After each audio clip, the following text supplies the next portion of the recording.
see the comments. Hey, this is Doooovid. We are live with Vincent Bruno, interesting character. I think he's been on my channel and definitely known to a lot of my audience for his work on the Stop Noachide laws, and I've debated him quite a bit on Claire Caw's channel. He's been on the Week in Review multiple times. And I just found out, we've also discussed Hinduism quite a bit on various Week in Reviews and just Indian culture and politics. And, so I was reaching out to him. Maybe he wanted to talk about President Trump in India. He probably knew something about it. And it turns out that he is actually the founders of Hindus for Trump. Anyone who knows me on Facebook, knows during the 2016 election, like I shared a ton of those posts and going forward in the Republican Hindu coalition. So very interesting that Vincent's involved in that. And, so anyone who isn't familiar with his work, you just let him give his own brief bio, what he wants people to know about him, and then hopefully some of his background with Hindus for Trump. And, then we'll give some analysis of what's going on with President Trump in India. Yeah, thank you. So I am obviously, my name, Vincent Bruno. I think most people can determine that I'm a Hindu convert. So I started out, I was born into just a kind of plain Christian Catholic household. My father was Catholic. My mother was Episcopalian. Neither of them were very religious. But then around the age of 8 years old, I converted to Jehovah's Witness. And I remained Jehovah's Witness until the age of 16. And that's probably had the most effect on me as a religion. And through my study of Christianity and the Old Testament, it's very anti-pagan. And I became interested in paganism because I wasn't satisfied with the Bible, and I wasn't satisfied with what it gave me. And so I started looking into paganism, which was supposedly the opposite of the Bible. And I involved myself in that for a very long time. And then basically what happened was that you have all these different paganisms, but it's very hard. I became an eclectic pagan, and, I was gleaning from all different kinds of schools and philosophies and ethnic groups and all this other kind of stuff to try to pull together a all-encompassing philosophy for myself that I could live by and that satisfied me. And it was very difficult to do that. But when I came upon Hinduism, I noticed that it's the oldest religion, and it just has been around so long, and it's experimented so much, it's written so much, it's done so much, it's experienced so much that it just seems to encompass everything, and it has a book for everything, and it has an answer for everything, and it's very all-encompassing. It has depth, it has breadth, and it's all a single system under the Vedas. It's a single system. You're not running all over the planet looking for a clue from the Egyptians or the Chaldeans or the Greeks or the Romans or the Chinese, like I was doing before. You kind of, as long as you have the Hindu literature, you have everything you really need, and you don't need to really go anywhere else anymore. So that's why I kind of settled into Hinduism and made that my home. And as it pertains to Trump, what happened was shortly after I converted to Hinduism, I didn't really know that much about Islam at all. This was prior to the widespread knowledge that we have of Islam now, the widespread conflicts that we have of Islam. This was back when things were still pretty silent, and that the idea of jihad in Islam were not in the forefront of people's minds. It wasn't the forefront of the media or anything like that. So I was very uneducated about Islam, but through a chance experience, my eyes were open to what Islam is and the problems that it causes in society. And I started to research Islam. And what I found, I started learning about all of the atrocities that Islam had committed against Hindus, and that they continue to commit against Hindus in Pakistan and Bangladesh, and the negative and ill effects they have within India, and the real possibility of them causing social disturbance and violence there as well. And so I became very active in anti-Islamic activism, and I would combine this in. I took it from a Hindu perspective. I approached it from a Hindu perspective, and I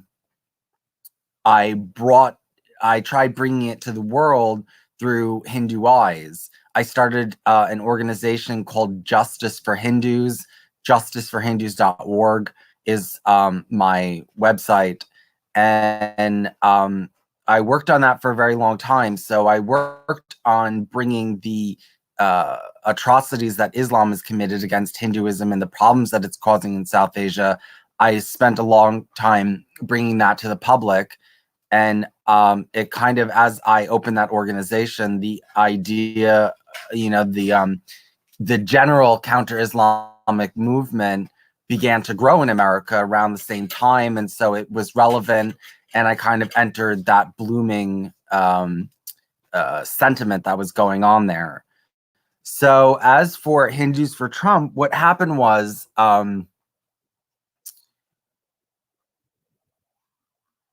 Hindus were supporting Trump before he made all those claims about Muslims and immigration and stuff like that. I remember my first experience of any. There was a newspaper that was put out by the Hindu community where I live in New York City, and I made the front cover of it. But on the back cover, there was an advertisement for Trump, and basically what they were saying is that he's not an owned man. He has his own money. He's not in anyone's corner, and that he's the best person for America.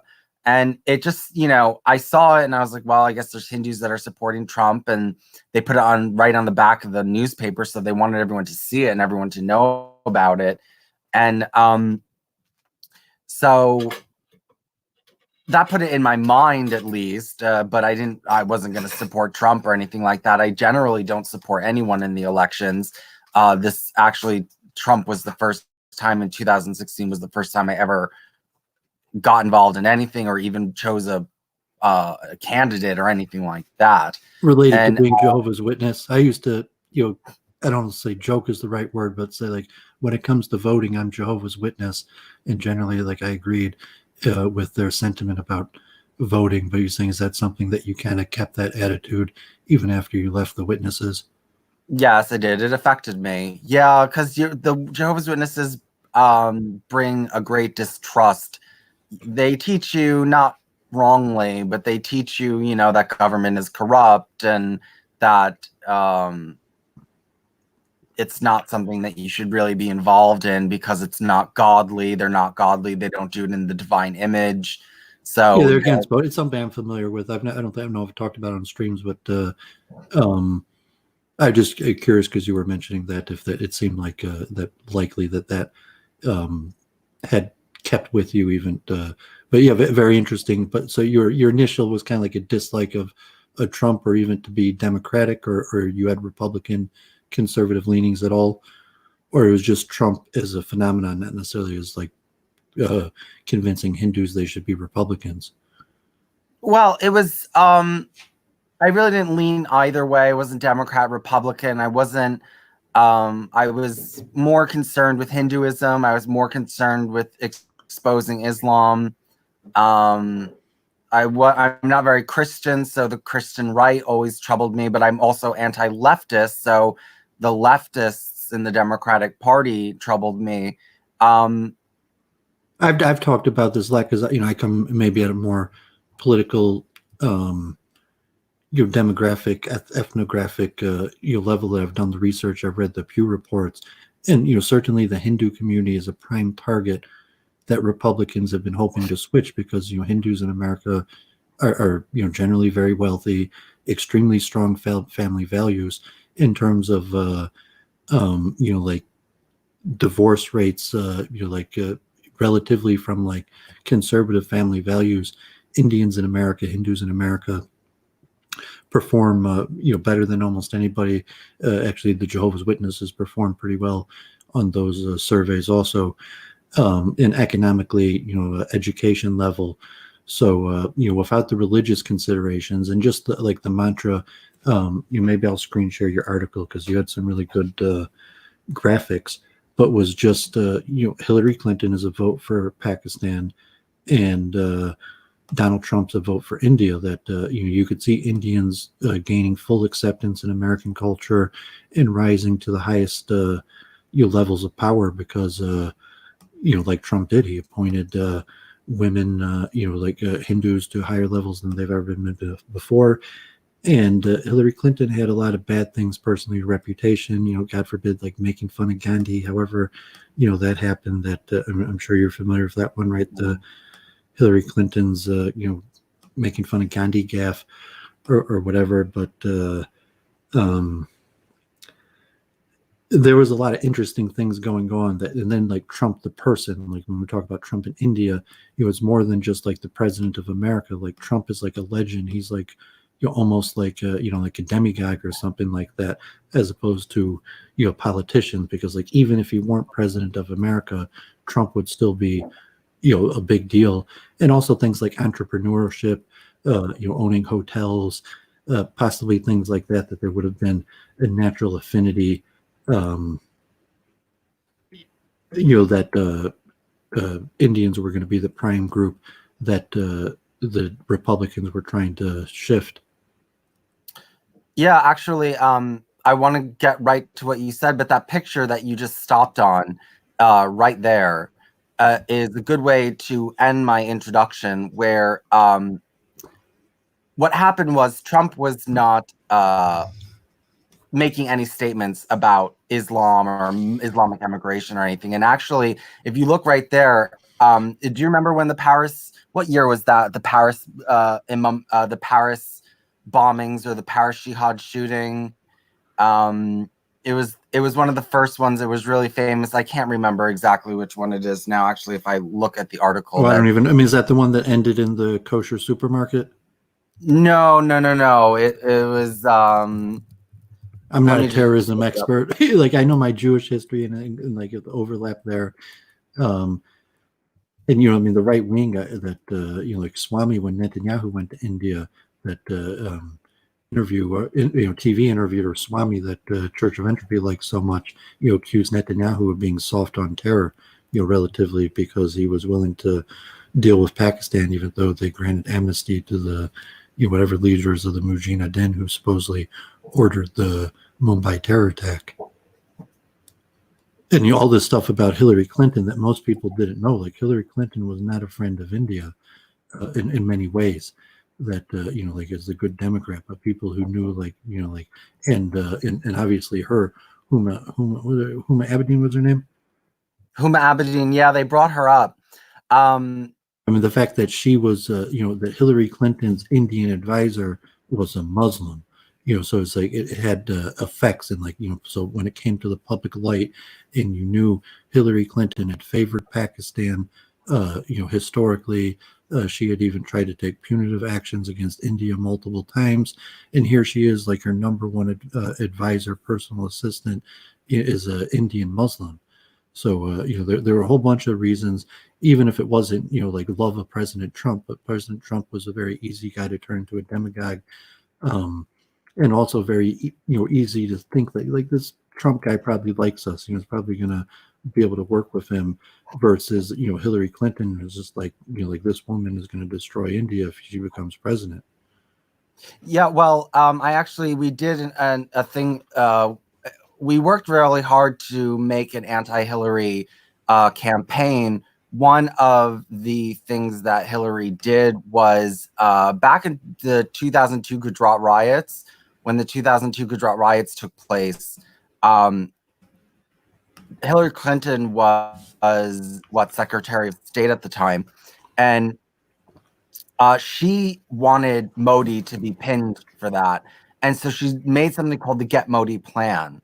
And she had, non-NGOs or non-governmental organizations go into India to search for these bones of these genocided people so she could blame it on Modi. And that didn't go it didn't. What they found was just a bunch of old buffalo bones. Somebody found bones, and they said, "We think that we found it," and it was just a bunch of old buffalo bones. I'm actually. Oh no, you're not in chat. You're not in Hangouts. I was gonna say we made propaganda posters for that as well, but they're up on the blog. We made propaganda posters for people to see about that. I don't know where I can send it to you. Where did you send? Oh, I can send it to you on Facebook. Yeah, so you were largely apolitical before Trump. Like you were never a political organizer or anything, or No. but you had been involved, like the witnesses and Yeah. possibly organized, which is extremely well organized behavior. Yeah. So I mean, I was was used to organized behavior and organizing, but not politically and not in that way. I was doing my own campaigns, and I was doing anti-Islamic campaigns and doing really, and in front of the UN with signs and banners and getting people together and doing all that. Did you make this? Are you the graphical artist who actually made this? No, I'm not. I'm not. I had it made, but actually, just while you're on it, we made another anti-Hillary. So there was that thing where she did the NGOs, and then there was another scandal where she set up. There was an earthquake over in India, and the 2001 Gujarat earthquake, and the Clinton Foundation set up charity drive to get relief for the victims, and they raised something like $50 million, and the Indians never saw a penny of that.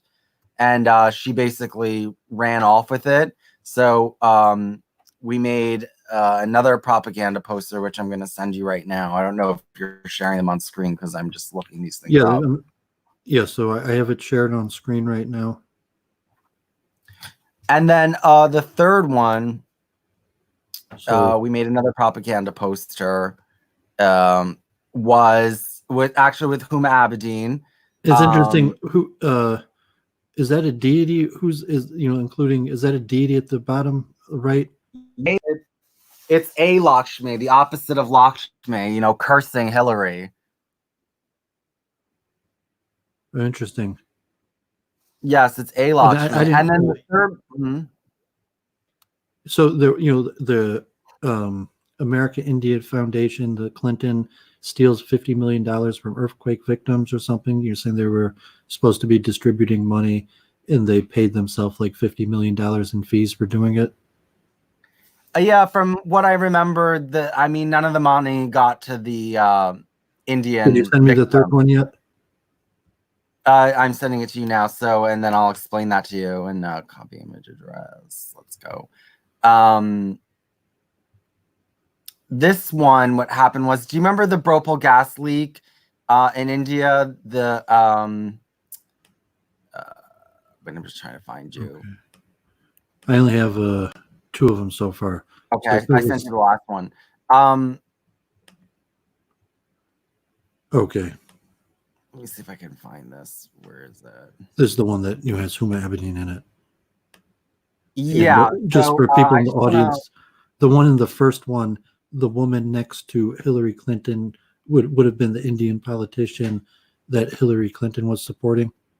That's Sonia Gandhi. That's Sonia Gandhi, and Clinton was supporting her over Modi. Well, I think that they were working together to basically destroy him. Yeah, to destroy him. Maybe they weren't exactly working together. I mean, that was probably a little bit of propaganda. They're both anti-Modi, and they're both want him in trouble for genocide. And I do think that they're friends. I can't remember. I can't remember if they exactly were working together on that Get Modi plan or not. Wasn't she like Rahul Gandhi's mother or something? They're related? Yes, she's Rahul Gandhi's mother. Okay. And she's a whole other ball of wax. I mean, she's just So what's this one with Tenio and Union Carbide? Okay, so similarly, God forbid, the Gopal gas leak, and you're saying that Hillary Clinton as Secretary of State, there was going to be some sort of penalty for whatever the U.S. company that, God forbid, caused this horrible gas leak that killed and ruined the lives of countless people. And Hillary Clinton, blocked it. No, it was more that she was taking bribes. I haven't read this, or I didn't talk about it for a long time, so I'm just trying to scan over my article to remember exactly what was going on so I could say it. I know that so Dow had bought a company in India called Union Carbide. That Union Carbide had a gas leak in Bhopal, India. Unfortunately, they're a Michigan company, right? Dow Chemical. Dow bought Union Carbide, and Union Carbide in Bhopal, India, there was a gas leak that killed 80,000 Indians. So Dow took it over, Adam Laveris, and basically Dow became responsible. I think what I'm trying to remember without reading this whole article out. You just link it in the chat. Whatever. These were big issues. Dow in in 2016. Something like Dow. It's important to know the history also, but 2016 election issue. There was a lot of reason for Indians to be skeptical of Hillary Clinton that the average American might not know, and might, why are Indians, dislike Hillary Clinton? They might have been completely oblivious to some of these things. Yeah, she just tried. Dow was trying to work with her and was bribing her. I think she took bribes from Dow so that they wouldn't have to repay. They wouldn't have to repay the what they owed to those victims, the victims of the gas fire. Actually, can you send me the link to the chat so I can post this link inside the chat room so people can see what I'm talking about? Yeah. Okay. So, how involved do you get with the greater, we'll say Hindu Indian community? One thing, just from you converting and becoming a Hindu, do you culturally become more affiliated with Hindus in the Indian community? And then, or is it basically, the Trump thing where it comes out, you're becoming politically active, and you're becoming politically active as a Hindu together with a broader Hindu Indian community? Well, I had grown because of my organization, Justice for Hindus. So I really, really, really got heavily involved in anti-Islam activism. So that's how I became noticed in the Hindu community. And I wasn't campaigning for anyone or saying we should vote for anyone. It was just trying to catch politicians, their attention. But what brought me into Hindus for Trump, and it goes into the last part of my introduction, is that after Trump, after that, the Paris attacks, the 2015 Paris attacks where 130 people were killed, we tried to use, Trump came out and said no more Islamic immigration, or to slow down Islamic immigration, whatever he said about Islam and immigration. And basically what our plan was, whether he was going to win or not, whether he was viable or not, was to quickly make this Hindus for Trump campaign, because we wanted people to question, why are Hindus supporting Trump? Because he had become so infamous at that point and basically a pariah, and people associated him with racism. So why would this group of mostly non-white people have a contingency that we're supporting Trump? And we wanted them to ask that question, and then they wanted the answer to be because of our position on Islamic terrorism and our experience with Islamic terrorism. And so we are in league with Trump because it's a pact against Islam. And that was basically what the plan was, to get that across, whether Trump was viable or not, or was going to win or not. And it got picked up by Indian leftist for Huffington Post, and she wrote about it. And a lot of the New York Times wrote about it. So a lot of leftist organizations started, writing about it and, wondering why Hindus are connected to this, and it allowed us to bring up the Islam angle. And I was also trying to get the right wing in America to start seeing Hindus as an ally. I'm very dedicated to blending the right wing and the American right wing together, particularly the post-Christian right wing. But It's also, ironic. I was basically trying to do the same thing, turn Hindus and Indians into Republicans. Although I'm generally, favorable towards Islam, and wasn't because of those issues, and I'm constantly arguing with my Indian friends in defense of Islam.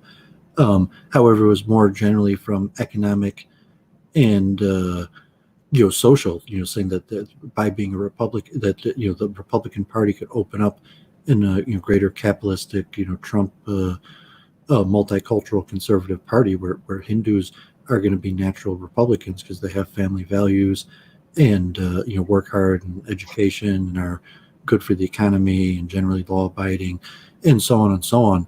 That just like Pew demographics that. But obviously the terrorism and the Islamic issue is much more compelling. That wealthy Asians have been basically consistently voting Democrat for decades, despite the fact that supposedly would have been against their economic interest to be a Democrat. But so it took something like Islam to shift to start shifting the Hindu or whatever it was. So it was interesting, and I was just following it. I wasn't active or anything. I'm not political, and although I did think Trump was some sort of divine agent, something that was like chosen by God for whatever reason. And I thought that early, like in the beginning, and a lot of Hindus shared that belief. There were reason for Jews to think that, but a lot of Hindus had that feeling. I think the biggest gathering for Trump supporters in the world has still been in India. So let's shift to and so what's became of that activism and organizing? The elections have been a few years back. Is your group still active? Are you going to be active in the upcoming elections? And then let's move into today's news. No, it's not going to be. I stopped being active after the election, simply because the mission had been accomplished. There was Hindus for Trump. The Republican Hindu Coalition had sprung. The American Hindu Coalition had sprung. A lot of Hindus had become Republicans. The right wing saw that they had an ally in Hindus, and so everything had been done. Now, I was supporting Tulsi. I was really supporting Tulsi, and I was trying to get the Hindus who had supported Trump to support Tulsi. Yeah, we've talked about that. I mean, that's despite our disagreements on the Noachide, I'm supporting Tulsi also. So it's the irony of politics. But I mean, my guess is going to be that the Republican Hindus are going to be just as active as they were. Maybe not in terms of I don't know. But I don't think the Republican Hindu Coalition or Hindus for Trump are going anywhere. And as I'm showing on the screen share, Trump looked pretty popular in India. Next to Israel, relatively, India is one of the places where Trump is more popular, and so I expect that Indians will play, and Hindus will, disproportionately be at the center of politics because you can say they're one of the minority ethnic groups that is, most likely to switch Republican. Well, yeah, and they also have have concentrations in very important states like Florida, New Jersey, Virginia, Pennsylvania, even Michigan.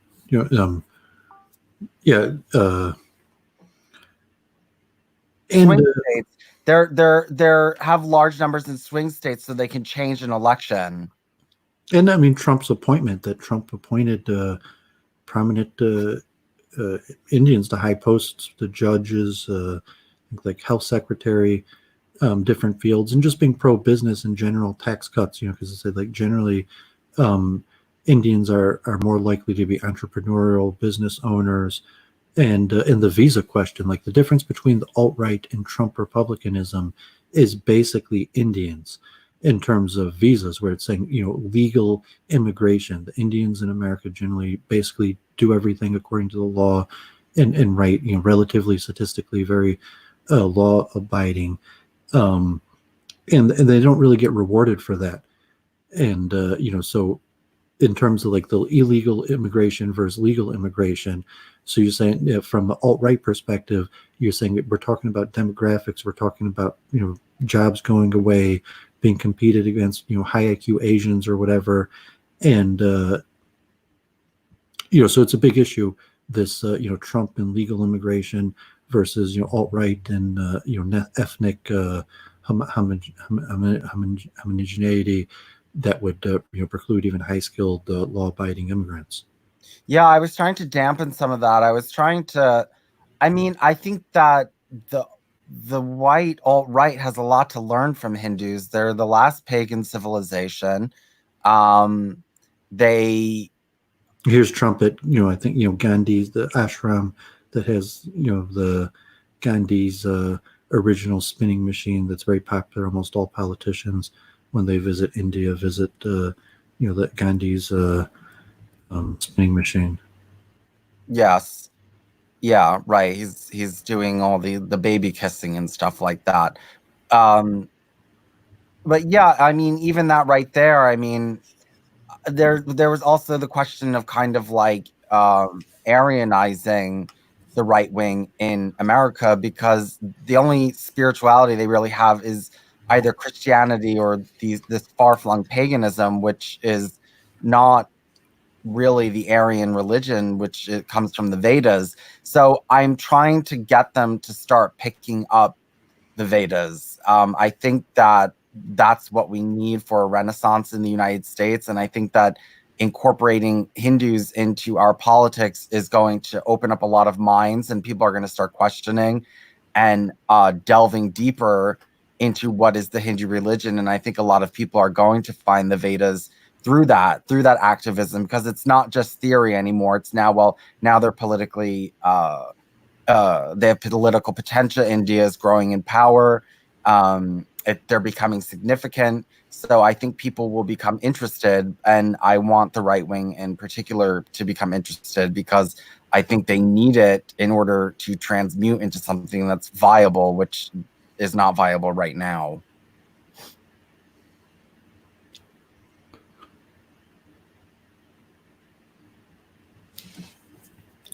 Okay, anything you want to add? So let me bring on Gandalf, and he's done some research. And any more thoughts you want to add on this, or specifically about Trump in India right now? It seems like they're not really accomplishing that much. It's almost pure politics. I was looking for something eventful to in Trump's trip, but it just seemed it seemed they treated him very well and he was well received. But in terms of economics, or you think like global strategy, like a shift between more pressure on China and Trump going to India, has any more significant or global analysis? Or why do you think, why is Trump go to India now? And you think like Trump didn't go to India till now, so it's kind of seemed weak. Like Trump, he could have went to India like right after he got elected, and he ends up sending Ivanka Trump. And but it seems like why did he wait till now, and then why now? Because he's not real. Because he's just using the Hindus and using India. I don't think that when he met with the Hindus at that big rally, the Hindu Trump rally in 2015, he said, we're going to be your best friend in the White House, and that him and India were going to be best friends. If you remember, what it was, was it the Pulwama attacks? Something came up where I think it was the Pulwama attacks that happened last year, where so there was a potential war going to happen between India and Pakistan last year, if you remember. A secret document came out that the United States had provided these like really high tech planes to Pakistan, and supposedly under the agreement, the open agreement was that Pakistan wasn't allowed to use it against India. but in reality they were, if they, to curb India's growing power in the region. I did not like Trump's initial response to the Pulwama attacks. He basically wanted India to take let the international community take care of it rather than take care of it themselves. And I don't really think he came out harsh enough against Pakistan. Yeah, I don't think he came out harsh enough against Pakistan after that. And do you remember when he got rid of India's favorable trade status as well? Not that long after that. Yeah, he did. He wasn't didn't really do anything for like maybe Indians in America, like Trump, just like kind of let him be part of the club somewhat, and that's really all he did for them in terms of policy. Yeah. And as like general like tax cuts, less regulation, economically probably favors Indians because the social status they have here in America. But in terms of India itself, Trump, didn't really do anything when it came to look like he could have done something. He didn't. And No, he didn't. I mean, Shali Kumar was one of his larger donors, but compared to Sheldon Adelson, it was he definitely, I think he gave like $5 million or maybe more than that. He might give again, and the Indian community maybe provided him hundreds of thousands of votes, but like at the end of the day, it's like black Republicans or something like that. Trump, in Israel is Indians think like, oh, if Israel's such a big deal as a minority, what maybe Indians could be like that. But yeah, so it seems kind of random. Like Trump didn't really, kind of just forgot about it. It died out, and now as elections are coming back in, he's looking like where could he go and like be received really well. And it's like, well, India, Yeah. and he doesn't seem to have like anything like groundbreaking on changing, world or U.S. Indian relations. He doesn't see, he didn't make any statements on what the larger demands of the Indian community, which is mostly related to H-1B1 visas or things like that. Yeah. In the Hindu Republican coalition, that's what they did. Shali Kumar, the big rally that you said you didn't make it to, but they went to Washington D.C. and the biggest issue facing the Republican Hindu coalition was the H-1B1 visa resolution of the backlog. I'm not sure if you know much about that issue or if it's worth diverting to talking about it, because relatively from the Indian community, Hindu community's perspective, that's probably the most important issue. But like Trump, didn't say anything.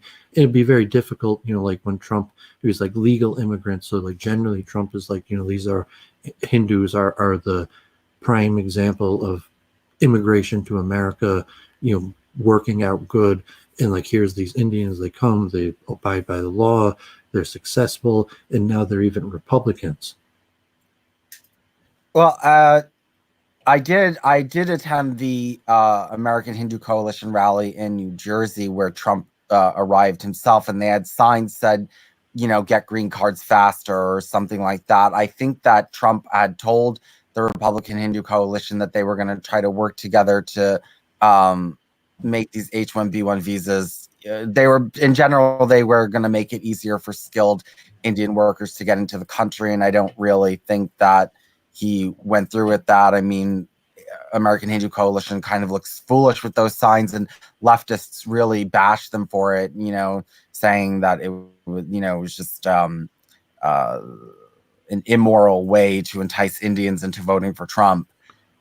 Did you also see the idol worship point? Like Trump and his kids participated in Hindu ceremonies, at least his kids does. So like, I don't know, historically, maybe, U.S. politicians were reticent to participate in Hindu ceremonies, but like Trump and his kids, Yeah, they did. His daughter-in-law went and bowed before an idol in Virginia, and his son, the blonde one, went into a Hindu temple in Florida because they're swing states and they have a lot of Hindu voters. But did you see that? It's something Mitt Romney wouldn't have done. No, probably because number Even one, George Bush probably wouldn't have done. He wouldn't have cared about the slight number. I don't think he would have. No, you're right. He wouldn't have done that. He just wouldn't want to be wrapped up in that. And be seen like that. I don't think I look. The only reason Trump courted the Hindu community is because we courted Trump. That's why we started Hindus for Trump. Trump was not going to come out and be like, "Ooh, the Hindu community, let me speak to them." No, we're like, we made it. So look, we're a base. We have numbers. There's a lot of us. We have money, and we have our vote. If you want it, come and get it. And then that's when he started talking to the Hindu community. So that was the whole point of doing any of this. But on your point about what he's doing now, I thought it was really sleazy. Did you see that he appointed Steve Bannon, the co-chair of the Hindu Republican Coalition, Republican Hindu Coalition? No, I didn't see that. I mean, Newt Gingrich, I like Newt Gingrich, and Newt Gingrich had a founding part in, it was actually, a break off of the Jewish Republican, committee that Shali Kumar had went to. And, so he kind of based it off of, replicating what the Jewish Republicans were doing. So I guess we got Gandalf and your Church of Entropy. So there's a lot to talk about. And Gandalf did some research. I'm not sure if you want to make some comments and then, or ask Vince anything about what he's been talking about. And then I think Gandalf has also prepared, some stuff that will, take us more to academic level of the current political status of the U.S. and India. So thank you, Jennifer and Gandalf, for joining us. Okay, many things, and you actually, like, my queue of articles I discussed actually expanded a little bit just based on some of what Vincent's comments were, because I let the stream develop a little bit. Maybe in 15-30 minutes we'll give you a chance to participate. So now just make some brief comments and we'll have a discussion. Then a little bit we'll let you present that. Well, I just wanted to your point, I don't understand why Bannon's so disgusting to you, Vince. I mean, actually, Bannon probably gets quite well with that type of people. He had a long history of getting along with. But one note about this issue also is the money factors that probably the Republican Hindu coalition might relatively have large coffers and checks to write. So if Bannon is just a loose agent who needs to get paid. And maybe they're like, okay, we need a guy. He got Trump into the White House. He knows Trump. He's good at organizing, and he's in need of someone who could afford to pay him, which would probably largely be my guess. Well, that's not a bad guess, Doooovid. That's pretty close to my view on it. No, but what I didn't say I was disgusted in Bannon was that I know Steve Bannon has made very positive pro-Hindu comments. He's made pro-Gita comments, and he's very interested in Hindu philosophy. He's made that clear. What I didn't like was that right now, right before the election, Trump has ignored the Hindu community, and now right before the election, he's putting Steve Bannon in as the co-chair of the American Republican Coalition. That was just he's just throwing them a bone to keep them and to revitalize them. It wasn't that I didn't like Steve Bannon. It's just I thought the whole thing was sleazy to just right now in the end put Steve Bannon there. They're only doing it, and also the way Trump treated Steve Bannon. As soon as he got into power, as soon as he got into the White House, he threw Steve Bannon overboard. So no, Jared Kushner did. Well, but Trump let it all happen. So the rise of the global nationalism that maybe Steve Bannon and his European allies, and the rise, so to say, of populist figures across the globe, that it makes sense to include Modi and Hindu Republicans in that. I just the way I saw it is that I thought, from my point of view, Steve Bannon is kind of like Trump's sad puppy that just has to follow him around because Trump not a big, it shows somewhat the Newt Gingrich was a big name. Yes, Newt Gingrich was a big name, and Bannon's no Newt Gingrich, so he's saying what's the status of the Hindu Republicans if they've kind of been demoted from having a huge name like Newt Gingrich to having just like a guy, Steve, who's in no comparison to yeah, Steve Bannon, who was just dumped. Like, obviously, how close is he to Trump? How good is his relationship with Trump? I mean, it just seems that like Trump grouped us in with Steve Bannon, like, oh God, the Republican Hindu coalition, put the sad puppy in there. You know what I mean? But and it's just you're just doing it right now in right before the elections. Obviously, you're just trying to, curry favor. You didn't really care about the Republican Hindu coalition. You didn't put anyone like that or tried to put anyone in there like that before. And then when you do it, you put in Steve Bannon, who you've shown the whole world you don't respect very much. And I thought it was a little bit of an insult. Yeah, I agree. I mean, Trump will probably pander a little bit, and it'd probably be reciprocal because there's so much money being spent. I don't picture like Kumar, writing out a $50 million check. Like, he's just probably not going to do that. And Trump is going to probably reciprocal in nature. That it's good old pay to place, and it's unlikely. I mean, they'll be present, the Hindu Republicans, but they're probably just not going to have the numbers or the the financial levels of support that they'll play a major part. But at the same time, who knows? And it becomes the swing states, and maybe Trump will do a series of events of Modi or whatever support. So it will be interesting, but I don't think it's going to be a major part of the elections, but it'll definitely be part of it. No, it's this trip to India was definitely planned, and it was definitely planned for now. If he was really India's friend, he would have done this trip.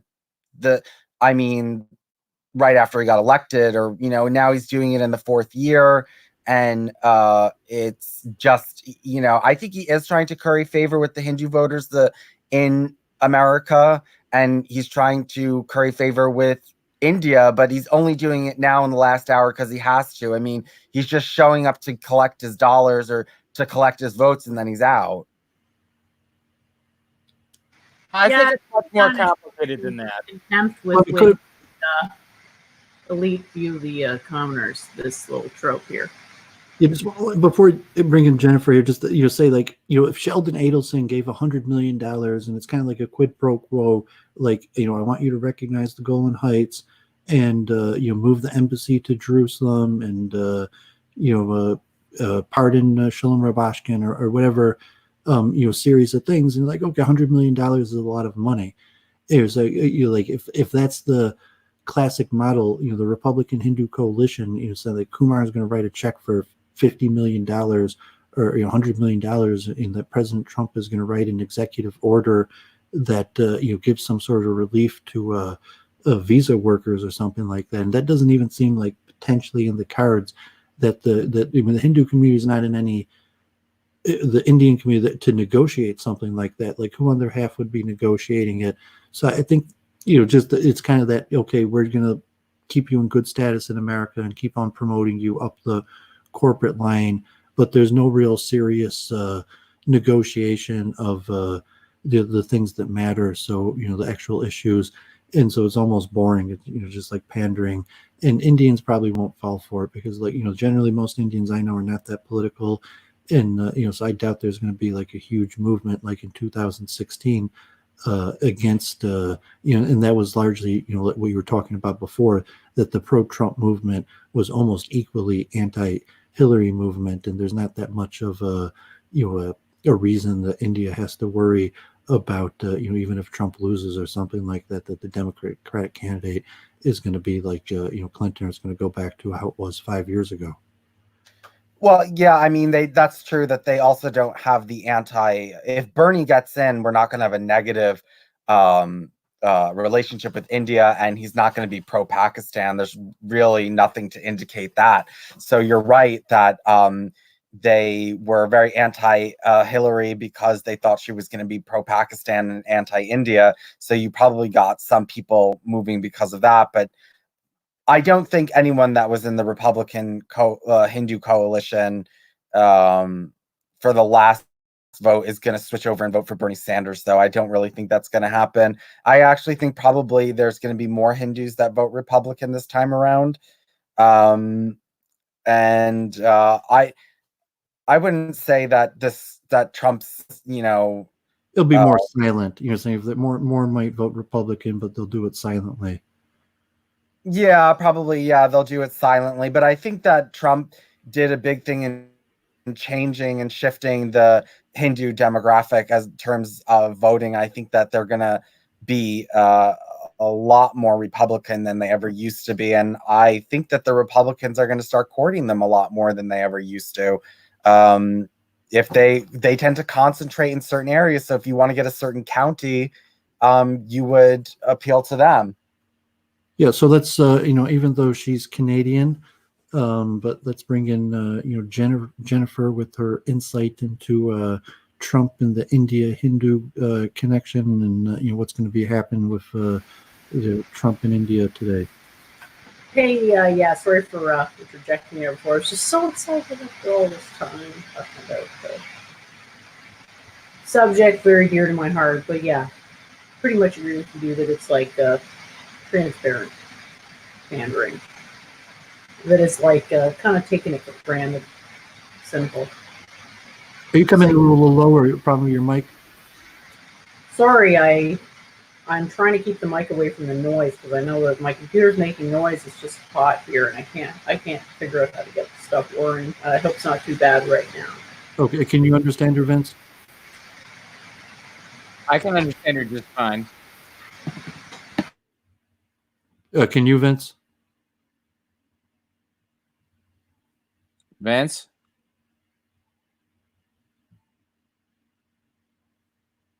Vince, can you understand Church of Entropy?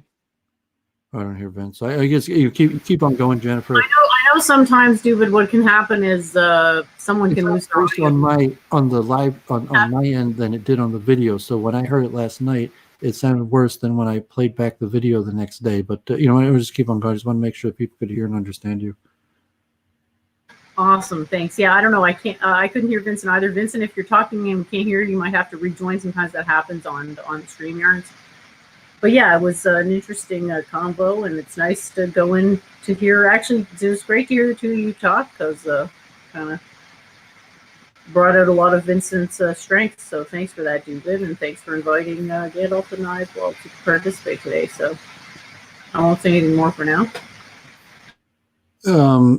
So I'm not sure if we lost Vince or took a break. That's fine. So maybe now is a good time, Gandalf, if you want to do your presentation. Do you want to do a screen share? Yeah. Or would you mind that what I put in the first, that video clip, which is 5 minutes, that's talking about kind of like the India-Pakistan.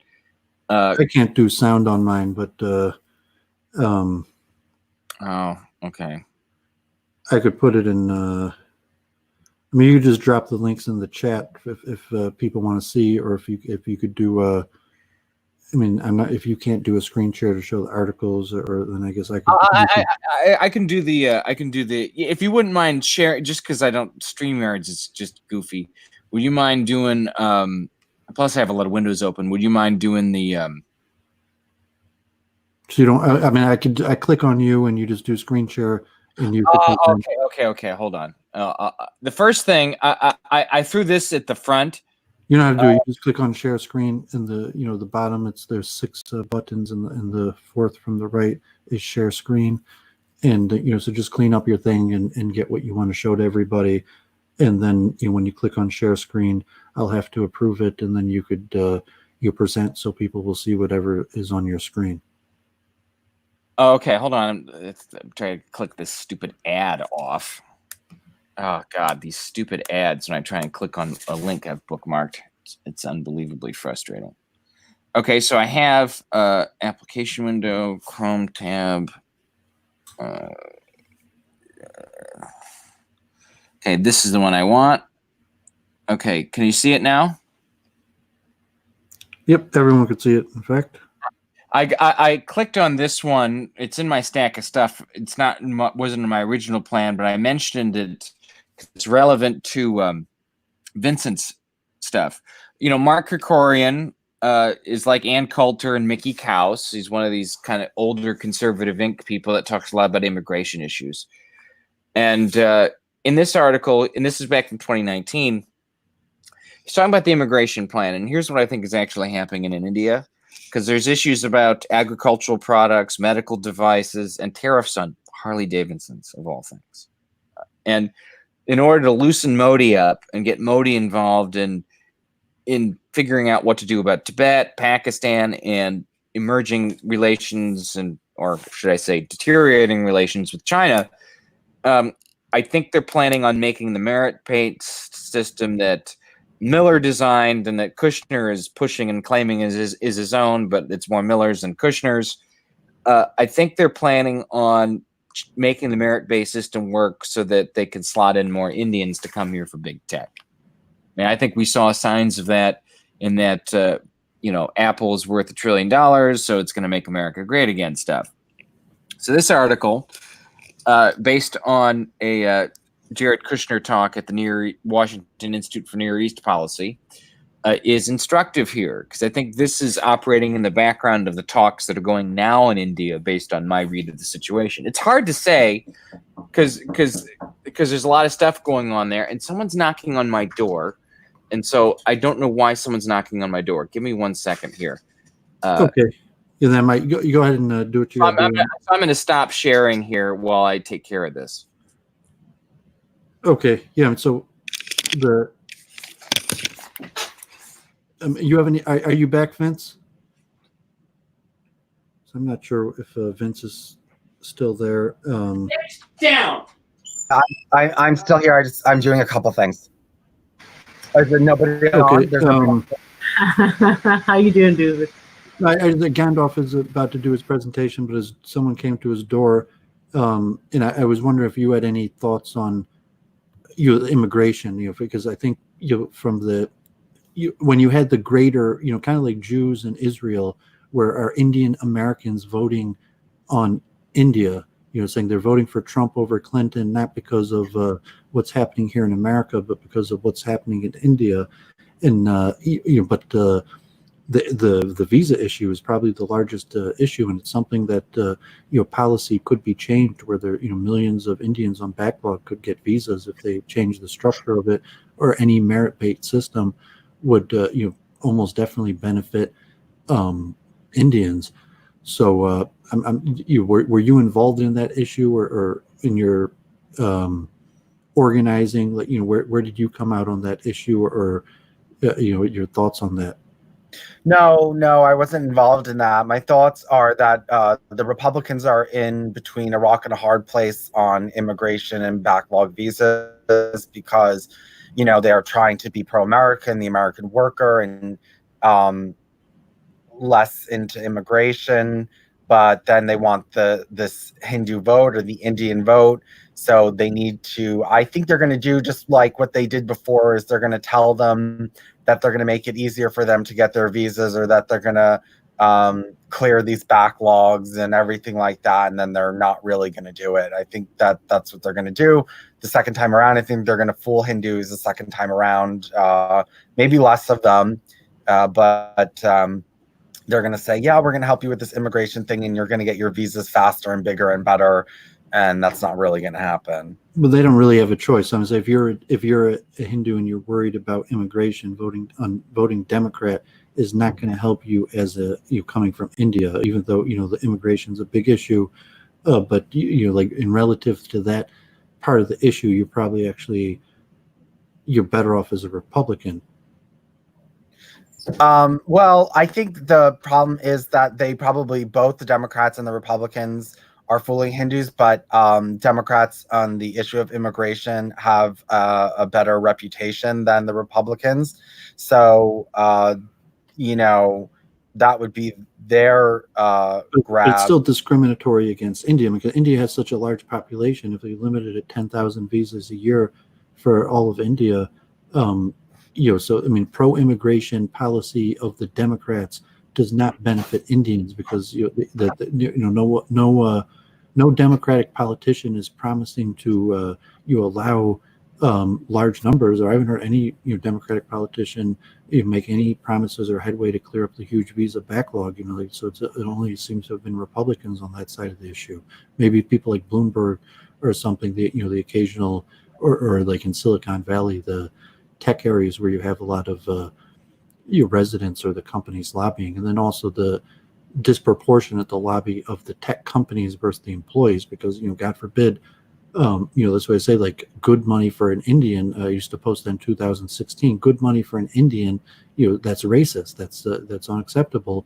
When you pay Indians less money for the same job in America, due to basically not giving them a visa, that you force them into a situation where they're getting paid on average $16,000 or $15,000 a year less for the same work as Americans. And so relative, like those things came out in 2016. Trump didn't do anything.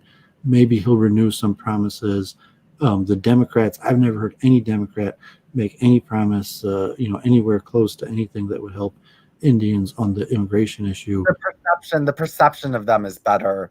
I mean, even if the perception, the perception generally is Democrats are more in favor of immigration than Republicans. But I mean, if you're coming from India and you take that as the whole, Democrats, are their actual immigration policies will not benefit you if you're coming from India. No. Might solve some of the problems if the people immigrating out of India weren't barred from their traditional jobs due to communistic government policies instituted at the end of the rides, right? So you have to look at those motives as well. So the problem is largely self-inflicted due to quote-unquote reverse racism or past whatever backwards. Well, quote-unquote, and it's funny because then you see these American politicians who are, I mean, it's racism, but it's worse than racism. It's just like the hypocrisy is mind-boggling, but funny. Yeah. I mean, the 65 Immigration Act, and then it was set where basically it's 10,000 cap per country per year, and there's like 50 countries that basically hit that 10,000 cap every year. Like even Israel gets pretty close to hitting that 10,000 visas a year limit. Let alone India that has the huge population. So the whole structure of U.S. immigration law is negatively set up. It's a very difficult issue, but as an Indian in America, that's your main political concern as a group. Can you practice freely as a Hindu? Do you feel safe?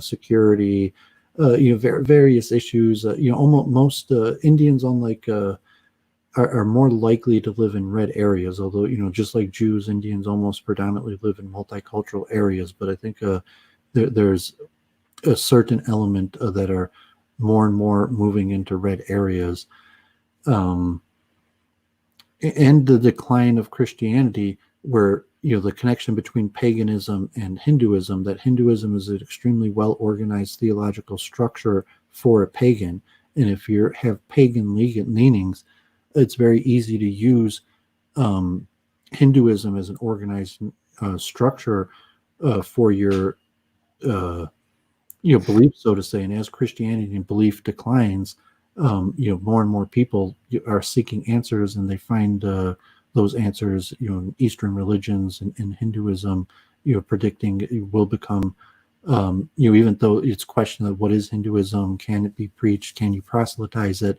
It's not generally considered a rapidly rising religion because there's not too many converts to Hinduism. So that's well, that's changing. That's changing. There's more and more converts like every day. It is quickly picking up. But what you said was exactly what I wanted. I want the pagan right to see in Hinduism the organizing model that they need in order to get their act together. I want them to springboard off of Hinduism. Well, see, the thing is, I want them to become Hindus, but they're probably not. In one generation, well, I don't know if they'll become Hindus or not. They don't want to be Hindus. They don't want to be they want to have their own thing, but at least they'll be taking in the Vedas. They can't help. I've influenced a lot of pagan alt-right people to learn more about Hinduism, and they have adopted a lot of it into their theology and into their beliefs and into their rhetoric. So I think that's better than nothing. I think start Hinduization. If you can't make them Hindus, at least start Hinduization, which was what I was doing with Hindus for Trump. I was trying to Hinduize the alt-right. Jennifer, I know, I mean, she always is the questions of genetic ethnic similarity between Europeans and Indians, the common Aryan heritage or whatever. That's a hot topic of intellectual debate. But I mean, from the Hindu perspective, not necessarily like the Indian or the national. And I take it you favor Hindu nationalism, as that India should be basically a Hindu country, not a secular country. You asking me? Well, I guess either one. I mean, Whether India should be run by Church of Entropy theocratic dictatorship? But of course, if that's what the Indians want. I'm very pro popular sentiment. I mean, as opposed to separation of church and state. That well, we all know there's really no such thing, is there? Well, I mean, the press for the American model that that would have put like Sonia Gandhi, trying to separate church and state and following the at least appearance of the positive light that they were trying to shed on what they thought they were trying to do. But I don't think they thought they were trying to do that, because it's just the mannerisms, the Trump thing. It's like so cynical. Gandalf has some stuff on the nation-state law. And that's what saying, like, okay, so why is all these Bannon now the Republican Hindu coalition, and like relatively for the international populist movement, Modi's a pretty important player. So from the alt-right, you're saying, okay, we're only concerned about organizing Europeans or something. You get like Hungary and Italy or like whatever few countries, and supporting those movements. But from a political perspective or a globalist international perspective, you're saying you have the rise internationally, and India's probably far more important, like Israel strategy, the pivot east, strategic alliances, military strength, economic trading potential. That India relatively is an important ally, but from culturally, there's a large cultural distance, that affects people. Yeah. What happened to Gandalf? He's gone?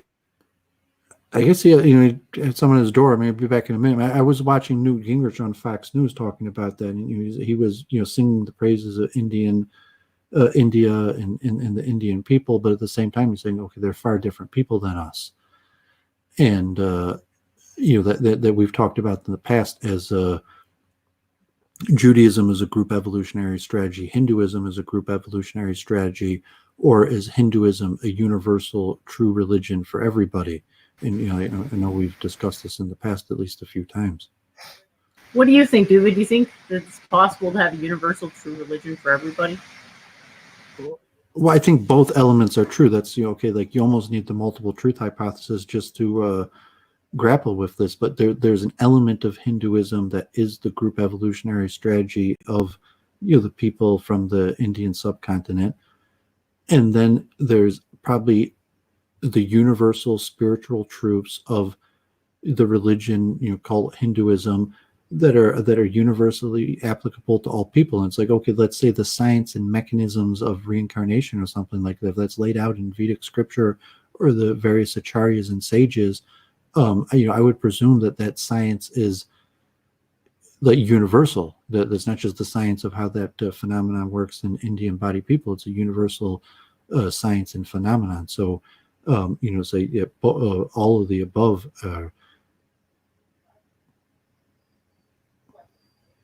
Fair enough. Yeah, I'm the one with the quantum periodic table, aren't I? So I'm the one who gets to say how it is, I guess. Unless someone's going to deny the authority of the periodic table to be insightful for information. God bless them. They're bound to try. And then you see, the question of, the Hindus for Trump is a sign of, when you classify yourself as a Hindu, you're classifying yourself kind of as like a globalist international. So it's like, okay, like I'm a Jew. So it's like, well, are you one of those globalist Jews? Are you part of international Jewry? It's like, no, like I'm only, they would say, well, of course, like I'm part of a global movement. There's Jews all over the world, and there's, global group strategy, and I'm part of that. And same thing with Hindu. But then I'd be saying like, oh, I'm a globalist. The periodic table is true all around the world. I love globalism because the periodic table is never not true. Yay, periodic table. Well, and that's where you have like, maybe like you and Gandalf, or I mean, certainly Gandalf much more than you, where you put like New Ageism, where you have something that's a quasi Hinduism, or that may more or less be based on Vedic scriptures, or it might be like a New Age spiritual movement that doesn't have anything to do with Vedic scripture or deities, but still is largely derived from the Hindu organizational structure. So in that sense, I'd say Hinduism is a true religion. Hinduism could work, and my view, Hinduism could work. It could be practiced basically by anyone, anywhere on the planet. Like any group of people, anyone from any nation and any geographical location, that Hinduism would probably be capable of being a successful strategy, in that sense. But at the same time, there's still like the Jews as a race, Jews as a religion. There's Hinduism as a people also, that you have the the genetic elements of people who've been practicing this religion or practices for who knows how many millennia, and there's a genetic component of people that are adapted to those practices. So things like bowing or not bowing, or deities, idols, like Vince's story about being anti-idols and things like that. That at this point there's probably almost a genetic component to the various practices. And that so you do really have Hinduism as a race and Hinduism as a religion. I think everybody has the urge to bow. It's just like what's going to trigger them to bow will differ from person to person. Great news. Sorry to interject. Gandalf is going to be studying the Book of Mormon. Mormon missionaries came to my door, and I arranged, and because I think Mormonism is fascinating, and we're going to have a Book of Mormon with Gandalf soon. It's so exciting. I have on my back shelf the whole collection. I had Mormon missionaries, and over a period of about 4 months, I went through all of their main scripture. I even went to their church service a few times, and they even helped me out with my yard work, and I cooked for them. I took them to the local kosher restaurant once, and they would come and we'd they'd tell me about Mormonism. We'd study the Bible. They would pray for me, and I'd cook dinner for them. So I like Mormons. So, but let's stick in. So, did you want to comment on something, or do you just want to return to Gandalf's presentation? Yeah, let me go back to that here if other people are fine with that. Let me reshare the screen. Okay, so I'm clicked on you. So once you click on share screen, I'll activate that. I might take a break. I'll mute myself and. All right, can you see the screen now again? Yep. Okay. Okay. Go ahead. I might be back and forth and mute myself. So just keep talking or talk amongst yourself if I'm not here. All right, so I'm just gonna. This article it was covered in National Review by Kerkorian, who, other than Mickey Kaus and Ann Coulter, is kind of like good, quote unquote, conservative commentary on immigration in the Trump era. Legal immigration includes changes the president has long talked about, including a narrowing of the family categories to limit chain migration, an end to the visa lottery, and an overhaul of the skills-based portion of the system to stress merit in the form of educational attainment and other factors. While the details, once they're announced, will matter, this is all generally positive. But there's a fundamental problem that suggests the brain trust overseeing this effort is out of touch with the president's base. The proposal will not include any reduction in the overall legal immigration, and not even a symbolic one. In other words, all the reductions in green cards from ending the visa lottery and narrowing the family categories will be reallocated to the newly revised merit system. This, unlike the approach of the Raise Act, which is more Stephen Miller's stuff rather than Kushner's, would not shift the green cards from the family categories over to the skilled categories. So I think what's going on here is they're going to link some sort of trade deal with India to allocating green cards from Africa and the Arab world to India, and that's the and then those people Trump thinks are going to be Trump voters. So I think that is what to take away from this, and I don't see anything that's developed in the last 6 to 8 months which would tell me that what this article has said is proven to be false. What say you? Hey, what about the article? The prediction about what? Well, I should say that the prediction that one of the things that's being discussed behind closed doors between Trump and Modi is that, hey, Modi, and hey, Indian community, back our merit-based immigration plan where, all the points to come over here and get a green card will be allocated in such a way that educated Hindus or educated Indians would be favored over and against people from Central America, Africa, or the Middle East. So there could very well be a dharmic political party at some point in the United States. Wonder who's going to run that. We don't have any idea. Well, we know that there's globalism in the Vedic religion. We know that. Fair bit of globalism, but it is a new type of globalism. Globalism no one's ever heard before. It involves literal spheres. We won't call it globalism anymore. We can call it spiritism. Actually, there's no way we can call it spherism. It just won't roll off the tongue, You got to get ones that roll right off the tongue. Which reminds me, I got some new slideshows on my blog. I hope those ones roll off the tongue, but may have to tweak them a bit. Just a tiny bit. So Doooovid's gone. His books are on display. And I noticed there's like Chad Doooovid Real Library versus the Virgin J. Dyer cutout cardboard book library, because I actually think just by comparing them to them, J. Dyer's books are just a little too perfect, Like you can tell Doooovid. Are they like the fake books that White Rabbit Radio has? Sorry? Are they like the fake library that White Rabbit Radio uses for his green screen? Well, that's obviously fake, because there's like a thing around his whole outline of green screen, right? Jay Dwyer's literally in a room with those books. Those books are just fake books. Cardboard cutout books. And even if they were real books, I don't think Jay Dyer understood what he would read anyway. So does it really matter? I think it's an act. It's like I'm so, rational and scientific about my religion and, orthodox, whatever. It's the real base scientific one. It just seems like an act that is just like trying to push a narrative that he's an intellectual. Like, oh, I got all these books now. Whereas with Doooovid, it's just like, he is just that much of a bookworm that's like probably books everywhere in his house.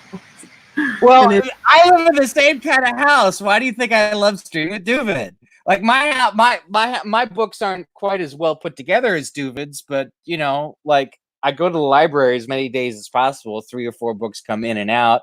I'm doing all my social media stuff while I have a book on the other hand, and I'm like basically like an octopus with books. And I'm the only one that has like as many books as Doooovid, and I have like a rabbinical library in my house. I got the entire Talmud. I got the Zohar.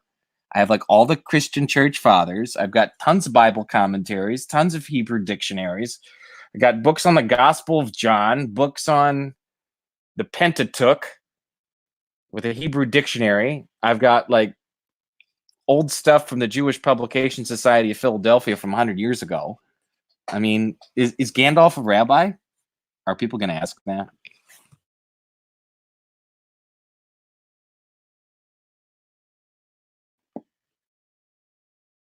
I wonder. Although I have a good Christian library too. I mean, If you want to read anything in the Catholic or Orthodox worlds, I got Jay Dyer beat by a country mile.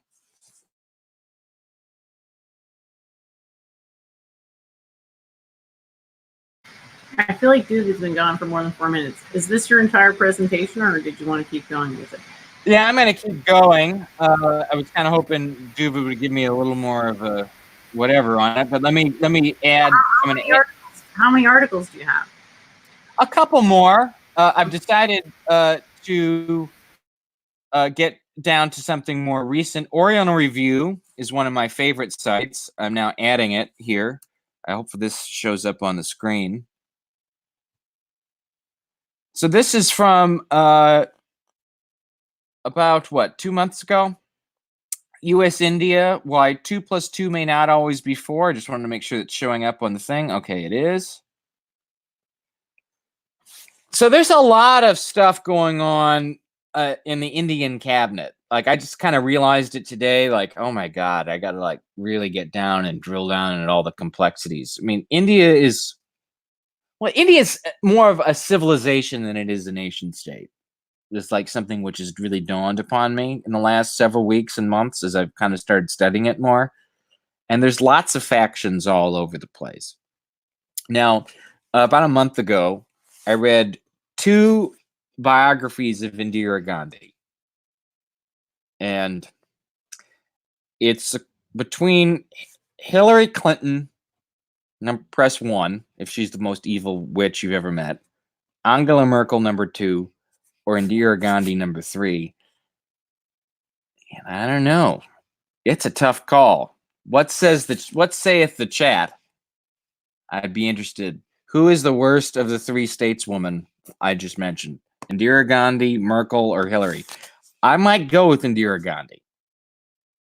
Like, just reading about her and the stuff she pulled, like the emergency rule, the enriching her family, her screwing the Sikhs over, her birth control, green revolution, urbanization. I'm like, this woman, like, she basically set post-British Raj India back 50 years.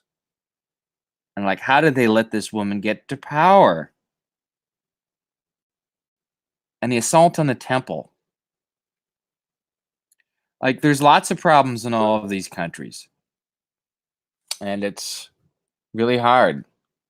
It's really hard. It's really hard, you know, watching all these people suffer because bad things have happened.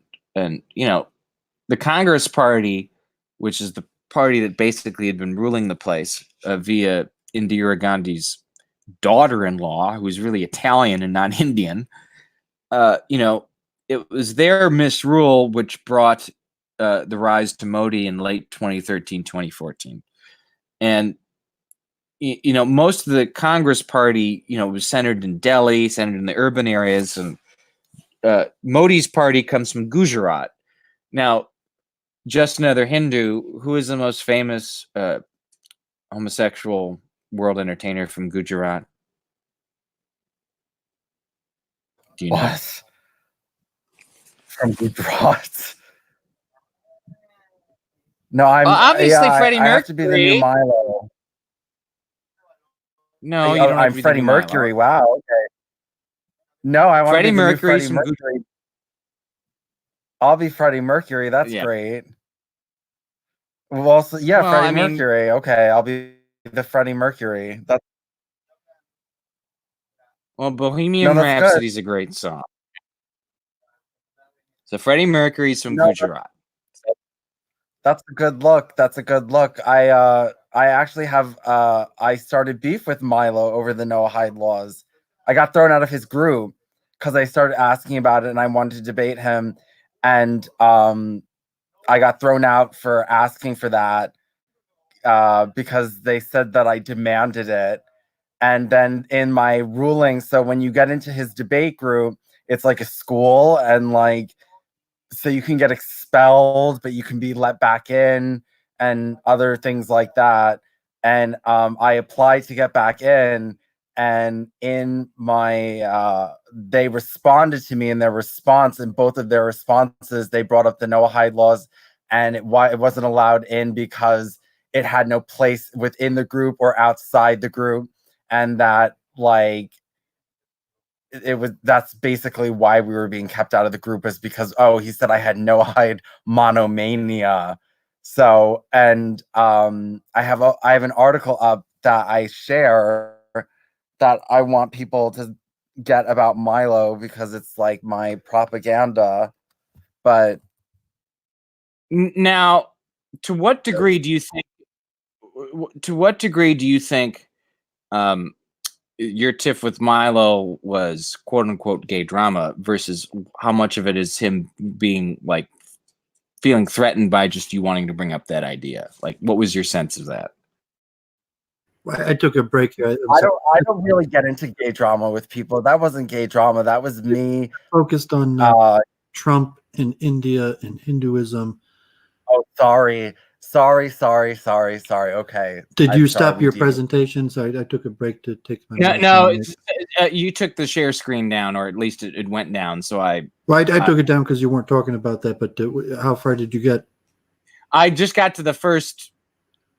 I got the first paragraph where I went on a riff about like the reason that India is stuck with Modi is they had Indira Gandhi for about a decade and a half, wrecking the country. I read 2 biographies about her this year. Well, did you want to continue? Yeah, I did want to continue. So let me go back to that. I won't go on a Gandalfian rant there, but I despise Indira Gandhi, and I think I have other Indian friends who do too. So, External Affairs Minister Jaishankar canceled a meeting. This is like around Christmas time with congressional panel in DC, and everyone wanted at the time to know why. Now, I think obviously that presidential trips are planned well ahead of time, and I think there's some shuffling about as to the prestige of Modi's ministers and how they're going to present themselves to the U.S. What can be deduced at this point is that all this distraction about which members of Modi's cabinet are going to meet with which members of Trump's cabinet is to draw attention away from the outcome of the 2+2 foreign and defense ministers meeting in Washington on December 18th, 2019. The U.S.-Indian military-to-military ties are deepening, and the two countries are tiptoeing toward a veritable alliance in the Indo-Pacific region.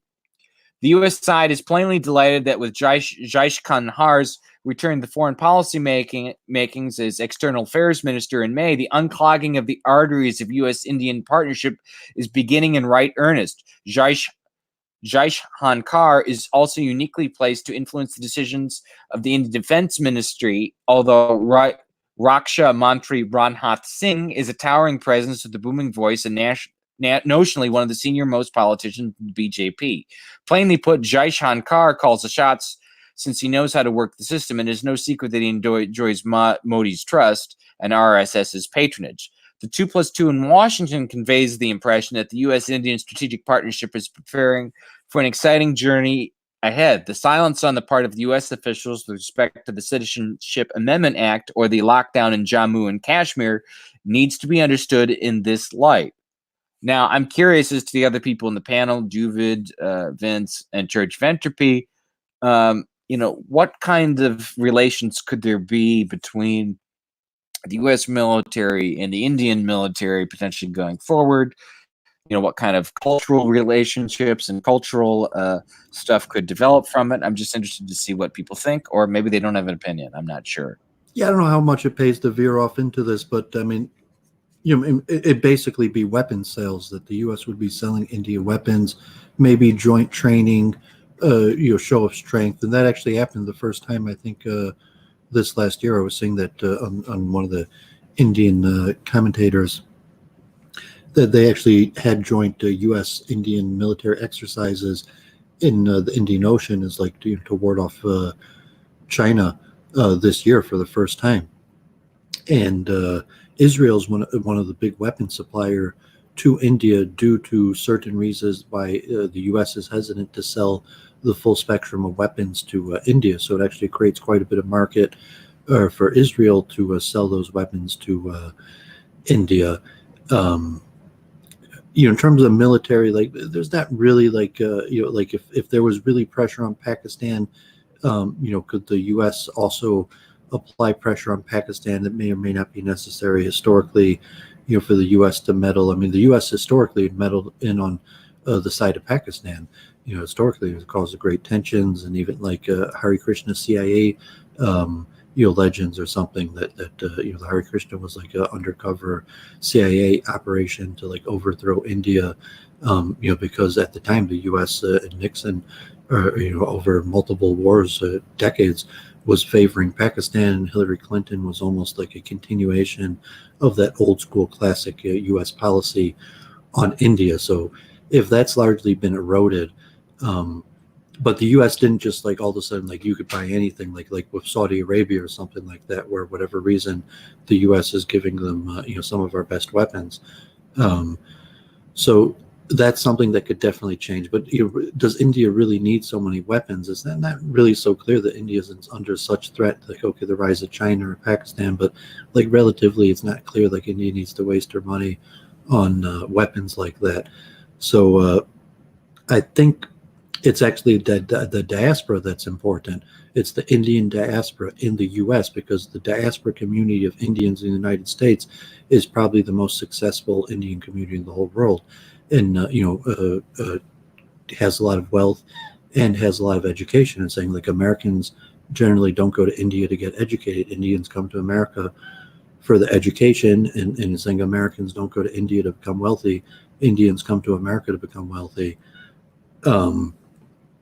So I think just perpetuating that relationship is is basically what's needed. As an engineer, like there's the civil engineering is a lot of Indian people. That was my field. There's a lot of constructural projects that need to be done in India. So maybe if I became a big engineer or something that was traveling to India to be part of structural important projects or something, but you'd have to be a pretty big engineer at that level. So I guess that's why Trump didn't go to India. There's really not that much to be done. Like there's not India and the U.S. are like halfway across the globe, and it's not like China that's a huge manufacturing hub that or has a lot of our currencies in reserve. So those things make India kind of the U.S.-India connection is the biggest central part of it is the Indian diaspora that's currently in America.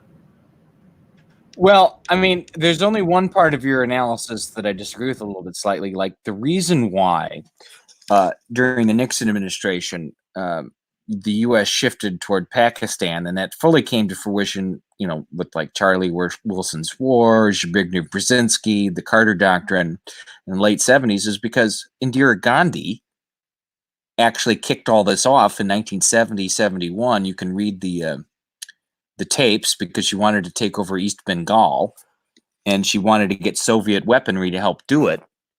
And it pushed India, which was already trending because of rising communism that was happening, particularly in the South and the Christian areas, was already pushing to align with the Soviet Union. And it's the U.S. countered by backing Pakistan. So Indira Gandhi pushed India into the Soviet camp, and that created like this rift between U.S.-Indian relations that have lasted, almost 50 years now. And this is really important for people to understand, because India was a very important Cold War battleground, and Indira Gandhi made them side with the communists and not the West. Gee, I can't imagine why. Yeah, well, the old institution had socialism in it. It says it was a socialist country. In that, right? Yes, because Yes. yeah, I did know that, but having socialism in the Constitution and deciding to do weapons to the Soviet Union is a different thing altogether. Okay, so let's not get veered too much into history lessons. They were very pro-socialist. I mean, they purposely were pro-socialist. So it would, of course, they would naturally align with the Soviet Union. Your average American knows much more about, like U.S.-Israeli relations than U.S.-Indian relations, and even like knowledge, like that there were these Indian U.S. Pakistani wars, or the Greater Alliance. And these days, communism hasn't been a threat for so many decades that unless you're steeped on history, might not come into play. And you see that the affinity between India and Russia, even though Indians generally don't speak the Russian language, they speak in almost half of them speak the English language.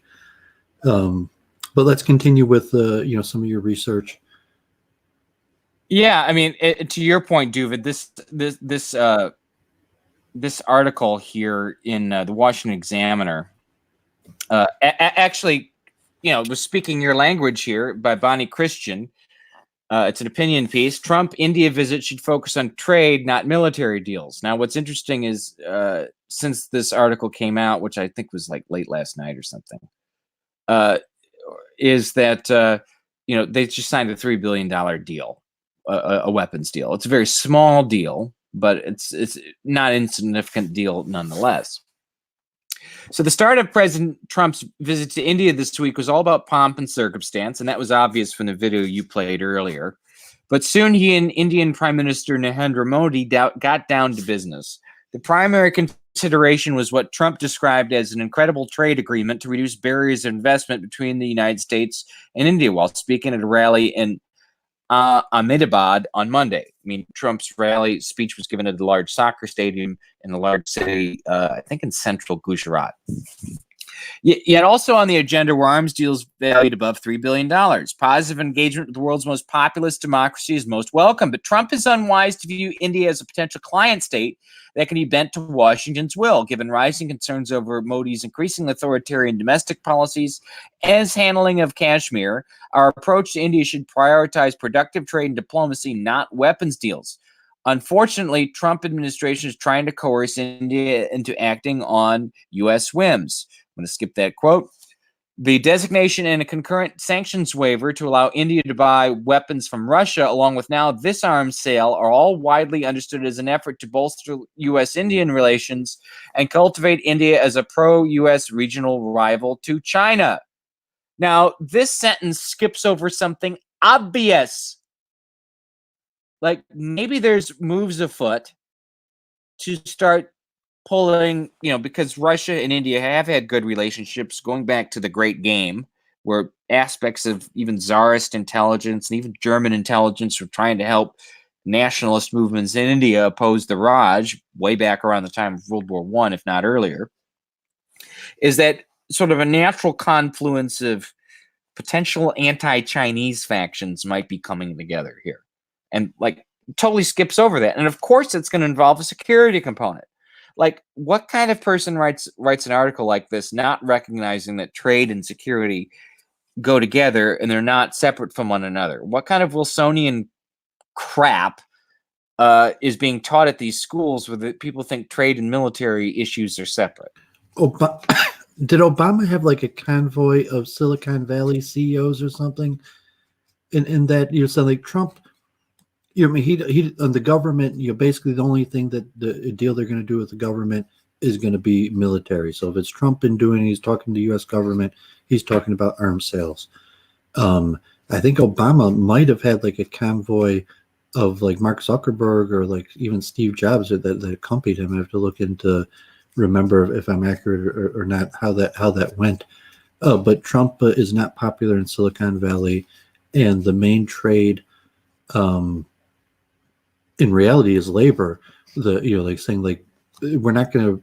I don't see a huge trade agreement with India because India doesn't manufacture that much. They do manufacture some, and like I go to conventions and we have Indian companies even that make cars. But I mean Tata, but more than Tata also. And Tata I think owns Jaguar now, but.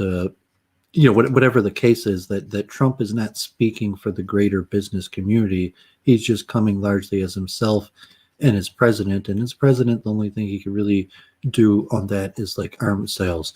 And in the current situation, it goes back to immigration. The main thing, the biggest component, is the labor, and specifically labor in IT, in computer programming, engineering, medicine, these various things that have created kind of like an Indian aristocracy here in America, and that also makes an interesting component to the Indian-U.S. relationship, is that relatively across the board, from Democrat to Republicans, Americans are pretty happy with our Hindu American neighbors, despite the obvious like idolatry and cultural differences that like ironically Hindus seem to have assimilated the best into American culture. Well, there's something that I was. But that's also due to other factors like the brain drain and the fact that the IQ difference. That like studies shown like Luke Ford, the average IQ in India is like 80 or something, like across India. That's a bit ridiculous. Well, there's different studies in how you measure it. In JF, when he talked vegetarianism, and he said that maybe that he mentioned that to me, but all this does is prove that IQ is quackery, and that whatever cheating on it. According to those statistics, 80. This seems insane. It's like, do people not realize? Forget it. The average IQ, well, the point with the average IQ of Indians in America is as high as like 110, and it said like I know tens, maybe hundreds of Indians that have higher than 130 IQ. Engineers, prominent people, extremely intelligent people. So there's a conglomeration of very high IQ Indians in America, and so it's created an interesting dynamic for Indian politics, and even Modi, when he comes to America, as president of India, versus an Indian in America who might be very high or even at the top of a corporate ladder, or like a billionaire like Shali Kumar. Yeah, I mean, well, back up just one thing. Like, I'm gonna have to look in the Obama's Indian relations again because it's not coming up in my brain. But I can guarantee you that Obama was hated in India because Obama basically, people forget that he spent time, I think almost 2 years in the early 1980s in Pakistan after supposedly having Zbigniew Brzezinski as his thesis advisor at Columbia, but we don't have the records of that, so that's just... Well, I'm talking specifically the relation between Silicon Valley and the major companies and their counterparts in India. And Obama basically, did what they told him in terms of that, and that whatever the power structure now that resides where I think even Microsoft now is ran by an Indian man, right? I mean, it's not it's Apple, new company, Twitter. You see these companies like Indians are sometimes CEOs of these companies, and that transition happened largely under Obama, and probably his I'm pretty sure like Obama was close with he like Mark Zuckerberg. Like you don't remember? I remember that like Obama had like a town hall with Mark Zuckerberg at Facebook, and like I think Obama was buddies with Steve Jobs too, but I'm not sure about that. But yeah, but Obama also was pro-Pakistan. Yes, I'm not saying that he was. I'm not saying he was pro India, but I'm saying he was pro. Whatever the agreements between Silicon Valley, and you're probably right that like Obama wasn't good to Indians. That's how he basically rigged it so with the immigration system that Indians get paid less for the same labor, that that they allow millions of Indians to come to America, work these jobs at the big companies, Apple, Microsoft, all of our companies. Here in Detroit, there's probably at least like 5,000 Indians that are working here in America right now at our companies. But I mean that system I think largely was created under Obama, and exactly who the power players are, what the legislation was, I'm not sure. And it's bad for Indians because they get paid less for the same labor, and it it creates this downward force. And but at the same time, it's helping the industrialization, the mechanization of America's labor force, and the computer revolution. Because I mean, all the everything that went internet and digital, and you had to have computer programming companies that created the software that matched these people's business. And saying that was largely people from India that were a huge factor in the whole computerization of America, let alone today in forms of engineering or even medicine and various things. And I think even the Royal Society of London now is headed by someone from India. So there is that factor that Indians in the West, in America, I'm not sure the West in general, maybe just England and the U.S. are extremely successful. And I think that adds the element to India that it gives more credit to India as a nation, the fact that Indians in America are so successful. Well, I think your meta-analysis is totally correct, but the most important Obama-Indian connection is not Silicon Valley. What is it? The answer is Vikram Pandit, because as we see from the Podesta emails released by WikiLeaks, is that basically a Saudi prince and Citigroup picked all of Obama's cabinet choices, and voila, that cabinet was everything Citigroup and a member of the Saudi royal family picked for him. He may not have been. There's no evidence. CEO. There's no evidence that Obama was Hindu or Indian friendly, although but we move on and so let me move on, because there actually are some important points in this article as to the security discussion that started the first half of your last comment. 1 second, let me get back to the screen. Okay. Okay. Yeah, the narrative is only okay. The Trump administration appears to see enhanced defense cooperation between the U.S. and India, as the president put it at the rally Monday, as a way to strengthen the U.S. position vis-a-vis China and Asia. India, in this perspective, would act as Washington's junior partner in the great power competition, pushing back on Beijing's regional dominance on America's behalf. The narrative, though, is only half right. Yes, India will seek to balance China, but not always for America's benefit. Well, of course, India's got 1 billion people. They're not going to cuck to orange face. No matter how much Trump cozies up to Modi, New Delhi will act in its own perceived interests in relations with Washington and Beijing alike. Sometimes that will work out to U.S. preference, sometimes it won't. Regardless, U.S. arms and trade arrangements, absence extreme and dangerous measures such as a total suspension of trade, are unlikely to significantly change New Delhi's policy choices here, because its policies towards the largest nation in its neighborhood affect India's core national interests in a way those other factors do not. Beyond this issue of maintaining realistic expectations, Modi's government's policy should give Washington pause in moving forward with military deals. Well, Washington is moving extremely carefully on this front.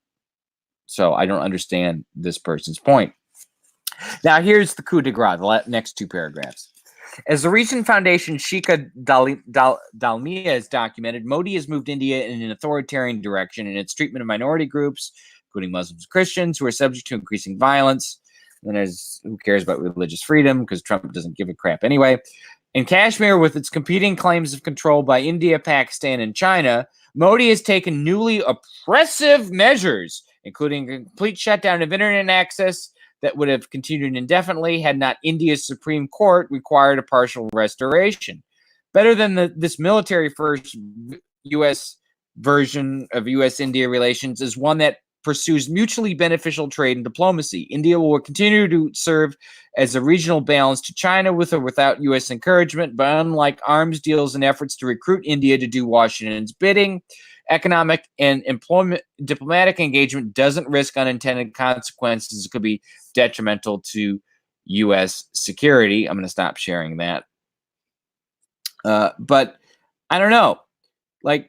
Seems to be an unwillingness to see how trade and military stuff work together, because a lot of these commentators on U.S. foreign affairs and geopolitics more generally don't look at things in terms of political economy. There's a problem ever since Wilsonian and FDR tier liberalism has basically taken over geopolitical studies, for lack of a better term, in the academy, of seeing how politics and economics and security are interlinked.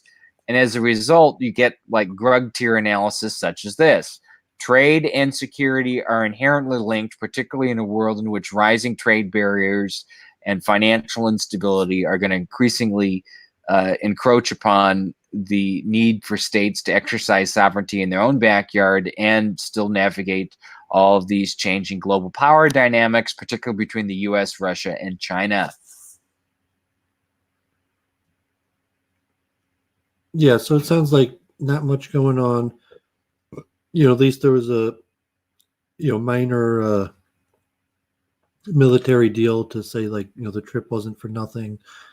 From the larger political human rights academic circles, you say, okay, like, you need to confront Modi on these egregious human rights violations, or just mismanagement in government, or any various one of the issues that they'll list and demand. I can't believe you didn't call him out on this, and you just stood there and whatever. But that's how Trump does it. You can't expect the newspapers to. That's generally the method of the newspapers and how they're going to portray what they feel is important. So basically,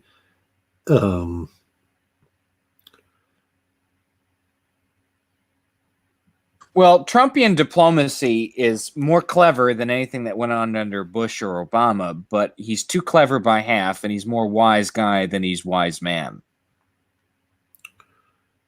Yeah, I don't think. He also might be reactionary, so it's unclear, how Trump's going to go into election and how Trump is going to go. If when the dust clears, and if the international sector or Americans are looking like Donald Trump versus Bernie Sanders, so okay, like anybody, okay, like we'll deal with Sanders, we'll deal with your leader, whatever. We're going to still try to pursue positive relations. Like the phenomenon of Donald Trump, you will probably stand out as different in terms of policy. He hasn't really been able to get much done. Like India is just like a sign of largely failure, like potential wasted, where he had a lot of potential to further develop the relations and didn't pursue it. And, so years later, the status quo just remains. So this kind of like dud of a trip where, he goes to the Taj Mahal, and he goes to, like historically, like the dud tourist place, like the Gandhi spinning wheel and the Taj Mahal. And it's saying like, it seemed just like a dud. It shows like Trump, he's stuck in the past. So I don't really get it. He is stuck in the past. He's probably cursed himself where he can't have good advisors. So I was saying, like, who would Trump's connections in India be, and like, what route would he go, and what network? And so he's got official and the so it makes good ceremony. It's like, okay, good ceremony and show of friendship between the American people and the U.S. people. So regardless of what you think of your leader or how they became leader, there's still a good show of friendship between two peoples. So it's generally positive, but at the same time, it demonstrates one thing, like how distant U.S.-India relations are in general. So like, okay, we're Hindu-leaning people may be disproportionately largely connected to India and than the average American. But from the media cycle, you see that India is just not big news. It doesn't make the U.S. media cycle. It doesn't pique your average American's interest. It's a billion people, and to my understanding, if you talk about like Europeans and Germans in particular, like the stuff I talked about Peter Sloterdijk and all these people from Middle Europe, India is far more interesting to us than China is, and the fact that we get a lot more coverage of China and a lot less of India. Like, I blame the fact that India went from non-aligned, quasi-socialist, as Vince described, to under Indira Gandhi being pro-Soviet, which forced Nixon to go pro-Pakistan. And we've had, 50 years where we haven't. Yes, we have Indians that, are in tech and have done well in education and whatnot, but, we really don't have like real cultural understanding or communication. And much of that's been lost because of bad geopolitical policy. And, the issue is not that Trump is cursed with bad advisors. It's that the talent bench of people that are there to be hired is so piss poor. There are no good advisors to be had under the current geopolitical and deep state paradigm. There's like Jennifer also, like, God forbid, Indians are conquered people who have been disconnected from their natural traditions. So that that disconnect of create a lot of dissonance in people. And you see that like Indians in America, like, okay, especially I see that like being involved in ISKCON, that people, they don't know their traditions. They might recognize parts of their traditions or things that they know their ancestors or parents did, or superstitions that they held. But Hinduism just now is largely being systematized, and even to say there is such a thing as Hinduism is a claim in and of itself that could be inaccurate. You're saying there is no unifying, that the Hinduism as the Western label to unify, all the similar traditions in that geographic region, versus a theological explanation of unifying it, or actually in practice of politics and governing, in creating a Hindu nationalist system to organize all those people, even if democratically, if democratically people vote their race or vote their religion, and it turns out Hinduism is by far going to win in any democratic elections. And they, if they're going to try to set up a government like that. So it's very interesting to me. And, whether the implications from, like the generic is money is karma, model of Western materialism, say there's not huge significance right now besides labor of U.S.-India ties.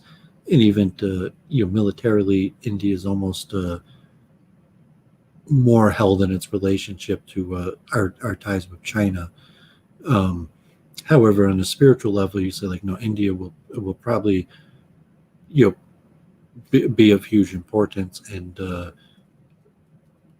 Hinduism, even on the rise, that Islam has risen much quicker than Hinduism, and as Vincent has said, that trend might reverse, where you have a rise of Hinduism, and then the restructuring of the Indians that have been disconnected from their traditions and re-pick up their traditions.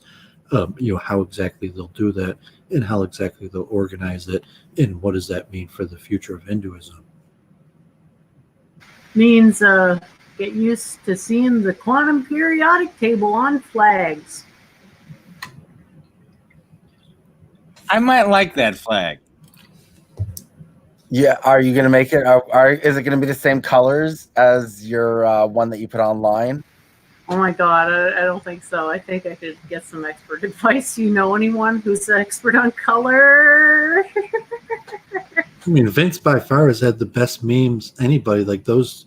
Oh my God, I know. I always get a kick out. I mean, he didn't make those, but I'm saying those Hindus for Trump. I designed them. Like I gave them the concept, and then they made it for me. Who's they? Were they Indians, or saying just? No, it was an art company. It was a graphic design company. Yeah, I mean, those were pretty good, I gotta say. Thank you. Yeah, I tried. I mean, well, I paid for them, and I came up with the conceptual design. Like I gave them the pictures, and I said, this is what I want, and this is what I want it to look like, and I designed it in PowerPoint with all the pictures I wanted, and then they made it look all nice. So you got your big show with Adam Green. I'm not sure, we've been at for almost 2 hours. Like, I mean, did you want to talk more about like possibly the rise and spread of Hinduism among non-Indians, or did you want to come to a conclusion and want to possibly discuss your appearance on Adam Green tomorrow, let you promote that and talk about that a few minutes. No, I think we can talk about both. So you do see that like there might be a mass spread of a global Hinduism that will influence how will it be differentiated? I mean, in terms of Islam, if you compare like Islam as a group strategy of Arabs to Islam as a global religion that encompasses. It really depends who takes it over as the Chakravartin. Well, it first influence the culture. You'd have to have a globally unified Hinduism to say there's going to be one leader, and that one leader is going to come from a certain people. That's been the traditional means of it happening. Now, granted, it hasn't always been in those circumstances, but it would really depend on that. That's the one. Well, we would need like an avatar at this point that would be able to unite all the Hindus. But if that happened, there's that's different from what am I trying to say? That's a possibility, but it's not practically what's going to happen. Well, if you're a Hindu, it's like, okay, is us here on the panel, like immigration is completely a non-issue. So you're saying, okay, what's the biggest issue facing Hindus in America? It's like, well, immigration, 100%. But it's saying to us, right, that's not the issue, at all. Like we wouldn't think of it like it's not even a factor. Right, yeah. We think there's still a global Hinduism. You're saying, okay, like you're a Hindu, you're part of a global people who have a similar belief system, and that means something. Larger than Indian politics.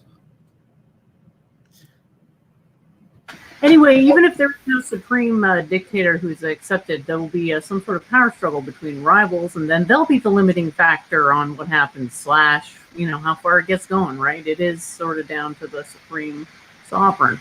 What gets implemented, right? Kind of looks different from one to the next, doesn't it? Well, like Doooovid said, this is about Hinduism spreading to non-Indians, and maybe in the West you could possibly make a Hindu nation where you are, the avatar of whatever, and you can rule your nation. Maybe you could rule the world. I don't know. Talking about or someone else. I've been predicting that you'll see, so to say, Indian Hindu cults that will be allowed to pop up across America, kind of like Hasidic villages, but those will probably be, vast majority Indian, and they'll eventually be able to get their own like township or little village, and they'll be able to set up internally in America as U.S. citizens, like a Hindu, some sort of, and it's somewhat already happening with these larger and larger ashrams, and ashrams turning into villages right here in America. Right. But in terms of the influence of Hinduism on larger American culture, or even like in the realm of larger secular America, where people become more and more acculturated to Hindu theology, and that might have some sort of paradigm shift in larger American culture. For like now, like you have like the right atheism or evolutionary, and that Hinduism could serve as like a precursor for the mass exodus of people from Christianity to various more, I mean, if you're not using pagan as a pejorative, but pagan practices.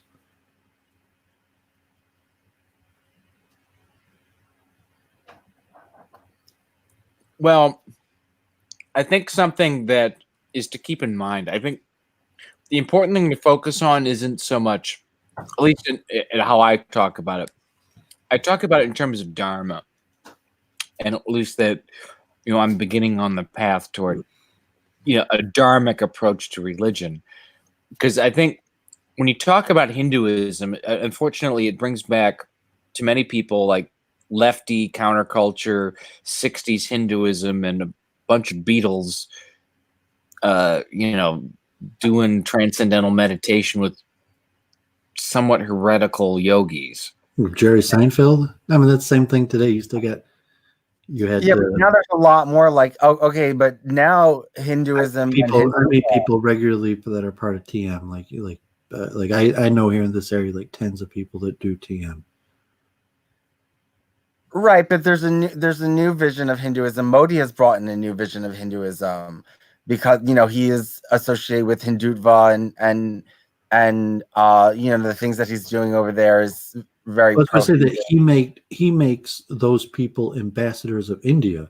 So it's like, okay, that guy was like a counterculture Hare Krishna, or that guy was doing TM or just doing yoga, and now it's like, no, that man was an ambassador of India. That's, so to say, the rise of Hindu nationalism when you were representing. Oh, right, exactly. When India was secular and you were coming as a preacher of Hinduism, you weren't representing India, you were representing the spiritual teachings of India, but the government was secular. So under Hindu nationalism, you have the leaders of Hinduism could be risen to the status of in the material realm of actually being a state diplomat. Yes, yeah, exactly. Then there's a lot of them, and they are currently in power over there. And I think that that's starting to hopefully replace the kind of stuff that came in the 60s and 70s and ISKCON I don't really approve of, but other kind of heretical ashrams and sadhu Hinduism that kind of like a fluffy Hinduism, and that I don't think is very healthy to maintain for all that long. Yeah, there's fluffy Hinduism, but it shouldn't be the only type of Hinduism you have. But now, hopefully, with the rise of Modi, the rise of India, I always work to network the right wing in America and Europe with Hindutva, and I've been doing this for about 6 or 7 years, and it's really grown. Like I was there. It's really grown. The alliance, the online interaction between Hindutva Hindus in India and alt-right guys in the West has really skyrocketed. Like they know what Hindutva is. They know who Modi is. They are talking about Hinduism. They've read the Wikipedia articles on Hinduism. They know about the Vedas and stuff like that. It's really within the past 5-6 years, the more even the material form of identitarianism, where the first, like, so to say, you realize that you don't have an identity, and then you try to find an identity, and you identify with like your race or your people, your nation. Then maybe you might identify with like a religion or a theological system or higher value. So that progression of people looking for their identity, like I see it with people joining ISKCON. But the identity, like, okay, like India and politics and government and my people, to then some greater return to Hinduism. And I don't know, like in Hebrew and Jews, you have like your Baal Tshuva, or like you're born again.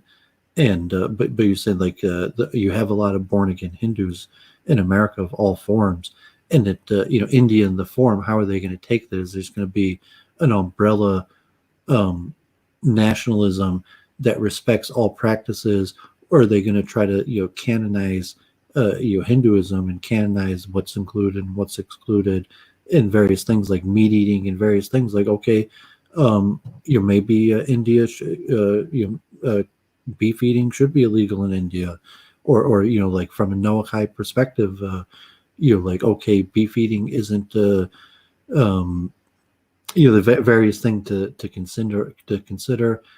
And I'm largely neutral on that, like government systems. I could think through it, but like how they should govern or whatever, to me, like I'd rather focus more on spiritual things and trust people to figure that out on their own. Oswald Spengler asked Vince in the chat, just another Hindu. Just another Hindu think Modi is a Hindu fascist, and I suppose the broader question is, can Hindu be fascist, and what does Hindu fascism even mean if it could exist?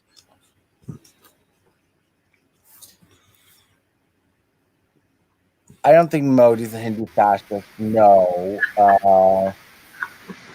I don't think I think he's definitely a very strong Indian nationalist, and that he is, well, he comes out of the RSS, and I think that he is accepting of Muslims and Christians that are in India as they are. I would say that he doesn't want them to grow, and he wants the Hindu power to grow, and hopefully in a peaceful way, but quickly and in a strong way, that they would be able to change those people and bring in a Hindu Rashtra. I think he's more like that.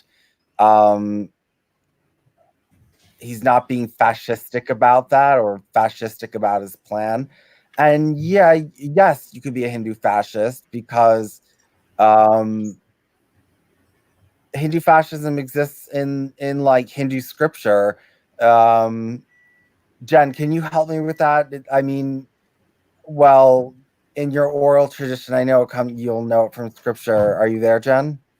Is Jen there? I'm here, dear. Go ahead. Okay.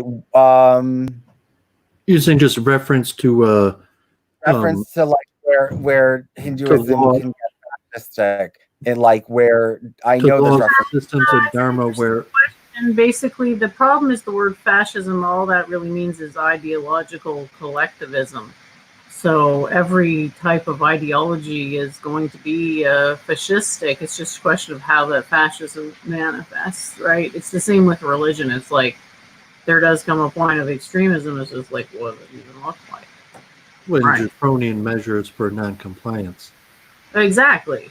That is inevitable. There's, some type of theocratic fascism going on right now, and there's certain things that are clamped down on as opposed to others. That's when you see Modi. Of collective enforcement of will. It's just a question of whose will, and that's where the fascism comes in. It's just like a bit of a misnomer because every government is by definition fascistic because it concentrates the ability to do force, right? That is de facto fascism. So if there's a it's more ideological collectivism is how to look at fascism and sort of see how, like, when people say fascism, it's not saying a whole lot. It's just saying collectivism about an ideology. What ideology, though? Right? It's unspecific. Yeah, I mean, God forbid, it's saying when you see Modi's kind of like thugs as it's portrayed in some media, like beating people with sticks, and you see that like pretty regularly in that they're portrayed like, God forbid, like Modi the fascist, and then like here are his guys like beating rightful just peaceful protesters with sticks.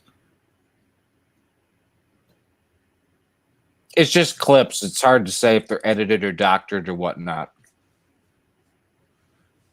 Yeah, but I think that's where you get the link to like the fascism, where it's just like, okay, like and now Muslims, the nation state law, and then I think you protest, and then there's the pictures of these Muslim students being beaten with sticks, and it's coming out, Modi's a fascist, and it's maybe a hyperbole, and like Bloomberg in his calling Sanders communist seems to largely be saying backfired or was a score for Sanders, that hyperbole hurt him, didn't help him.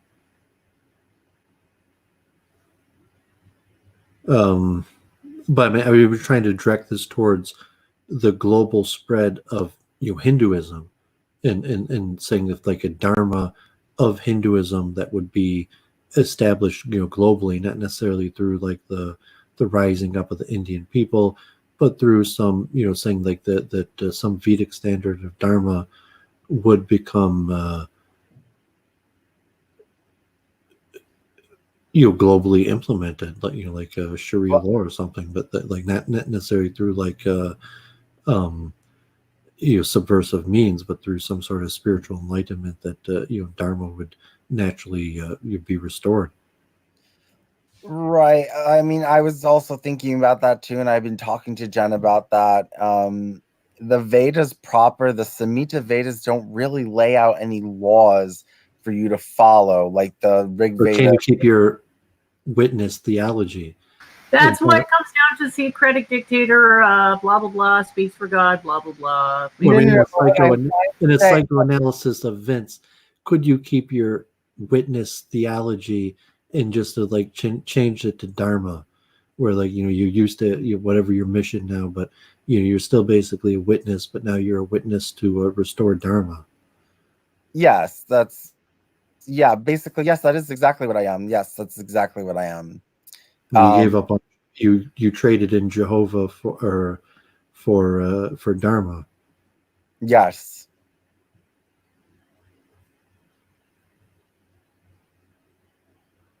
Yes. And so, what's the likelihood that you're saying like that would be, some sort of mass move like Claire or something, like God forbid Christianity's kaput or something, you have a mass exodus of hundreds of millions of people. Well, I Islam think seems that to be the pretty strong, but if you had a mass exodus of hundreds of millions of people from Islam, and that Hinduism could be a logical in a better where you could actually have a global Dharma. it sells itself. A lot of these converts, what I've noticed through a lot of these converts is that, especially the newer ones, is that they are like self-converted, meaning they just kind of self-radicalized. They heard some information, or they went to go see a guru, or they read something online, and they went on Wikipedia and they just, did it themselves. And the more that happens, like, I write about it, I live as one, I have a blog about it, I go to all these events, and then I write about it and I spread it, and people see that. And then the more you advertise it, the more people see it, the more people hear it, they'll naturally cling on to it. It's actually a lot more seductive than people give it credit for, especially now. And like you said, identity, people are looking for an identity, and Hinduism can give you an identity without necessarily getting rid of your old identity, because it's open enough. It's not a sectarian. That's what Tulsi Gabbard, when I first introduced, I was like, I'm Hare Krishna and Hasidic, and she's instantly said that's okay, you could be both. And Hinduism is largely unique like that, because most other religions, no, you can't be both. That's like Doooovid gets so much flack as a Jew. He was like, no, you can't be both. You're a Jew. But Hinduism is largely accommodative. Tolerance. Clara and her, like, where is tolerance? I don't know. What mitzvah is tolerance? And saying, well, there is no mitzvah to be tolerant. But like, within Hinduism, tolerance is definitely, one of the main values, and it seems like Indian people are largely relatively quite tolerant. But whatever the case is, it'd be interesting, someone who's been my life changed from these teachings, thinking that okay, that people are going to start like chanting Krishna or do some of these practices, but at least like the larger spiritual principles, probably better in line with the environment, and being an environmentally friendly religion, these various things, and it's a more well-tested working system to hold together a multicultural society, because like Hinduism is relatively good, historically proven good at holding together multicultural societies. But it's multicultural within a civilizational context. America is multicultural within a mercantilist context. That's an important difference. Yeah, it's not multicultural in that sense either.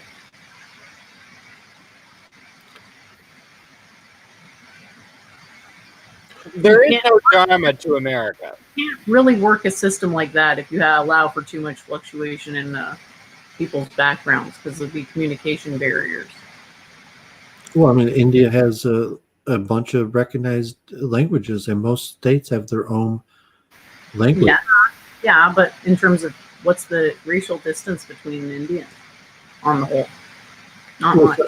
What's different? I mean, if you consider America, where there's accent differences, but there's not language differences between states. maybe the percentage of The point is that, like, you could say, you know, parts of Asia were made dharmic through these, like, wandering monks like Buddha, right? But that was a dharma imposed on another system. It wasn't, they didn't set up a multicultural civilization based on that. They just imparted their teachings to a different civilization, right? Yeah, but saying Hinduism, the way you're describing it, you're not going to be able to get some magical canon of laws that's going to work for a mushed up thing that nobody wants to be involved in. you're saying most of the cultures in Southeast Asia, and even greater, were Hindu civilizations. You know, and Buddhism is an adaptation, basically an outstretch of Hinduism, and so I mean culturally, it's even though some of those countries are Muslim now, or their practices, or like the ruins, like Kuala Lumpur, or some of those famous temples of civilizations that don't exist anymore, but those were Hindu civilizations, and it's easy to interpret, like archaeologically, basically all civilizations as Hindu. Once you start looking at these societies or temples that aren't in practice anymore, and say, okay, that they lived as Hindus, and then understanding conceptually the concept of Dharma, then you could interpret the globally even non-Hindu societies under this concept of Dharma. Yeah, and I mean, for the Christians, the Jesus Christ is taken from Krishna, right? So you're also, yeah, and you can argue that every religion sort of comes or has had some influence from the Vedic religion. I don't want to say all religions come from Veda, because I don't actually think that's true. Well, you're saying if it's true, you're saying it's not just the strategy and history of India, it's the the communication of the creator of everything, the force that unifies all of creation to humanity. And it wasn't just the communication to the Indian people in that area for practices that were meant to do there. There were true practices that benefit any practitioner who does it. Is that true, though? If that were true, wouldn't everybody already be in Vedic religion? Well, people have free will, and saying it's not like there's other options on the for them to choose from. There's and you say, okay, with Christianity and Islam and all other sorts of other options that people could choose from, but mainly Christianity and Islam. You're saying even in India, you're saying like over 100 million people chose Islam, because or Islam chose them. They're paid to do it, and now they get gifts from the government. Is that a good enough reason to promote or continue the state funding of a religion in supposedly secular country? I don't think it is. I don't think anyone's going to see it that way either. Well, I think all it is, right? If you're all excited there was a lot of those 100 million, like millions upon millions of their like ancestors, or not millions upon millions, but a lot of their ancestors were forced into it, into Islam, and so we can't say that it's given the choice. You said given the choice, people might come out of it more than go into it if there's a choice. I mean, yeah, but if it goes in as Hinduism as a race or Hinduism as a religion, and so these directions, like on the Islamic State law, you're saying, oh, Hinduism's a race, and even though these people are currently Muslim, they're from the race of Hindus, and they'll have political implications. We're just saying Hinduism as a religion, and saying like, no, those people are just Indian and they're Muslim, and they're not Hindu anymore. And Vince is Hindu now, or the global Hinduism that and it's probably like Judaism that both are true. Like Hinduism is a race and it's a religion at the same time. I think that you could say it came from people of a particular demographic, yes, but and been maintained, and is still today largely maintained. Its truths apply to everybody, but they came from a particular people, right? That's the difference with this religion versus any other religion, is that the truths other religions come up with don't apply to other people. Or does the truths of the Vedic tradition apply to everybody?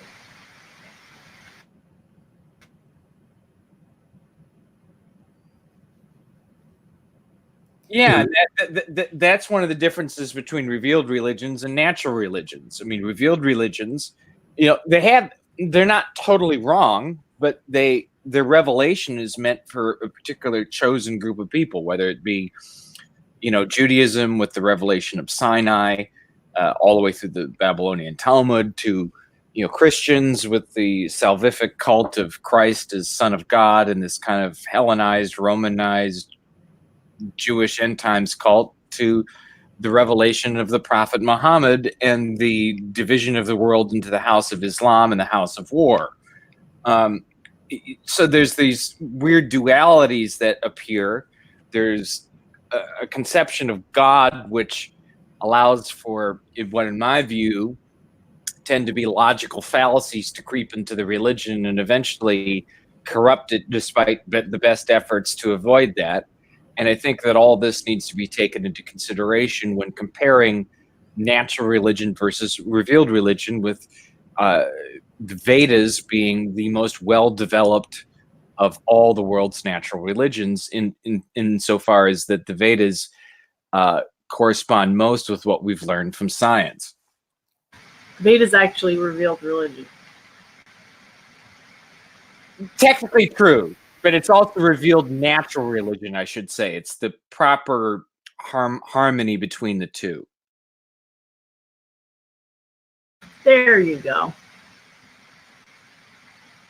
Because it takes faith to believe in science. It takes faith to trust the law of karma. It takes faith to believe in fundamental axioms that can be used to explain very complex scientific phenomena, such as the nature of the universe itself. Because the universe is everything that there is. There can be nothing outside of the universe, which is why, you know, my conception of God is not that of some sort of supreme creator God that, you know, Aquinas and Averroes and other Christian and Islamic thinkers try and shoehorn in there with the cosmological argument, which violates the law of karma. Everything causes and effects. Classified as New Age because, okay, if you created your own conception of God, that's, you know, classified as New Age, and say so, or and you know, I'm kind of saying is like, or maybe Vince is saying, no, I mean, you're basically Hindu by default, and you know, rather than in that you'll eventually see that you know, through trying to create your own religion or your own set of principles, that you're going to kind of fall into default under these larger Hindu principles. Yeah, I think because the Hinduism is like a catch-all, and I think that any other system is not going to be as complete. So if you're looking for completeness, I think you're eventually going to fall into the Vedic system. Yeah, and then you mean that in the West or in general, you know, when you create something new that's not part of an ancient tradition, it's called New Age. But you know, New Age and Eastern, you know, like in most libraries or, you know, sections, are like, you know, think of the 60s, they're together. Your New Age and Eastern are you know, in the sense counterculture because they're not Christian. Yes. Or in, you know, different societies because they're not Islam. But I think that a lot of the people that went into the New Age movement or went into ISKCON or whatever, they're reverting to Hinduism. I think that, and I think that portal is going faster. I think that, well, I went from pagan to Hindu, and I think that a lot of other people, I know other people have made that same transition, and it's happening more and more often because I think that it's really hard to find as much depth and breadth as you can find in the Vedic civilization than you can in any other Germanic, Nordic, Mediterranean, Slavic, African, whatever mythology and teaching and philosophy and cosmology, and that, I mean, nothing really can compare to the vastness of the Vedic civilization and its texts. I think that Hinduism has the largest body of texts, followed by Judaism, right? Judaism has a really large body of texts. Like, aren't they the second largest body of texts, Jews? Yeah, I mean, I guess both depend what you include, and you know, saying like every major rabbi of every major town wrote a shelf of books. So you know, over generations, there's libraries, and you know, Hinduism is, you know, largely the same. So you know, it's like, and your stream of it, where it's like, you know, my guru wrote it, it's Vedic scripture. You know, kind of like type internal Hindu debates about the status of acharyas or sages or scripture, but you know, the prolific writers of you know, most of the leading Hindus of the previous generation wrote, you know, shelves and shelves of books. You know, some of even like bookcases of books. Yeah, people are always trying to get me to debate physicists. Really, what they should be doing is dragging on, you know. And it goes back, you know, saying the corpus of the, you know, like Judaic literature. The Romans had a lot of literature too, but I'm saying the Romans didn't have the continuum, but in terms like they produced, you know, huge volumes, and maybe the Greeks did. But you know, the Hindus, for, you know, at least since there's disputes about the origins of scripture, the dating of scripture, or oral tradition becoming written, but you know, the vastness of the literature goes back you know, thousands of years also, where there's just huge volumes of literature from you know, thousands years ago, and even guys like you know, big names, Ramanujacharya, Madhvacharya, Shankaracharya. You know, there's just volumes of literature. And holy sites, you know, there's pilgrimage towns. So you think places, and there's festivals like Kumbh Mela, and you know, just vast gatherings of people that we know, millions, sometimes tens of millions of people have been doing these pilgrimages for you know, time immemorial. You know, according to Hinduism, maybe even for millions of years, but at least according to Western tradition, as long as the West was sending people to you know, out to east, you know, they've been observing these practices continuously. Doooovid. If I set up Kumela in the West, do you want to come? Well, no, I'm saying that you can't set up Kumbh Mela. You're saying that Kumbh Why Mela. not? Well, because Oh, pilgrimage, whatever the hell it is, I can get people to go swimming in a thing. no, Whatever. because you could transfer the Ganges. You're going to bring the Ganges to the U.S. I found liberated the Saptarishi from the Yavana tribe, haven't I? Who says I can't do that too? But let's just say, hypothetically, if Drug Mela got started up, can I put your name down on the attendees list? Well, I'm just talking about these larger phenomenon of practice that you know, people have observed, like Rath-Yatha, that you know, like there's disputes among the historical origin of, you know, when the first Rath-Yatha is. According to the story itself, you know, that the Jagannath Guru goes back millions of years. You know, so the difference of Hindu cosmology in historical records, and you know, the West's scientific current understanding to that. But at least as long as there's been emissaries of the West going out to the East, you know, we know that there's been these traditions were carried out then also. So you know, just makes it, you know, interesting note, and it's like the practice, and sort of like a divine. There's a divine truth that's to these practices and rituals, and you know, maybe what Jennifer, like bringing Kumbh to the West or something like that. That you know, have to be a phenomenon, but I'm not sure.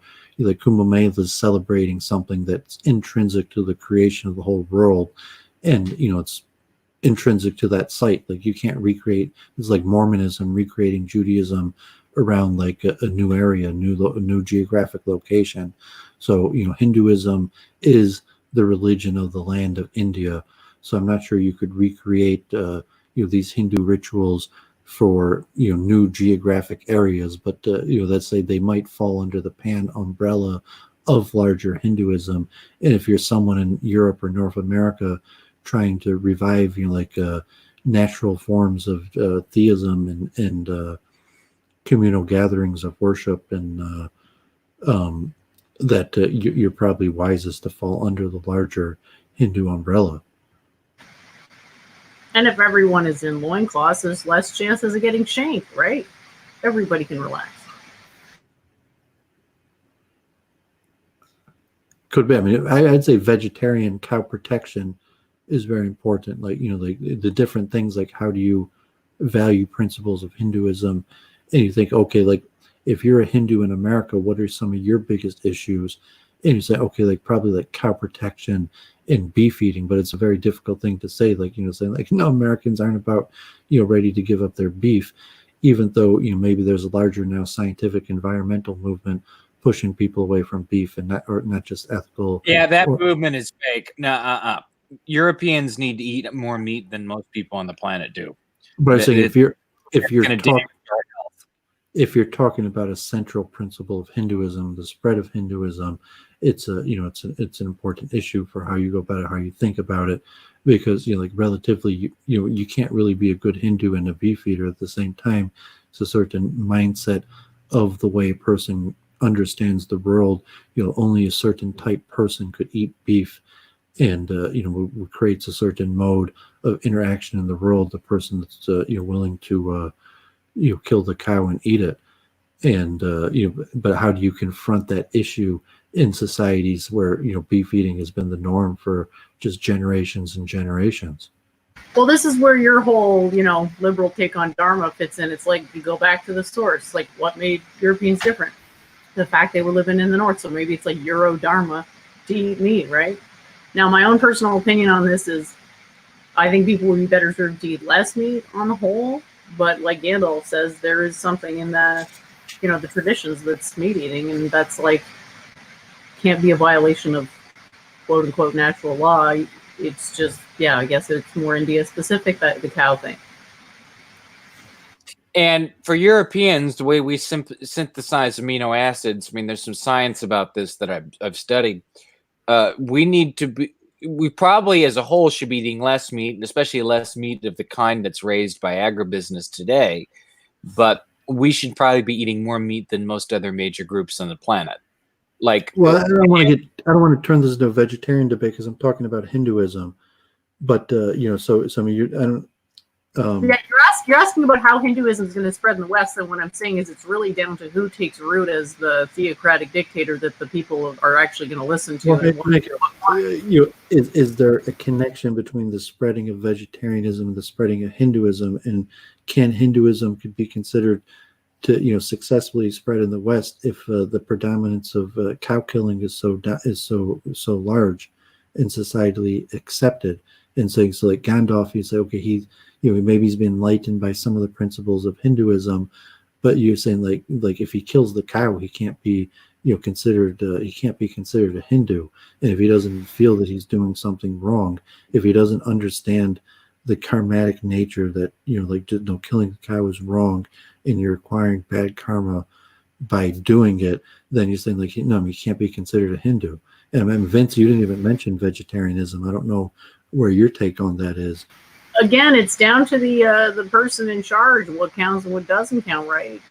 So it's like, if you're going to draw the line at vegetarianism, that's completely arbitrary place to draw the line, right?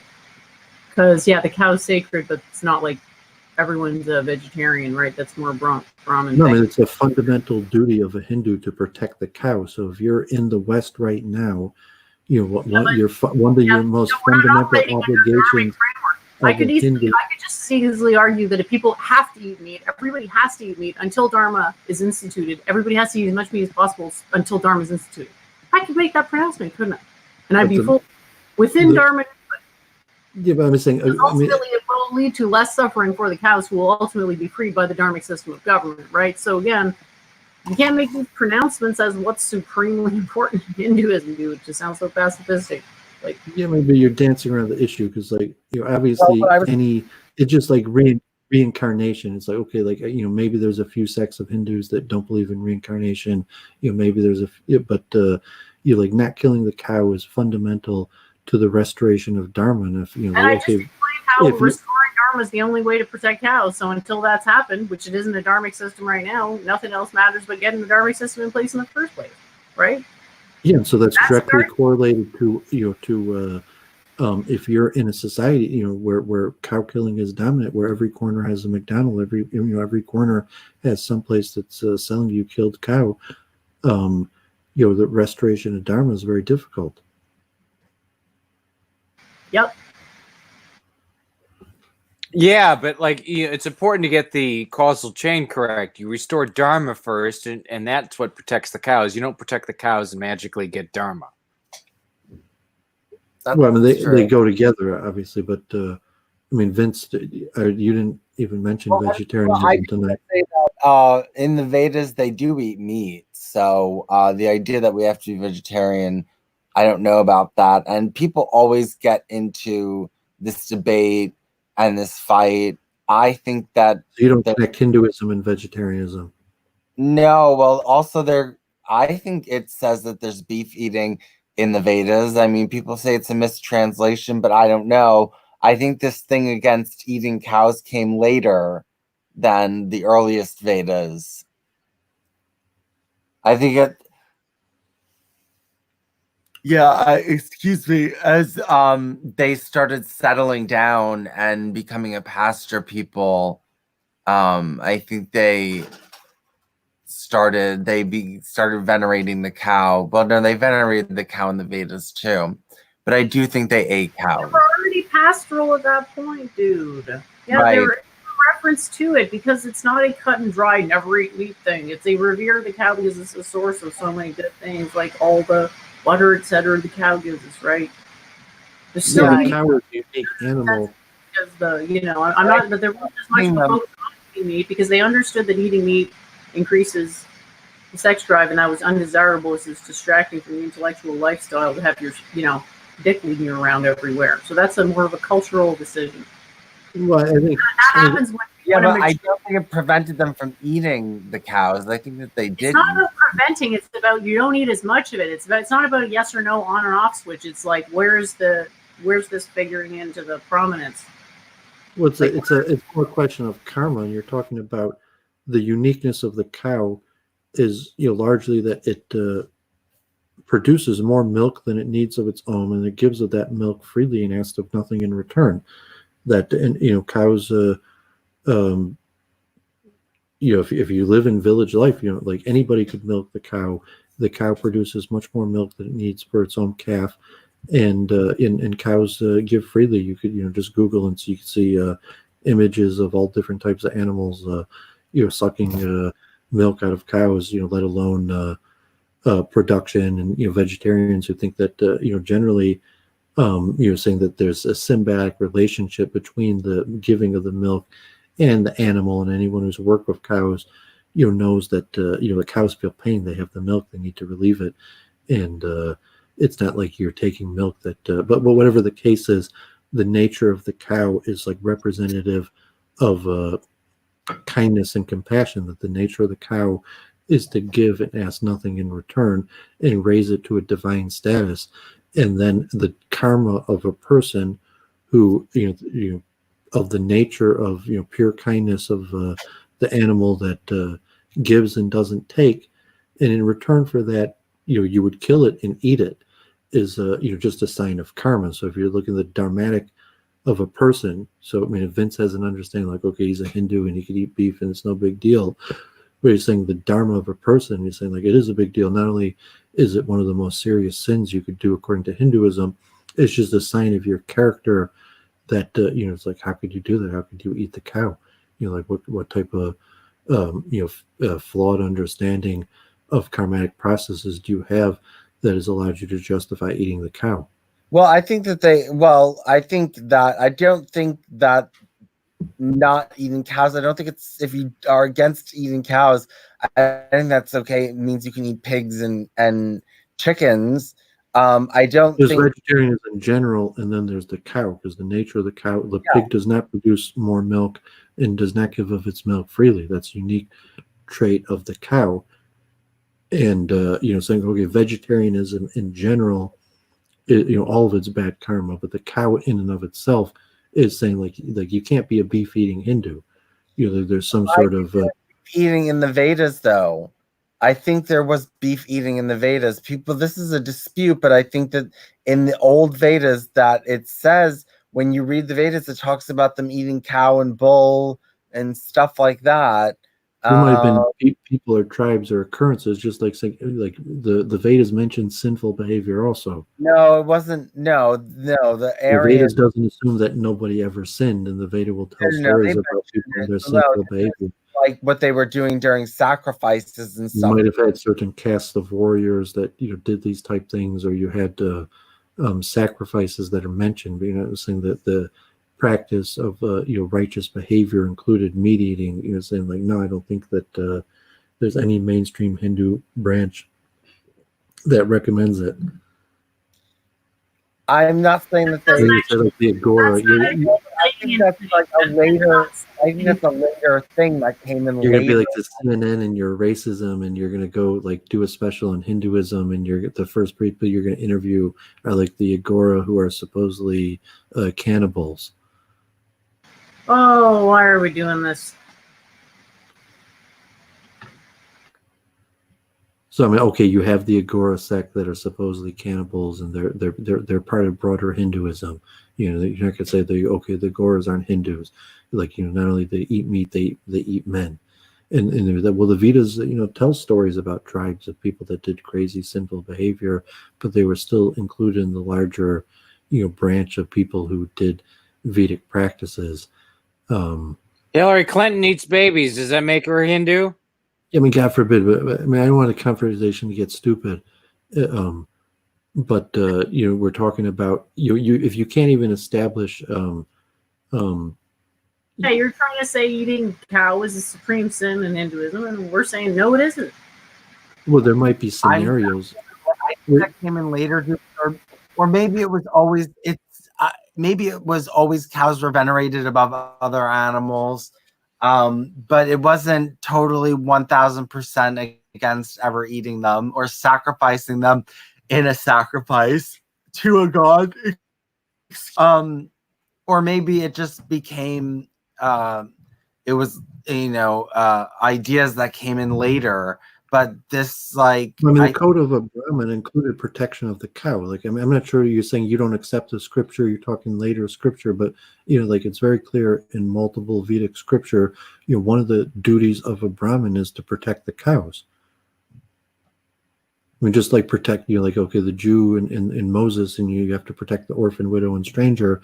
But in the Brahmanic code, it's clearly written multiple places. There are multiple stories.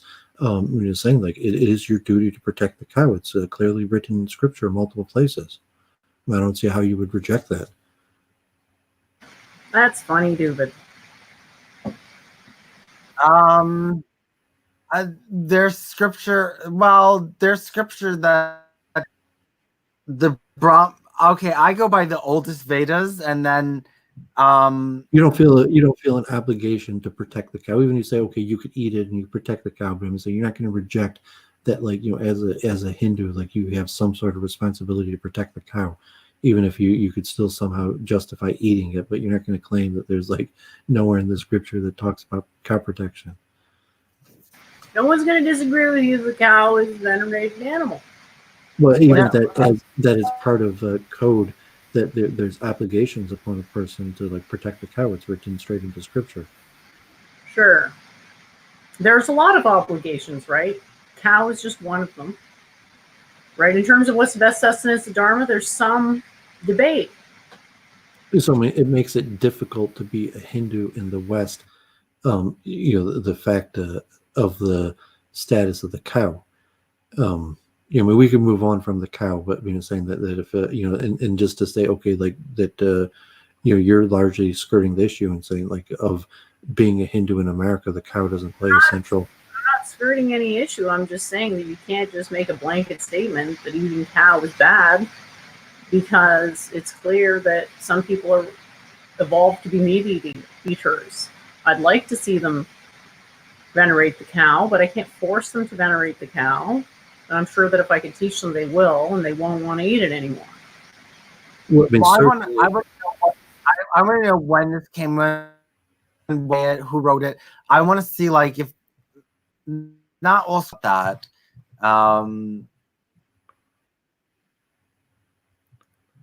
Well, I mean, what the statements about you being reincarnated as the cow? Let me find that picture. Yeah, like I don't believe in reincarnation. I don't. That's believe ridiculous. in- Reincarnation But is a central belief. you're How can you saying have reincarnation? Reincarnation is not just reincarnation is probably best explained systematically by the Hindu sages and the Vedic tradition, but like a belief in a cycle of birth, death, rebirth is common to all naturalistic folk religions. It's almost universal. were you saying just like you don't have to be believe in cow protection to be a Hindu, you don't also You do have to believe believe in cow protection to be. There isn't even such a thing as a Hindu, but yeah, obviously cow veneration is important. The question is whether it's ever acceptable to eat cow. That's where it's in the gray area.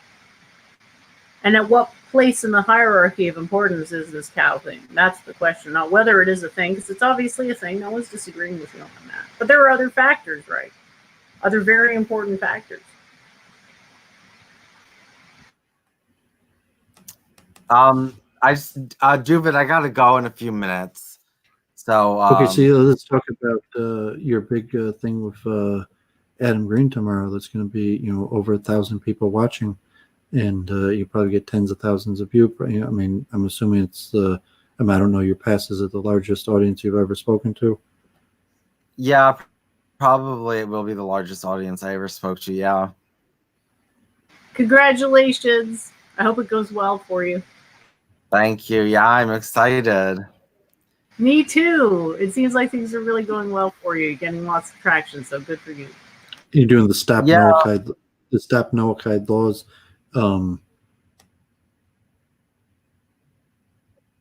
Did he quarterback exactly what you're going to talk about, or you don't know really?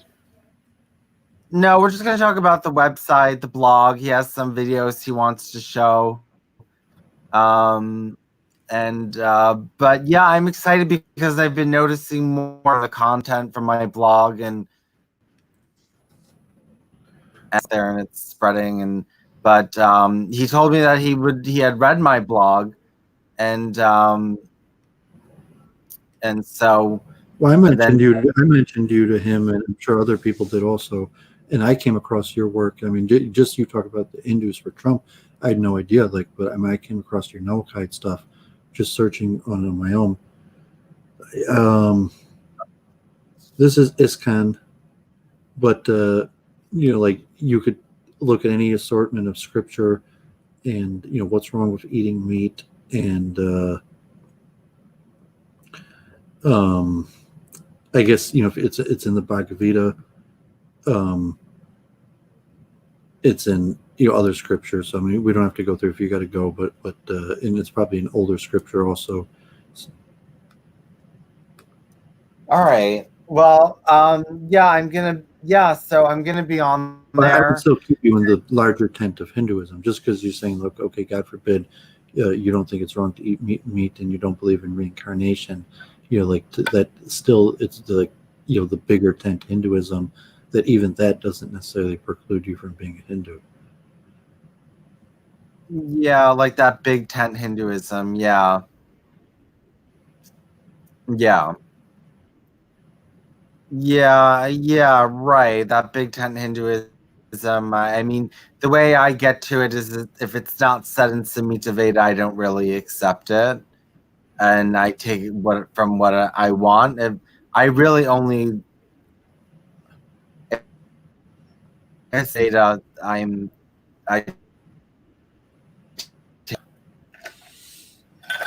Yeah, I know Adam Green. He mentioned that like that you're a Hindu when he said he's going to he's have Vince on next week. Talk about Stop Noachide, and he thinks Vince is a Hindu. So maybe he'll come up. And I know Adam is a Pentecostal, and maybe your witness experience will have benefit to you, because like I know he loves those Bible verses. And he's like, look what they believe, and he'll show these Bible verses. So that might play to your benefit if you're good with that. Okay, thank you. And like your research is good, because I gotta say, like as someone who's like pro Chabad, and just saying like I wonder if anyone ever like compiled all of like the acts that we got passed in various legislators to promote the Noachide laws, and saying like like your work is actually much better than even the most pro Chabad publications. Yeah. Well, because I just kind of scrub the internet and find whatever I can, and then I post it. Because I used to do like somewhat the opposite. I wasn't so much. I didn't care so much about like Noachide laws, but just government officials making official pro-Jewish proclamations. That was I didn't like compile them, but I used to always share that stuff, and I still do. Right? Yeah. No, they're well. I don't know. I was like, I I don't wonder think. if anyone would ever compiled that, and it's like, well, it turns out you did. Yes. Yeah. Well, there's lots of really states and the federal government all the time, but I think more of them are innocuous. You know what I mean? I don't think that they say anything like outrageous or anything, though I haven't gone through all of them. But Well, you don't that even one, cover it. There's also like Holocaust and like anti-racism or various other stuff that also gets put into proclamation yeah. by different groups like Chabad or whatever. It's different groups that would be promoting that, but probably like mandatory Holocaust education or various things like that. Those are also all over the place. And then anti-BDS laws and various things also are popping up in state legislators everywhere, and is probably Right. the precursor. Those Noahide, acceptance of Noahide compliance later set the precursor to have legislation that would basically punitively punish people for being against the Jewish people. Probably.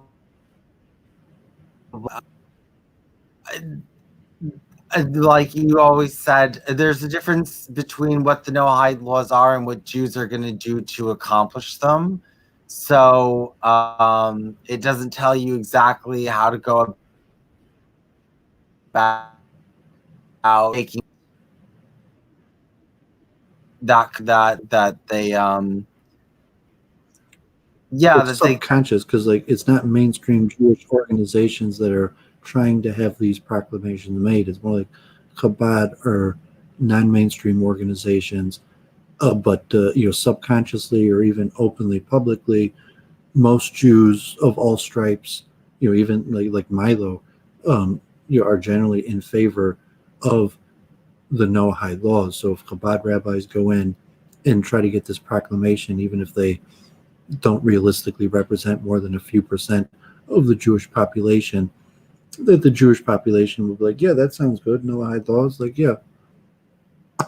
Yeah, a lot more than you would think. I mean, they do have a lot of support. They should do a poll. There should be a poll and see what a lot of almost all the Jews that I've spoken to are pro Noahide law, or very few, like they don't come out against them. Well, even like me, who's like I'm a Hindu, I'm questionable idolater, or like Milo, who's like a homosexual, is like, don't you realize like you yourself could be destroyed by your very own Noahide laws, but still like kind of like, yeah, like I kind of like Noahide laws, like that's a good thing. Yeah, so it's almost like subconscious. It's like an active conspiracy. It's like a genetic a group strategy conspiracy that's been built over generations of mating, selection, and environmental various factors. I don't know how it was transmitted, but it was transmitted. There does seem to be, from what I can see, there's a consensus among Jews for these Noahide laws. So whether it's genetic or whether they were taught that, they learned about it somewhere. They must have heard about it because there are Jews that have. I mean, if you want to give the comparison, it's like it's like Brahmin, or it's like Vishnu to Hindus. So okay, like the Noahide laws, like you have all stripes of Jews, and like we have our scripture, and it's not as vast as Vedic scripture. You just got like Moses and the story of the Israelites. But popular legends, that just like the Noahide laws became, one of the most popular legends and a unifying factor among Jews, in the same way that, maybe like Shiva or Vishnu worship became the most important unifying factor among Hindus, even if it can't be scripturally justified. Don't So, forget Odin and the Germans. That's important too. Yeah, so you might not have scriptural justification or even historical, but it's just a historical phenomenon that support of the Noahide laws has become one of the larger unifying factor among Jews. Isn't that since pretty much Maimonides? Because you said it's the Big Tent Judaism thing. It might go back to the time of the Romans or the Greeks, and I still haven't produced my public study session, Ask the Rabbi number 12 or something, and it's a matter of dispute, but most of the Israeli academics, scholars, archaeologists, think it dates back either to the Romans or the Greeks, and it was a change in Jewish strategy that ancient biblical Israel acted in a different way, and then it was under the Greeks and Romans that the Jews adapted this Noahide strategy. Well, I'm just shocked at how no one has ever heard of these Noahide laws, until the last few years. I mean, as a Jew, how many Jewish parents teach their Jewish children about the Noahide laws? Well, they don't probably. They probably don't even know what they are, because it's not really mentioned in the Bible. So it's this concept it's mentioned in the Talmud, and saying it's largely like Chabad or these Jewish missionaries that are going and trying to get it spread, because so it's kind of like the stuff of legends that, like, well, you're not even sure if it's part of Judaism or not. So if you're your average uneducated Jew, it's like, oh, the 7 Noahide laws. So it's like, well, where's that say in the Bible? And you're saying, like, your average Jew is not a Bible expert, and they might not know that it's like not explicitly written in the Bible. And so that respect, it kind of like through folklore has become, like Hanukkah or something like that. It's just like, like Hanukkah is not mentioned in the Bible, but like, all, Jews do it. It's one of our bigger holidays.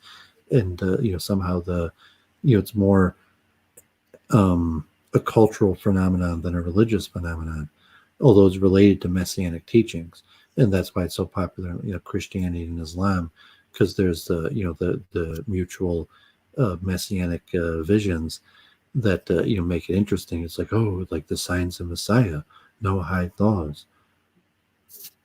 I have a theory that about messianism in like the desert. Could that have gone on because of this theory? Could be wrong, but I'm just throwing it out there.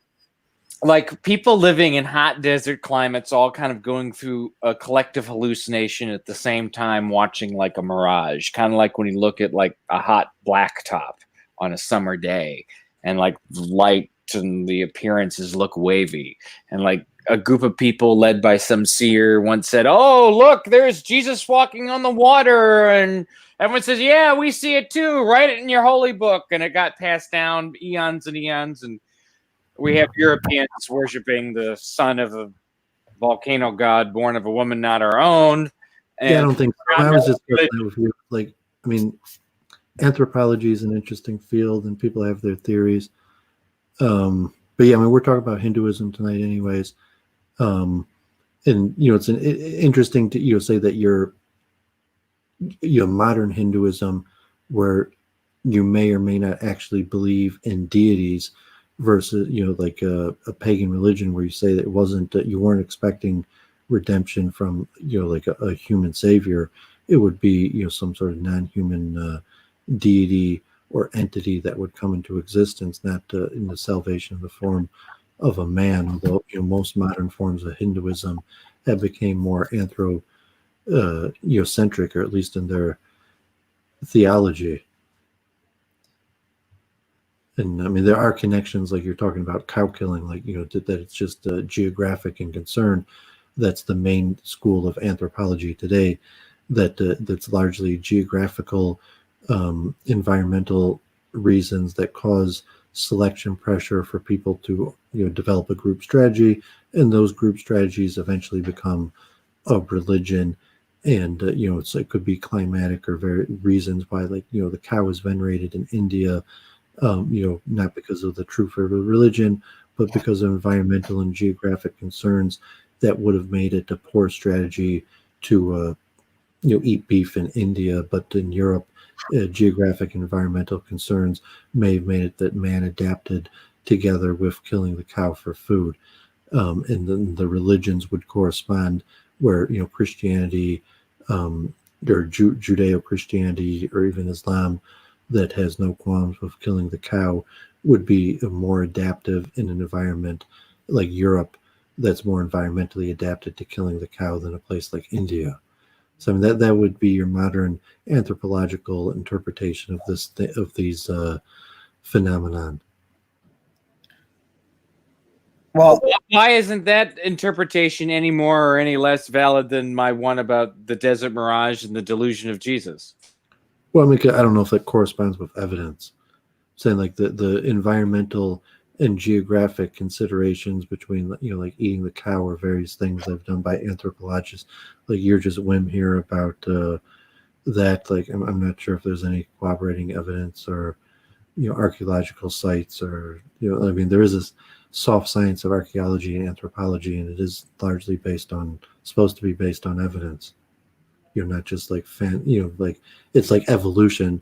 Evolution is the pseudoscience fantasy where it's just like, let me come up with some fantasy story of why this species evolved into that species and how it could have came to be, and essentially like you're a Lamarckian anthropologist in what you're doing. Like it's just like, let me just like hypothesize some fantasy vision that explains this, as opposed to analysis of the evidence. okay, with that, Doooovid, I have to go. Thank you for having me on. Yeah. Good luck tomorrow. And one before you go, I wanted to mention, YouTube promotion.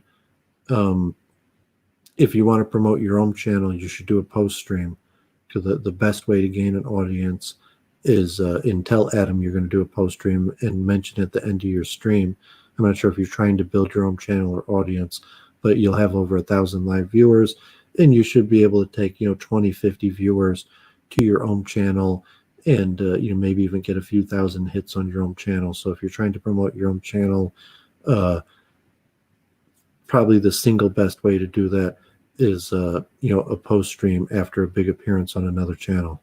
How easy is that to do? Can I just do that through YouTube itself, or do I need this program that you guys use? I just messaged you, Vincent. I can talk you through it. I'll help you out. Don't worry. But you can help you offline. But before the show, what time is the show at? Let me just answer you quickly. If 4 p.m. It's 4 p.m. It's 7 p.m. Eastern Standard Time. If you're not going to have guests before that to set it up, then I'll give us enough time. Yeah, if you're not going to have guests, you could do it straight from YouTube and just talk into the camera. But if you want to, you'll be able to have the link and give it to other people. Like feedback. You'll have to use alternative platform to do that. But if you just want to talk straight to your audience without being able to have guests, you could just enter your YouTube account and click the go live. Okay, all right. So then Jen will help me. She'll teach me how to do it. Okay, and I guess with that, I'll close the stream. So I mean, you could go, and if you want, I'll give Gandalf and Jennifer a chance for closing words if they have. Okay. All right. Have a good night. Bye. Bye. Well, blessings. Well, like, I'd rather have, Adam's chat, because I'm just thinking about the No More News thing tomorrow.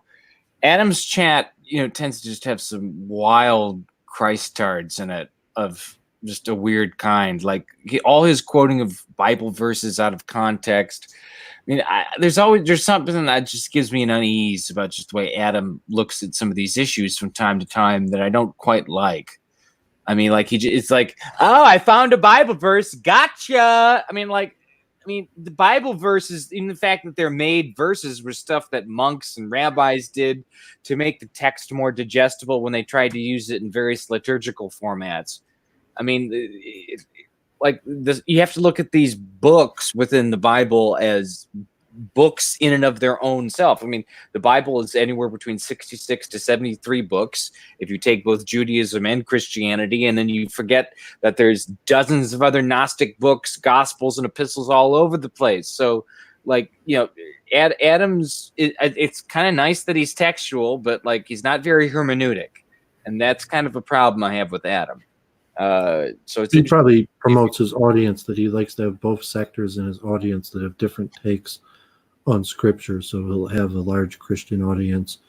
The majority of people interested in the messianic stuff that he's talking about are going to, in fact, be Christian evangelicals. That there's not that many like concerned people about like Jews and their belief that are going to be following. And also, he seems to have a large international audience made up of Arabs.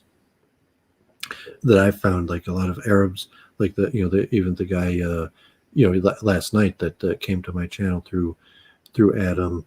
But however he's building up his audience and promoting it, and he also kind of likes to keep a little bit aloof of what he personally believes or his own story of that Brundle cast got taken down, and Brundle even deleted that video where he started talking a little bit about like who he is and how he got into that. But either way, him and Vince are a good match. And if it's be interesting, it could increase these circles. And generally Hindus aren't big in those circles, so maybe Vince will widen these larger internet debate circles by bringing different elements together. So hopefully be interesting. And I always enjoy just encouraging more people to stream. So Vince also obviously he was an activist. So streaming's the natural thing for him. And if Jennifer's able to help him tomorrow with his tech, I guess that's good karma. That's a good deed. It's a mitzvah to help people, even your political opposition. And we're trying to create a culture of, like a union of micro streamers, or just cordial society, like Bernie Sanders rising back, like Trump, like, no, that's not the way we talk to each other. That's not the method of civil discourse.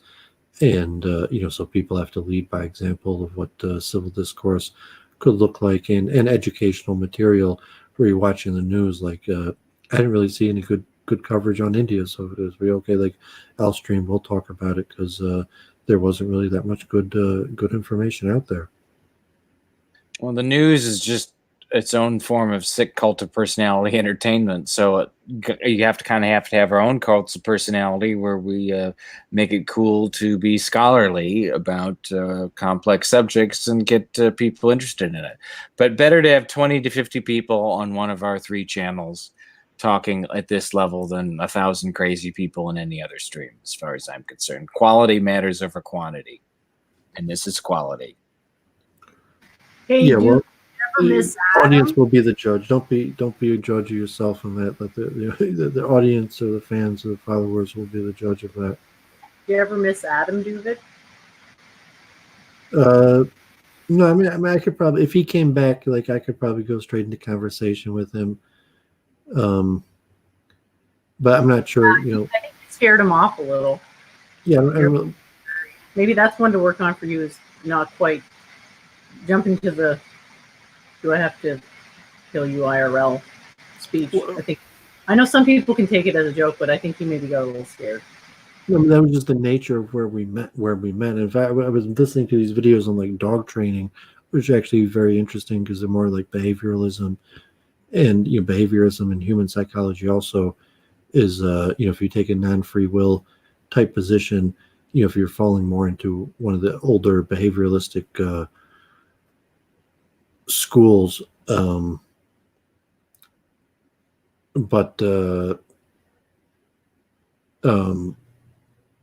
if there's a fear factor where you're at, where these things occur, that like you're saying, you train by sticks and carrots, and if you're in a violent situation, if you're in a situation, you have to deal with your interaction according to this larger situation you're in.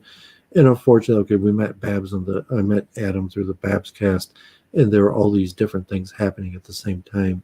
So the interaction of a theological discussion, maybe overlap with political, and then hence things like violence, and like obviously protection is part of Dharma, one of the fundamental duties of a person, is protection. So any dharmatic system has to include the Force. I don't know if Adam was scared off. Like, I doubt it. Like, I mean, it's also like one of these Christians where Don't you remember what you said to him? Come on. If I were him, I would have been scared. I wouldn't know. Like, no, I'm saying, like, okay, like if he's preaching, he was probably just experiencing, like I said, like he was just like a Hindu who read the Bible really well. Like if he's experimenting in extreme evangelism, and like you have to be ready to be crucified. Really, you have to be ready to be tortured to death, God forbid. And it's like Doooovid is relatively a peaceful guy. If you find me in a few bad circumstances and I said a few harsh words or something like that, but like, I mean, Doovid's definitely probably for the more friendly people you're going to meet. And if you're in the proselytizing business, you should have accepted the possibility that you will be martyred for doing it. So I don't see it. Like, I've dealt with many interfaiths and preachers, and saying like, no, I mean, like, if you're a proselytizer, like just a few harsh words like aren't backing down. Like, in fact, like, even God forbid, more than harsh words, like even torture and murder isn't going to have you back down. So I don't really see it. Like, so like, say if he was just experimenting, with what would it be like to be like an evangelical in an internet personality, but it didn't correspond to who he really was. He'll have to look at his own development in that. And it's ironic, Indian evangelizing Christianity would win many friends in these circles, but maybe, his claim himself that it was just a random computer algorithm that he got affiliated with it. But karma works. Who knows? What he says. We don't know. Maybe he was an agent. He fit the profile because he was pretty educated, more than you'd expect for someone who just randomly happened on a stream. But who knows what the algorithm itself selects for? But I mean, I don't know that he was evangelizing Christianity. He seemed to know more about Christianity than the quote-unquote Christians on the panel, which unsettled many. I remember that, and then got into a debate with you. Yeah, but I mean, that was the point. That was the point of his uncomfortableness with violence, is saying there's a connection between like Brundlefly, Protestant Christianities and the comfortableness with violence, as opposed to an Eastern person or Indian Christian and their uncomfortableness with violence. So I think that was kind of what you were talking about with that interaction. Well, there's a problem with the way Christianity. Okay, Adam might have the Bible memorized and know it a lot better than Brundle, but Brundle has a cohesive system of Christianity that includes the use of violence. Regardless of how well he knows the Bible. That's not the cohesive part. The fact is that Christianity makes it difficult to channel and modulate aggression properly, such that violence, becomes either masochistic. This idea of like completely inaccurate. The best armies, or it turns into some crusader mentality. So Christianity tends toward those extremes because it's just a fundamentally flawed and screwed up religion, which says it should be kaput. It's not factual, because I mean, obviously the best armies in articulation of violence has been done through Christian organization. Well, that's what I said. I said Christianity tends toward either too much self-violence, like self-flagellation cults, which were popular during the Black Death, all the way to like the Crusades. So Christianity doesn't know how to modulate aggression properly, such that violence comes toward either too much self-harm or too much Deus Vult crap. And Christianity can't seem to escape this and find the golden mean, because Christianity itself is an extremist cult, which has nothing to do with our folk faiths and our ancestors and natural religion of the type that we need. This is why I'm more anti-Christian than I am anti any other religion. Yeah, man, but you're basically just kind of like Claire. That's what say like you're New Age. You're trying to invent your own system, and which is basically impossible. And that's what me and Vince were saying, that your default, you're like Eastern and a Hindu. That despite whatever you might have in your own mind, your own vision about what you're trying to do, by default you basically are a Hindu. Wait, repeat that again. Like, I'm not following your logic there. Like, how is it, like, going back to No one natural. asked you, no one asked you to like create a new system or religion. It's like you're New Age. You've created your own new system in religion. It's not based on any unbroken tradition. You're not claiming to be like a bearer of some tradition or line of great sages. You're saying that you've came up with these ideas and you're promoting them. So it's saying that's largely what's classified as New Age. And culturally in the West and America, New Age is like a subcategory of Eastern. So as saying like, okay, you're not a Hindu, but culturally in America, you're basically promoting Hinduism. Well, that's how it can be I would interpreted. even say because of the cultural- theology, like to my ears, basically, even though you're not trying to convert people to Hinduism, like from a greater like meta structure, basically you're preaching Hinduism, even if you don't understand yourself that that's what you're doing. Well, there's some truth to that, but I think the important thing to consider most of all here is that this is not like a proselytizing religion. The main thing that needs to be done for people That's the Christian in you. ancestry. No, The proselytizing is the Christianity that's still left in you. there's very little Christianity left in me. Well, there's a lot, because I'm saying that's your nature. Your fundamental nature is structured as a Christian. So just your mode of interaction and how you frame issues or how you talk about things, it's all under the template of how a Christian would do it. Okay, how? Give me an example, something concrete. Like, what's something that I approach, which is fundamentally, let's say, like the operating system. Prescriptive, that you're very prescriptive. Everything you do is always prescriptive. It's saying that that's largely a Christian nature. Like if you were more in tune with your beliefs, you would no longer be prescriptive. It's only the Christianity in you that gives you the confidence to be prescriptive. I'm pretty prescriptive, aren't I? And it's probably also the Christian in you. I'm much more prescriptive now that I'm anti-Christian than I am when I was. It's just like Vince when you're talking about Jehovah's Witness and his like he's a Hindu and he's not into voting, but that even though he's no longer a witness, that element of not voting stuck with him. And so your character, how you interact, your personality is more influenced by your upbringing and your society and who you are friends with. Like your demeanor is like how you speak, how you interact, how you try to prove points in these various things. Most of that is ingrained in a person in their youth. And in your youth, you were probably more in like homogenous Christian culture. So, these things, it's, like you could learn, like you went to university and have, try to change your accent and change the way you speak. But in a certain way, when you have that comfortability level, you're going to return to acting how you acted when you were a youth, and like your approval level of how you act around your family or close to kin or various circumstances. So that saying that demeanor, your prescriptive demeanor, in many ways is it's basically just like Brundlefly. It's largely Western Christian culture that you're still acting like it despite leaving the belief system.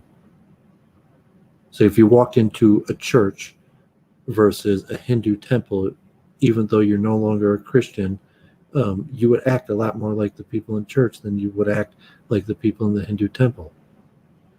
Ooh. Okay. I'm going to think on that. But It's not obvious. I mean, you think just because like you're opposed to Christianity that all of a sudden you act substantially different than the people who go to church, and like now you're more in line with like who do you act like now? Well, if I walk into a temple or a church of whatever religion and there are people behaving reverently, I will behave quietly and reverently myself, whether it be Christian, Hindu, or whatever. I mean, chances are the person the person your behavior is most similar to, is probably your father, if you have brothers, or your mother or your grandfather, percentage wise. That like despite any education or difference, if your dad's still Catholic and you're not, that from a larger behavior pattern, that the most influence on your behavior is probably your family, and all these cultural considerations that you have to, so it's like, okay, you enter a process when you become a new religion, and you recognize what causes you to act in the way that you act. And the majority is just default position. You act in the way that your parents act, or the environment that you were brought in trained, because you never thought about it. So a system of like Vaishnava etiquette, or Jewish halacha, canon law, Islam, is basically prescriptive for everything you do, because Vaishnava etiquette, there's general principles of how you should act, but that applies that the sages have basically determined largely what the best way to do every small detail of your life, although there is a lot of room for people according to their own proclivities how they should act within the guidelines of that. And that's so if you're brought up, you weren't brought up with Vaishnava etiquette, you were brought up with largely Western Christianity, that has formed who you are. So as an adult, the belief system that you've acquired doesn't correspond with the cultural training that you've acquired. So your action, how you interact with people, how you articulate, how you go about talking with people, forming friendships, in these various things, your default position on all of these things is basically the same as your father. And only if you go through your own volition to examine these issues and say, what is the correct way to act on these various issues? What do the sages say? Or, what does science say? However you make that decision, and what is my default position? And to understand your own karma, to say, oh, now I see that my default position was like this because that's my karma. And now that I've learned the proper way to act in accord, I could adjust my activities to the proper dharma as opposed to the default position I was in. Well, anyone who's ever met me and who knows, my family going 2 generations back, they don't say like, they always say I'm more like I have some of my father's characteristics that you wouldn't quite tell unless you really knew me well. But like, I'm saying it's a scientific fact that, saying it's almost guaranteed that the person you're most like is your father. No, the person I'm most like, according to all people that know both sides of my family well, and there's several dozen people that will probably testify, this will be like my late maternal grandfather, who I never met. And everyone who knows me knows I'm my mother's son. Well, I mean, there might be some family dynamic, but you're saying just as a general sociological trend of what determines behavior. If you're talking like a reincarnation or something. So he is himself reincarnated into his own descendants. His parents are only his parents because they have similar qualities to him, not because they're going to determine his behavior any more than the fact of him having taken birth with them. You really think I'm a lot like my parents? And it's saying, and the larger factor is the formative years as a child, because you have nature. Karma. It's karma. How much your formative years form you depends on karma. So just to come back to what Doowovid was saying, Gandalf, just to clarify a little bit, is that he's talking about like a patterning. So Christianity is like a label which goes with a bunch of subliminal patternings, right? And what Doowovid is essentially saying is that you change the label of your religious affiliation, but not the underlying patternings. But the same argument can be made for the conversion to Christianity in the first place, right? And then you can make that argument. That would be my point, because like as soon as I kind of, especially when I discovered Nietzsche late in high school, I briefly returned to Catholicism for a very short time in college, but for the most part, ever since then, I've been growing ever more pagan all the time. And the pagan me feels like the real me all the time. And it's like, how the hell did I believe in this ridiculous Christianity? Oh, well, it's because like the church was so beautiful when I was a kid, and I had family memories there, and the Catholic. Well, it's because you don't have free will. Support them. I mean, the basic answer is because that was the environment you were born into, and you didn't have a choice in the matter.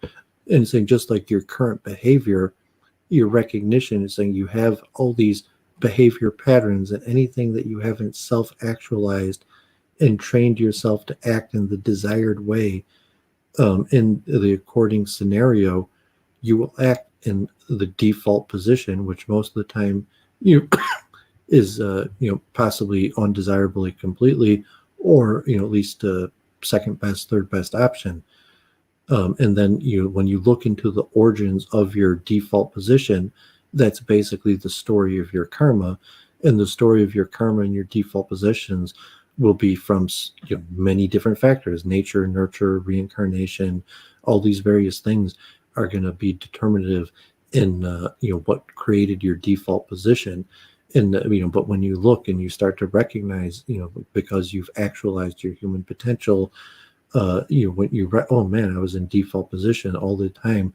There were a series of other options that I could have chosen how to act and accord myself, but because of my karma, I kept on acting and according, to this patterned routine that may have even been a negative way that was causing my life substantial damage.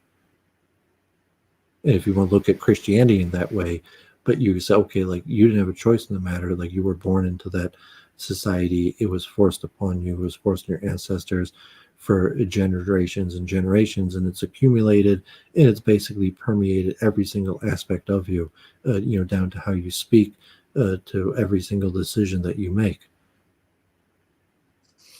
Well, I think there's a lot of validity to that, like, but the level to which it's permeated, like that level of totalizing, I just don't see it. Like, I mean, for the last half of my life, You're not supposed to say it because it's been indoctrinated on you.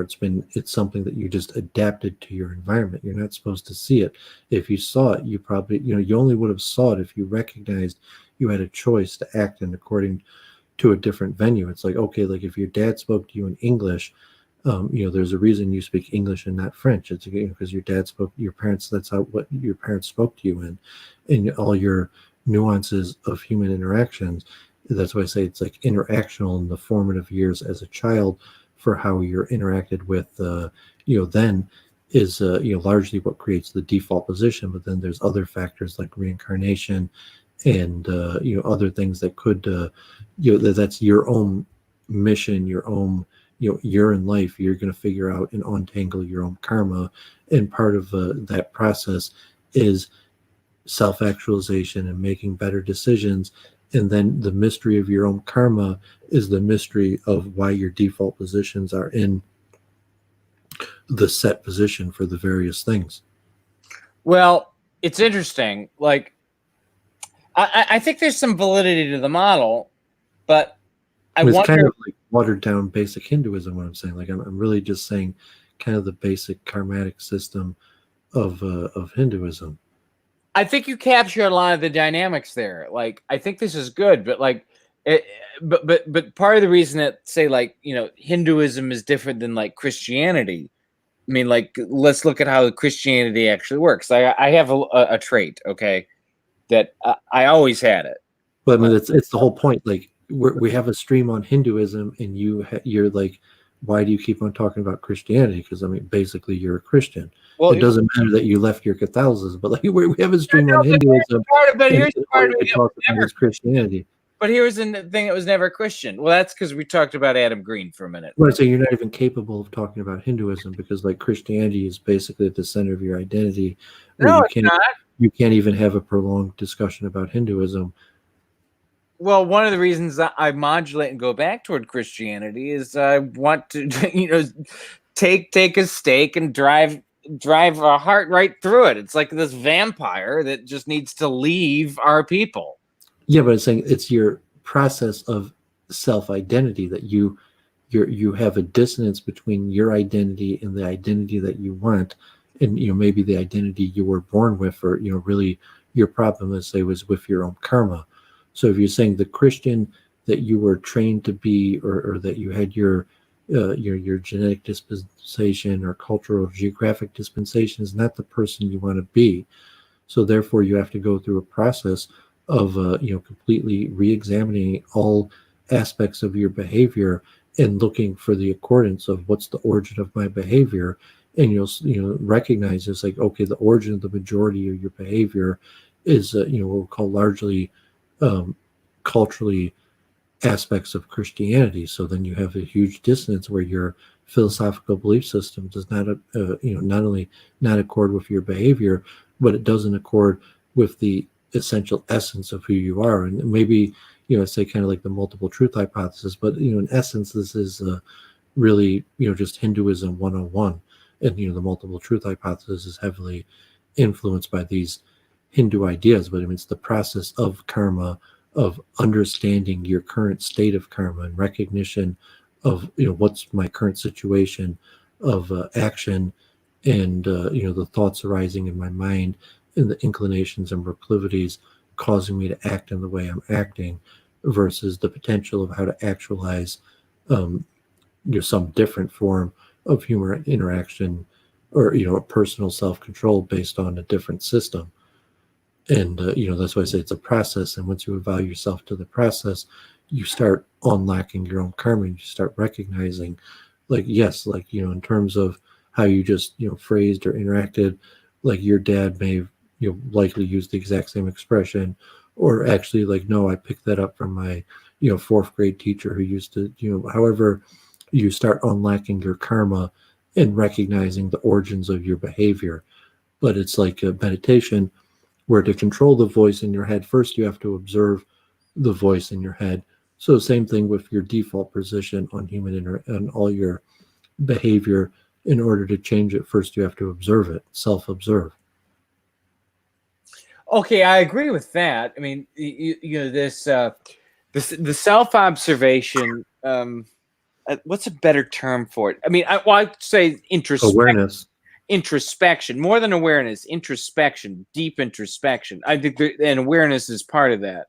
That's the point of the crossover between New Age and Hinduism. That, in essence, all of the stuff you find in New Ageism, and even like whatever, if you start promoting quantum, QST or whatever, that, like, in essence, it's kind of like basically Hinduism, because Hinduism has this finally worked out system of how the nature of karma works.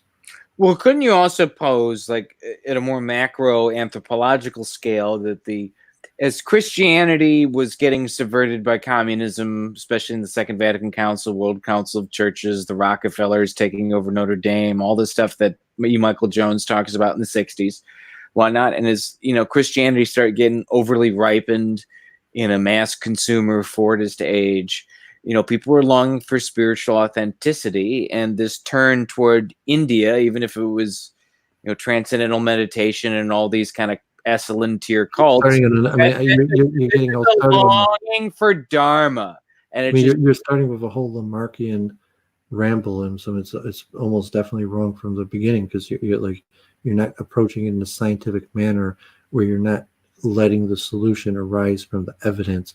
You're just postulating, and then trying to support your postulation based on your resume, as opposed to letting examination of the evidence arise to likely patterns or conclusions that will explain it. So I mean, most of yours, are kind of like Lamarckian evolution, where you just want to ramble. And isn't it possible that this is the reason of this and this? Well, I'm just proposing without even like a connection of how that arises from the evidence. Well, I'm trying to propose hypotheses to try and connect all these various cultural, social, political, religious trends and make sense out of them. I mean, isn't that sort of scientific and hermeneutic in its own way? No, I mean, they're just Lamarckian rambles. I forget, like, I'm not an evolutionist, but, like, it's like, how did the fish become a mammal or something like that? How did the fish get legs? And then you come up with like many different explanations for how, like, one species muted into another species through these various possible transitions. And that's a common thing for evolutionists to talk about. And then even like Lamarckian, which is considered the precursor to Darwinian evolution, that's largely false, where there's some sort of like direction behind evolution, and it wasn't just randomness, but there was some kind of like force that said, like, well, if the animal could only do this, and then that they evolved towards something, which is usually considered false science. And that's what you're doing with the anthropology, where you're just coming up with these wild speculations of possible causal scenarios, as opposed to an examination of the evidence and letting it rise and saying, like, as a scientist, like, no, I don't really care for like your random hypotheses of could be. I want something that arose from the evidence. Well, where did I say anything about what was going on in those major trends that is unfactual or not with the evidence, though. Because you're just trying to develop a hypothetical scenario that explains something. And I'm not like looking for a hypothetical scenario to explain something. If you're looking like, saying that the basic tenet of anthropology doesn't necessitate, like evolution, the theory of evolution doesn't require the storyline of like how the fish got legs. Like you believe in evolution and there was a migration of like how arms turned into wings or something like that. But the theory of evolution doesn't need your like hypothesis, and your hypothesis, if it's not based on evidence of how arms turned into wings, that's not science. So you're not doing anthropology by coming up with what you're doing fantasy and science fiction. You're not doing science by like coming up with hypotheses of how anthropology, or like how the Jews could have believed in these miracles through different things. That's not anthropology. It's a fact-based, evidence-based thing where you're looking, well, like what's the evidence? What do we know? And from there, devising a theory. I don't know what the evidence means. It does depend on the theory itself. Well, I mean, I think we're generally referring to this anthropological concept of group strategy in religion, that religions are some sort of adaptive measure, that humans found some adaptive reason why these practices worked, and from there they turned and developed into religions, and that's generally accepted anthropology today, that's considered science, these things. But I'm saying that anthropological process is based on science, not hypothesis. So like the science fiction. Oh, wait, hold on. Isn't hypothesis part of the scientific method, though? Yeah, but I mean, hypothesis is based on evidence. You don't create a theory and then try to fit the evidence to your theory. You find the evidence and try to create a theory that fits the evidence. Nah, that's not actually how it goes, though. Because the realm of theories one is capable of forming is culturally determined, right? So there's this huge bias built in that's not somehow miraculously not accounted for. Plus this whole thing with you can't get proofs in science. You can only get evidence in support of a theory.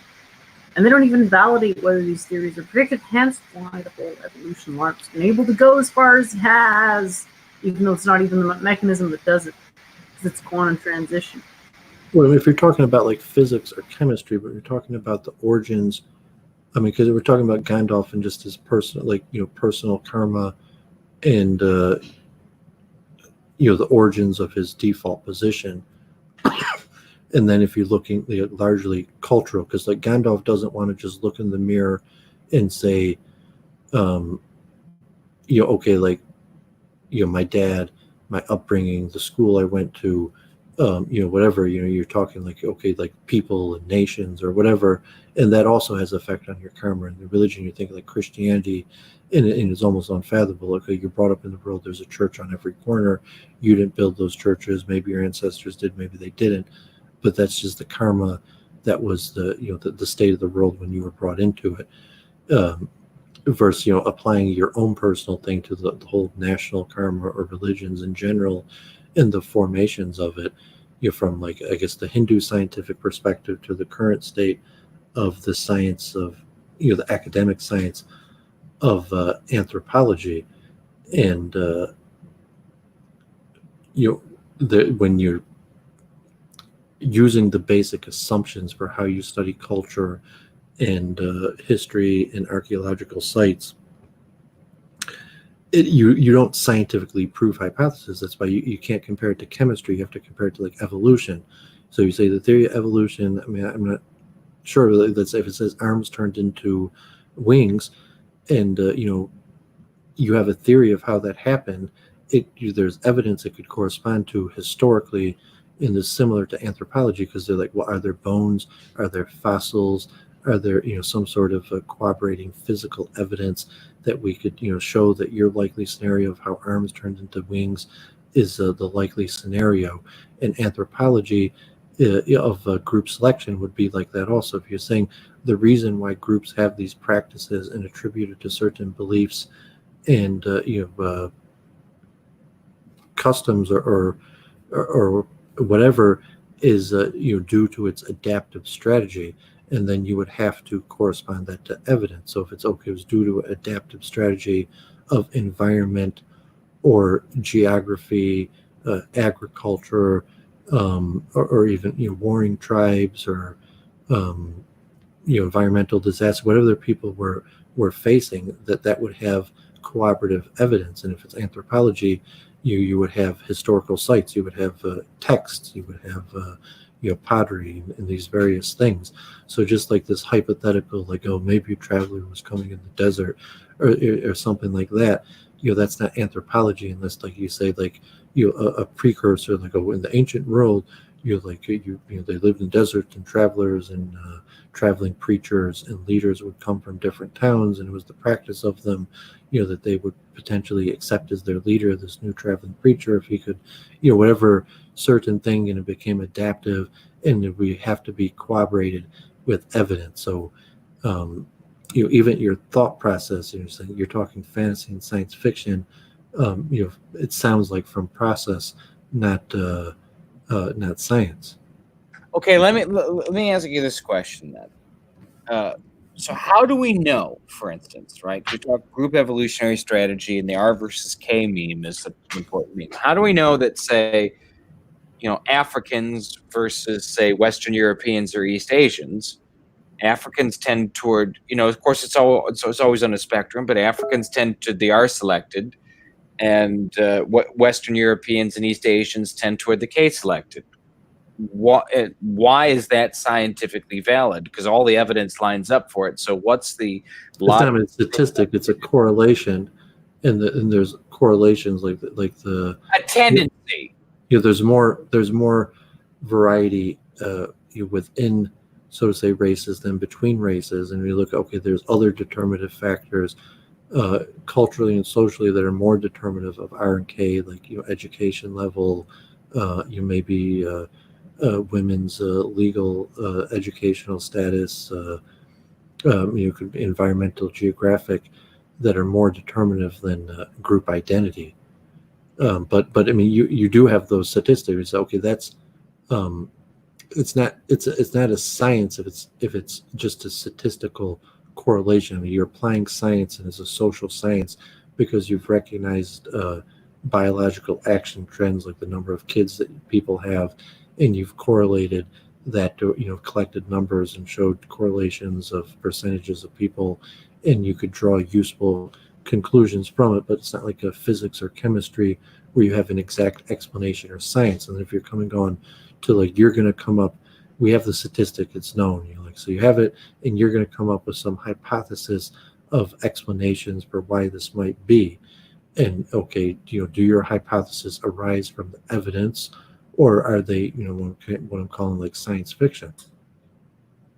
And that's like cold winter theory or something. Like cold winter theory is, okay, that's arising from the evidence, that's so to say, because Africans lived in warm climates and Europeans lived in cold climates, and therefore these differences are explained. But do you have any further evidence than just Europe was colder and Africa was warmer to support cold winter theory?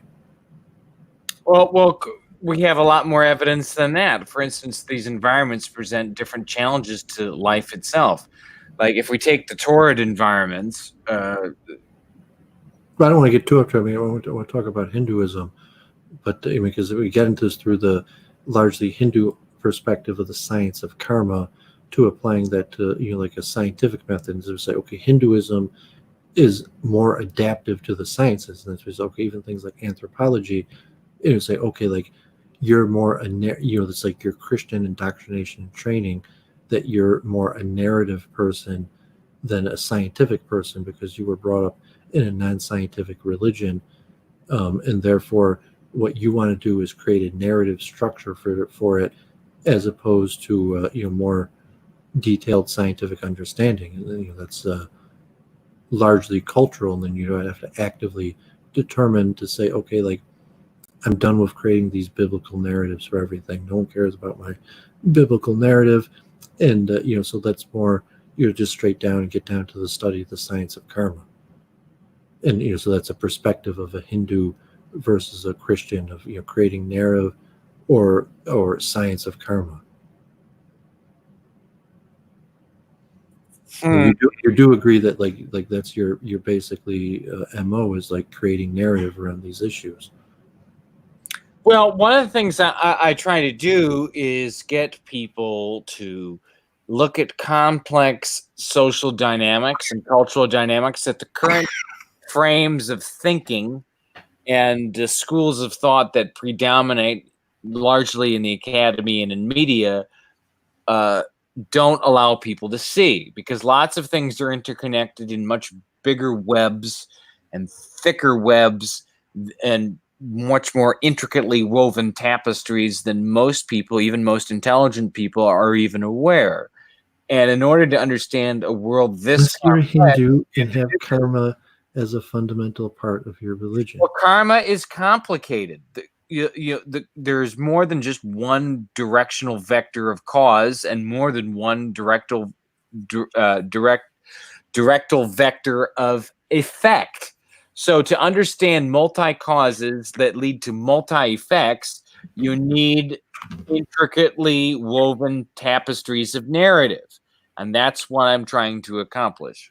Yeah, but so karma, the Hindu system would largely, say this is a very complicated science, and the sages wrote very complicated books that have very fine details of how these systems do, and it largely, could correspond with more modern scientific research, as opposed to a biblical, Judeo-Christian, or even Islamic that has more, like a narrative, like, is it like, am I on the side of Jesus, or your belief level, or if you're a Jew, is it good for the Jews, or various things where you're trying to do is create a narrative as opposed to understanding a complicated science. Because like, as long as your heart is in the right position and you're trying to stay true to the correct narrative, it's going to be okay.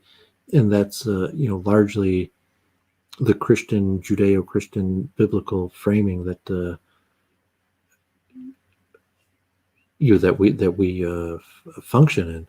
Well, I just remember finding that Judeo-Christian narrative framing that sort of permeated, the late 20th century Middle American culture in which I was born. Or you could say centering I found man. that incredibly constricting, and but you're still, but now you're the one doing it. Am I? I like my narrative compared to a Hindu, you are. That's what I'm saying. Like compared to a Hindu, you are. So like from your perspective, compared to your average Christian, you're the opposite. But compared to a Hindu, you're more like the Christian than you are like the Hindu. I don't know. I'm more like a Hindu than I am a Christian, even if I'm not as Hindu as a Hindu. But I mean, these things are complicated, and like it's the process of meditation that is not necessarily part of the Christian, the self-analysis of the meditation and enlightenment. That isn't, one of the fundamental practices of Judeo-Christianity. I always found Christian prayer to be lacking in something. It lacks in self-awareness, and self-awareness. Yeah, well, it's because Christianity is, at least in the kind of very Augustinian variants of Catholicism that influenced me as a youth. Well, the biggest difference is anthropocentrism. No, it's the nature of your. No. It's self-denial in Christianity is part of the problem. I've studied this. It's largely anthropocentrism, and what you're doing, by creating a narrative, like you have your puffed up importance, and your puffed up importance is largely due to anthropocentrism, and your justification for anthropocentrism is basically the Bible. And wait, hold on, you're missing a very important dynamic to how this works. I'm gonna add a few more steps here. Just tell me what anthropocentrism means, please. Just that man is the center, most important part of creation. Okay, thanks. And so what you do is, okay, you've left your Christianity and you still have an anthrocentric view of the universe, although you have no justification other than Christianity for having that anthrocentric view. And that's why you give a narrative, because you're saying if you didn't have an anthrocentric view, you would recognize that, like, my narrative doesn't matter. You're like, what the hell is it? Like, I created a narrative, so what? Like, my narrative is obviously false. But because you have this anthrocentric view, you're like, oh, my narrative matters, and if I could just create the right narrative, it's going to change something. So that's a remnant of Christianity. When you become Hindu or one of these different traditions, you're no longer anthrocentric anymore. You could write, okay, you took birth, and man might be the highest life form or certain duties, but it wasn't the purpose of creation, in the sense that man is the one that's going to be giving the narrative of the understanding. And if you think of that from your own level, like, are you anthrocentric, and do you have anything other than the Bible or to justify your anthropocentrism? Okay, let me throw this question right back at you, because I agree with all of it except for the first premise. Okay, I mentioned the problem with Christian prayer is the excessive self-denial, and the issue is that Christian self-denial, particularly as refracted through concupiscence, as understood by Augustine. Okay, Christian self-denial is its anthropocentrism, and a false anthrocentric pride comes out of it that subverts Christianity from the start, causing collective cognitive dissonance among the believers in this heretical faith. Yeah, but it goes back to what I said earlier. Like, we're supposed to be talking about Hinduism, and all you could do is talk about Christianity. He's showing you the Christian karmatic matrix. So he's become a Hindu, so he's basically proved your point. It's like, oh, you're more of a Hindu, and he just starts rambling about karma, so I guess he's saying yes, even though he didn't actually say yes. Well, I'm saying your outlook. So say, okay, like, you obviously know a lot about Christianity. We say, okay, your affiliation. If your affiliation is no longer Christianity, what are you? And you need an identity separate than Christianity. And if you could look for your ethnic identity, you're German or white, or you're Republican or something, but usually that's not enough to create an identity. And that's, when you're okay, like, if you're no longer Christian, then you're white. And then you're like, well, who's your competition for people who are asserting the white identity? And then you get the Nazis and the 1488ers, and the people that are in the forefront of asserting a white identity. And so in your search for identity, even if you can't successfully answer your search, so you might end up you don't believe in Hinduism, you're not going to be able to successfully create a new identity in some new venue, and you try creating your own identity like in some new age way, which is largely guaranteed to fail. But let's, okay, God bless, hopefully you have success in creating your new identity. But just in the science of karma, and like, I'm it's like, oh, Hinduism is beneficial because Hinduism will help you in this process that you're going through of trying to find yourself, because no one really has a scientific understanding of karma in a similar way. And what you need to do to find your own identity is recognize first why you are the way you are currently, and how do you want to be, and then you see the distance between how you are now and where you'd like to be. And for that, you need to come upon the origins of why you are the way you are. And you would say, like, almost everything else we talk about, like, you got to solve probably the hard problem of consciousness in order to determine these things. That even the search for trying to understand the origins of why you act the way that you act, you say, well, that's actually impossible, because if you don't understand quantum mind and reincarnations and the origins, the hard problem of consciousness, actually you basically have no chance of coming up with anything very productive on explaining why you are the way you are. Okay, that was a very, very convoluted explanation with a lot of assertions and assumptions there that I just don't think are correct. It's like, where do I begin to peel that onion? We'll try to keep it semi-related to Hinduism, and else we could save this for a future discussion. You're saying, and because I'm trying to frame my understanding of Hinduism and putting identity, okay, like if you say, okay, your jiva, your soul, in these various questions about dualism, and because we were talking about Trump and so, and maybe we should just save this for a future stream, unless you have any further thoughts on like karma or like a Hindu way of framing this. Because if we're moving away from the Hindu frame, like, it's probably just better for a different stream.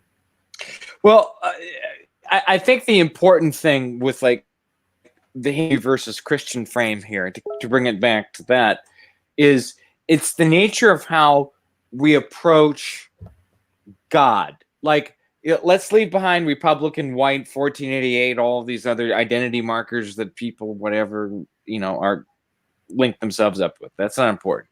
I do know my heritage. I do know my mentality. I know the place where I'm from. I know pretty well the nature of my personality. The key thing here is like how we relate ourselves to God. Like in the Christian sense, God is something out there, and he takes his supreme form, turns into a man, which is not really possible, actually. But it's funny, like just your own subconscious, you're incapable of not explaining Christianity. Like, we're supposed to be talking about Hinduism or ideas, and like you can't go more than just attempt, like, talk without explaining Christianity. Like, no necessary, like, you don't have to mention any explanations of what Christians believe. Like, try to like not talk without save that for a different time. Well, I fight you so can't many. do it. Like, you can't speak more than like 3 sentences. I have no free will. I'm tongue-tied. If I can't explain Christianity, you get even though like I have no free will, Doooovid. All I could do is attack Christianity and crucify Christ every single second of every single day. I'm better at killing Jesus than any Jew. God forbid, but I said that takes the Hindu to get that out of you. Could say, okay, like, like, free yourself of your bad karma. You need a process to do that, and you got to understand, like, from the free will framing. Okay, like it's been demonstrating the limitations of free will, and that's the purpose of karma. You have to free yourself of karma. It's not necessarily a given that you could like free will and you're just like, okay, like, I don't want this bad karma anymore. Bye. You have to go through a process in order to do it, and sometimes it's very difficult to the process. So the Hinduism at least has that's the framework of the religion and the science of it. Christianity does not offer that to you, and you might feel that, and that's what you're part of your impetus to leave Christianity. But then at the same time, the search for your identity, and your identity sociologically in relation to different levels, your identity in relation to the world, in relation to the cosmos and spirituality and God, plus your identity in relationship to, say, like your parents, your family, who you went to school with as a kid, these various things that made permanent imprints on your current state of identity. Well, I agree with that. Like, from the Hindu perspective, or at least how I understand what is mostly a monotheistic interpretation of it, and I'm just beginning to fill it out, but I like the idea that God is the universe itself, and that the universe itself, because it permeates everything, is all, I guess, in some sense, a permeation of God itself. And I like the fact that we can get rid of the whole gendering of God thing too. God just is the universe. Everything in the universe is a permeation and or emanation of God itself. Like, that is completely holistic. I mean, it requires no other leaps of logic. It's axiomatically the perfect foundational belief. Like, I don't understand how anyone could like look at like Aquinas and versus like Hinduism and choose the latter over the former. Well, because there's a lot of superstition and like stuff in Hinduism also that's going to prescribe rituals and say that there's a science of connecting the spiritual world and the material realm, and that they have answers to that, and it's going to be doing these ceremonies, and if it's cultural or something like that. I sometimes eat at an Indian restaurant. They got cricket going on and in these Indian commercials, and things just like we're talking about cow protection, but things like, let's say, like fire sacrifices, and that's just common culturally of Hinduism, things that are prescribed. And so, okay, like the Hinduism theology divorced from the practice, saying, okay, you like the science of karma, which is generally the draw of Westerners to Hinduism is more the science of karma than the practice of ritual. But usually they're connected because the same scripture that teaches us the universal science of karma, also prescribes these rituals and claims that karmatically that you got to do these grain sacrifices and like burn bananas and crack coconuts and say these mantras in order to accomplish something. And that way you'll find basically probably everything that you disliked about Christianity could be found to dislike about Hinduism. Well, I don't know about that. And I think the flaw in that argument goes back to the fact that I think you like this concern for the interstitial relation between the material and spiritual as codified in rituals being a sign of superstition. I actually think that's a sign of the science of karma in terms of morals and ethics. But the religion itself, just like Judaism, that has all these other things added in. There's these rituals, and these rituals affect karma also. And even on John Grishala with his guy Mesa, we were talking about that, like as evil, and evil referred to man and his fellow man, or as evil referred to the improper fulfillment of ritual. But the karmatic system will say that chanting this mantra, doing this sacrifice, having this deity, so to say, interferes with the normal karmatic progression, and and changes these factors. So that element, it's different than what you dislike about Christianity. But if you were a Hindu student and you're very scientific and love the science of karma, but your teacher's slapping you because you didn't chant the mantra properly or fulfill the ritual exactly as prescribed in the literature. Well, that would only be if one were looking to train in the highest of arts, which is a very small. People who do that, they assume that burden of the majority is not slapping on the wrist for mild deviations. It's encouragement and fostering virtue, really, at the end of the day. Well, do you do fire sacrifices, Jennifer? Oh, what do you mean by that? Do you participate? Does your cult have fire sacrifices? Like, do you have rituals that include making a fire pit and like tossing grains and ghee and cracking coconuts and stuff like that? I'm on a fast from those types of observances for now. But you have participated in them on occasion. Well, they're part of the normal tradition. You're not opposed to them. Agni Hotra should be done twice a day. But I'm saying, would you as a believe that fundamentally affects the karma of the material realm, that there's some karmatic prescription that has been communicated through the scripture, that there's like a scientific nature to the effect of karma by the proper performance of these rituals? Oh, absolutely. But me not doing the rituals for now, just the same as I took a 30-year fast from theocracy, right? Why did I do that? Because sometimes you have to take a fast because there's something more important than just the day-to-day maintenance. That's the way to look at Agni Hotra, is just maintenance. Like when you get up, when you go to bed, lighting fire of some sort, Well, it's like as a Catholic or something, if you say, okay, the wine is the blood of Christ and the bread is the body of Christ or whatever, you're saying no, literally, that's literally because the karma and whatever reasons, or Orthodox Judaism, that you say no, these rituals do fundamentally connect with it could even be sound vibrations, or more say Hinduism more lent towards correspondence with modern science.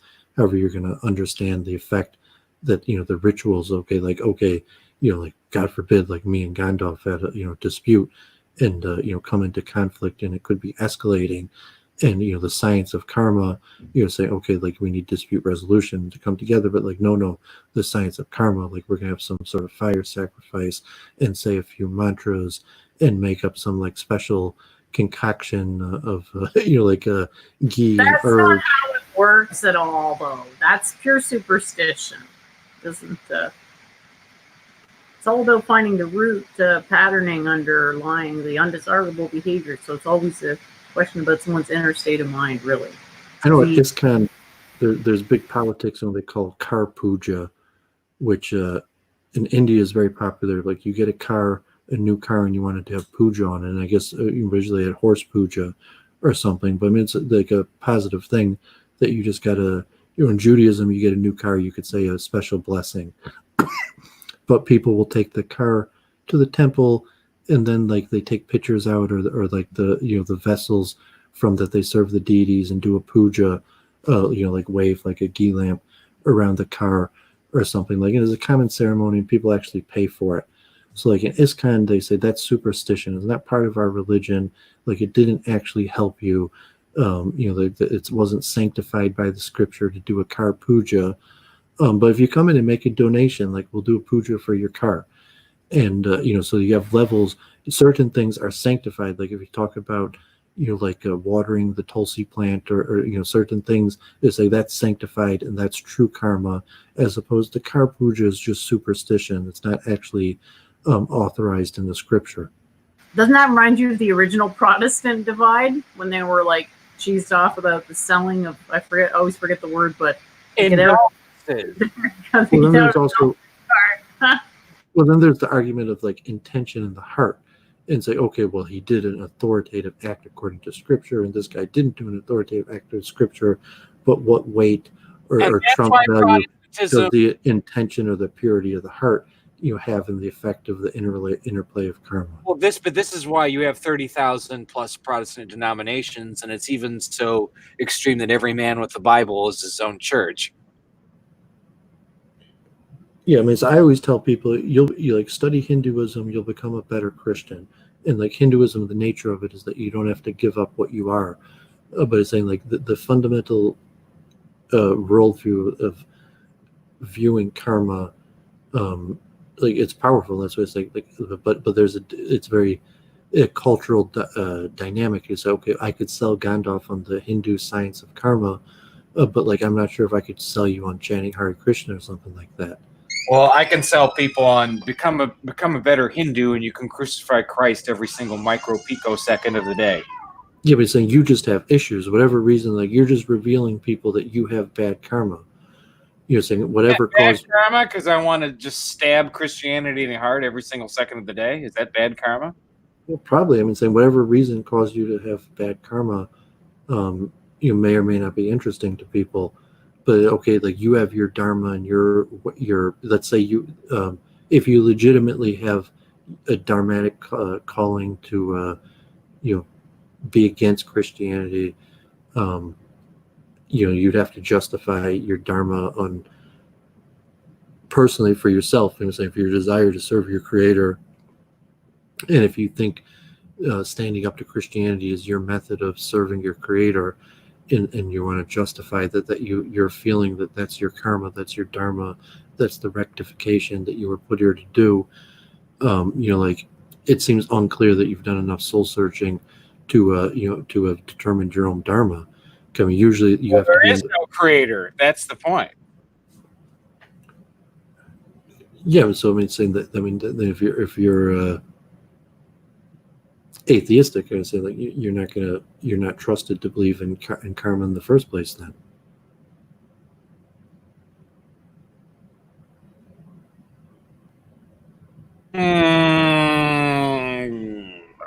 that's not the conclusion to draw from that. Well, I mean, there's multiple conclusions. I mean, you could argue with that conclusion, but there's but I mean, I said we'll keep it to Hinduism. So maybe we'll call it a night. So how do you understand Hinduism then, Doooovid? If it's not what Gandalf is saying, what is it to you? I mean, I have to use the multiple truth hypothesis. I don't understand Hinduism, and I could give multiple explanations. I could give an understanding of Hinduism within a biblical framework. I could give a Hindu understanding within a Vedic framework or within like a evolutionary anthropological framework.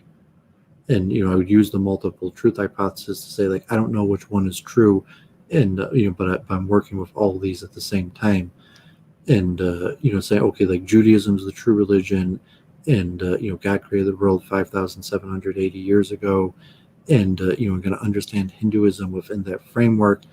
Versus you say, no, I mean the cosmology creation story in the Vedas is true, and the revelation of the Creator to humanity in the Vedas is true, and the multiple truth hypothesis, obviously, because like old Earth creation versus new Earth creation, how could they both be true? Versus like, well, maybe none of it's true, and just using anthropology and what beyond empiricism and what's accepted by scientists. So within that, I say there seems to be universal principles that are clearly delineated in Hinduism. The primal directive of organization of mankind in finding the Creator in nature and worshiping the Creator in nature, and largely the science of monotheism. Recognizing a common force behind everything that you encounter, every aspect of the world, without endorsing any various Vedic scripture. Because once like Hinduism doesn't need me to define it, because like once you say the scripture, then the scripture will self-define it. But it's saying that there are these general, universal organizing principles, and I'm talking about Hinduism not as the Indian group strategy, but as this like true theology that's applicable to all people in all places. And I assume that's ding, ding, ding, ding, ding. Well, look, here's how this could work under the multiple truth hypothesis. I mean, certain hypotheses have more likelihood of delivering more truths because their logical axiomatic foundations are better than others. So, of the three ways to look at Hinduism, so let's take one being the Vedas, two being evolutionary anthropology, and three being Judeo-Christian biblical scholarship. One would be the Vedas themselves, so that's the best of the multiple truths that you have, or multiple truth lenses by which you can look at Hinduism. The second best would be evolutionary anthropology, because it's still somewhat scientific, but it avoids looking at source material and tries to look at other ways of looking at it that may or may not be quite as good. And the third best would be just, narratives from a completely different tradition that appears to be set up to rival and or supersede Hinduism for some other reason. Like, I'd rather have Krishna than Christ anyway. Where you say, okay, if let's say Judaism is my paradigm through I understand the world, and then saying, okay, I need to understand Hinduism. So, okay, Judaism is, from the multiple truth hypothesis, we'll say, okay, let's set Judaism to 1 and evolution, anthropology, and Hinduism to 0. Or you do the other way around. Some variation where if evolution, anthropology is 1, then Hinduism and Judaism are 0, and if the Vedas are 1, then evolution, anthropology, and Judaism are 0. But so if Judaism is 1, and that's the only truth, then the question is, what is the rise of Hinduism? What is the God of the Jews and of the Torah trying to tell me or teach me through the rise of these various other religions and traditions? And that would be the only frame to interpret it. Saying what is the why did the God of the Jews either allow or create the the Hindu religion, even though it's not true? And that's multiple truth hypothesis suggests that the God of the Jews is just another God, and the God of the Hindus is just another God, and whatever God you choose to believe in is just the God that's right for you, and it's not right if you understand the numeric God you believe in. I mean, numerically, like kind of like Schroeder's equation, everything or any equity, everything's going to add up to 1. Like the 100% of all the various probabilities. So I'm saying if these are mutually exclusive, then we're talking 3 things here: anthropology, evolution, Hinduism, and Judaism. And you're saying if Judaism is 1, meaning Judaism 100% true, and that means that leaves Hinduism and anthropology evolution to be 0% true. So then the question is, why do these phenomena exist?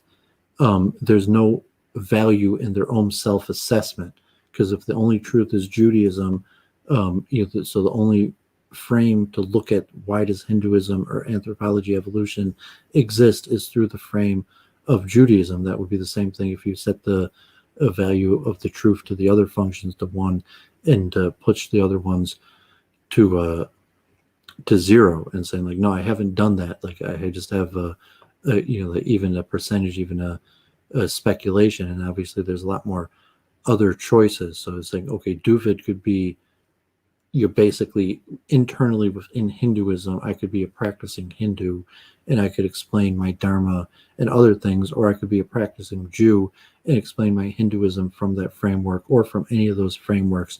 Which one is the truth? Is that you're saying, okay, that's not necessarily, that's not the question I'm asking.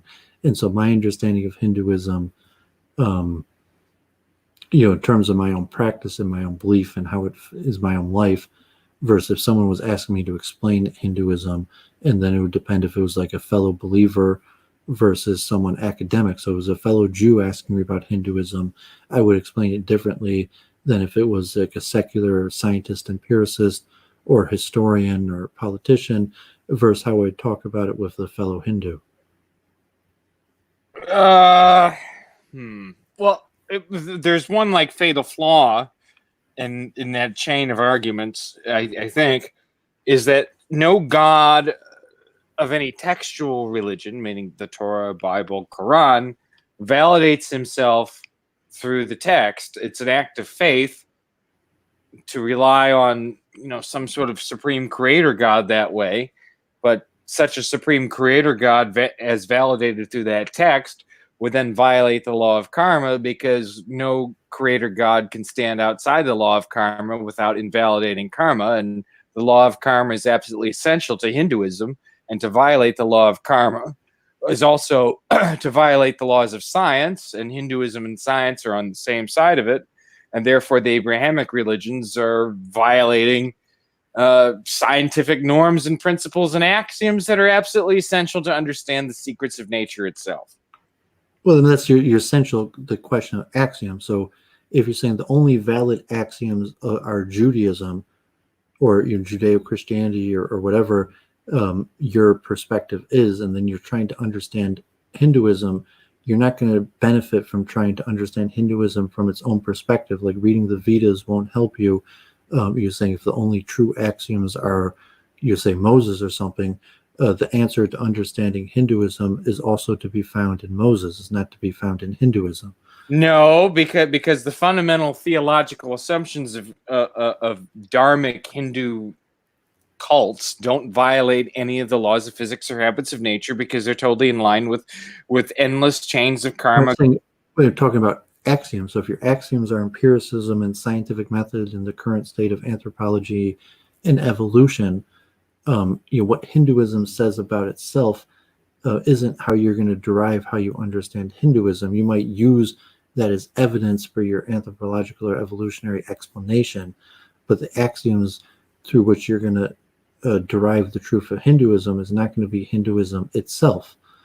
It's going to be the axioms of empiricism and science, and so with that perspective of you're looking at, like, it does, But the Vedas is truth itself, because there's nothing in the Vedas that contradicts anything we can understand about science. There's plenty in all of these other religions, particularly the Abrahamic religions, which do violate the laws of science. Oh, there's plenty that, I think that the use of science corresponds well, but there's, almost, God forbid, every other explanation, every other statement in the Vedas contradicts science. You could try, just like according to your interpretation, which is not authoritative, right? Well, I was saying it depends what you mean by science. So if you're talking did God really split the Red Sea, and then did Hanuman really jump across from India to Lanka, or did Krishna really lift Govardhan Hill, and all these legends, or even the cosmology, is the Ganges, the really is the universe really resting on the back of a turtle, or these type things. So saying, what do you mean contradicting science? So you say, okay, the Vedas have the science of karma, which is part of the Vedas and part of Hinduism, but then Hinduism and the Vedas also has like all these stories and myths and legends and type things that you would largely classify as unscientific unless you were a Hindu, and then maybe just like like a Jew might try to correspond science and the legends of the being slaves in Egypt. A Hindu might have like these quasi-scientific explanations about like how Hanuman flied and these various things. Well, how Hanuman flied and the turtle myth and all that other stuff. I mean, what these are stories, just like stories that appear in other folk religions, stories that convey deep archetypal myths in narrative form, but the conveyance of these myths in archetypal form, provided that they're true and congruent to the fundamental archetypes themselves, reveal the archetypes rather than occlude the truths that these archetypes embody. Yeah, I mean, you could be like an apologist or a reformer. I mean, it's like, you like your general delineation of Reform, Conservative, Orthodox, and Judaism in reference to how, do you believe that Moses is directly the word of God, was inspired by God, or is the word of great men? And I believe in the Moses of Totem and Taboo, Freud's greatest book. The same thing would apply to Hinduism, or your classifications of anthropology. But yeah, I guess I'm going to call it a night. Do you have anything you want to add, Jennifer? Jen? Sorry, I got a little hungry. I didn't think this would go on for so long. But no, it was a great combo. Thank you so much for bringing it up. I hope it wasn't too frustrating for you, Doooovid, and we did get to all the subjects you wanted to. Almost converted Gandalf to Hinduism. Well, I want it to be known. I am a greater Christ killer than any Jew. God forbid. I mean, you got to keep that stuff away from my channel. I mean, one thing you just get me a strike, you're just used to. But one thing, I just don't find it amusing. It's not advancing the content of my channel. It's just putting my channel at risk for no reason. I don't know. Well, I'm against the deicide slander of Jews on Christ. I don't like it either. Because I don't believe in Christianity. Last thing I'll say is I've always found the Jewish critiques of like you gotta stick to you get into this like ramble, like you say. Like, I'm trying to do a topical stream on Hinduism, that because I interviewed Vince at the beginning because it was related to the topic, because his creation of Hindus for Trump. I'm sorry. So you gotta you do your own monologue, create your own channel, do your own stream, or stay topical to the stream. Like there's no venue for like your monologue for. I mean, I was using you as an example as opposed to like Freudian psychoanalysis, like what I would do, like a Hindu karma version of it. But like I didn't mean to like create where you're just gonna, keep on going on these rambles. Although I encourage you to, like that's why I said, like in terms of your own streaming, you should develop, your connection with your audience, and the best way to do that is to monologue directly to the people who follow you. Well, one day you'll have me on the couch. And you can play Doooovid, the reincarnation of Freud, on Gandalf, and we can have fun with that. Well, I voluntarily came onto Hinduism largely for academic reasons. And like I had studied, I went to the Freudian school and studied Kabbalah, and went to rabbinic school, and even took quite a few. I might even have as many like 20 credit hours in psychology courses in university. But came onto Hinduism on my own, largely because of their thoroughly developed system on consciousness. Yeah, I mean, I've gotten really, I for a while I was really into Buddhism for a while. There's no reason like I gravitate to Hinduism necessarily. Like I've always had an affinity towards Indian body people or multiculturalism, and there could be certain cultural reasons like that I affiliated with Indians, but I think it was largely intellectually and a credit to the Hindu system of consciousness that really is unparalleled, even compared to like as a Jew who's a Hasidic Jew who went to his school that was founded by a disciple of Freud. That there's like even compared to Kabbalistic Jewish systems, like I'm saying that I haven't found anything better than Hinduism. I don't think there is anything better than Hinduism. Although I will say that, even though like I disagree with tenets in other religions, including the Abrahamic ones, it doesn't mean they're lacking in truth or value or validity in certain things either. I mean, I do accept certain aspects of the multiple truth hypothesis more than I once did when I was way too damn dismissive of it. Well, I mean, it's good to be skeptical, but I think just keep an open mind and to truly understand something, and then you have to understand the problems I'm trying to solve. And now, moving forward, just like you could frame, you could, understand. Okay, what's the problem? Like, how, simple. Like, how do you define Hinduism? Is like I can't answer that question. Like, because you need the framework of the multiple truth hypothesis, and even to eventually mathematicize it, where you could, just have like and Jennifer probably, she didn't use the language, but I mean, just when you talk about axioms, axioms are so important that you almost need like this multiple truth hypothesis just to understand the importance and the principle of axioms and to deal. Oh, I'm thinking like a multiple axiom, I don't know how you would say it, like axiomatic frameworks. Well, I'm assuming in whatever the thought process in your own head, and you're looking for mechanisms or solutions to problems, just like I am, and like I calling something the multiple truth hypothesis, but essentially like I'm trying to solve the same problem, getting at the same thing that you are when you keep on talking about axioms. Yeah, I call that multiple axiomatic frameworks. I also call those protocols because I like to distinguish between foundational axioms like karma, aka cause and effect, to all the karma deniers out there. How about multiple axiomatic lattices? Well, that's what I'm saying. Like the intellectual framework that so Gandalf, in your progression of these ideas, like first you recognize the problem of that why you would need to come onto a solution like this in the first place, because you came to across enough issues where you're like, oh, you need multiple frameworks or axioms or truths or however you're gonna look at it in order to really understand the issue, because there's conflicting hypotheses and truth is distant, and you need to keep on working with precursors or axioms. And even though the axioms may or not be completely solidified, so that framework in like Hinduism kind of naturally has a system like that.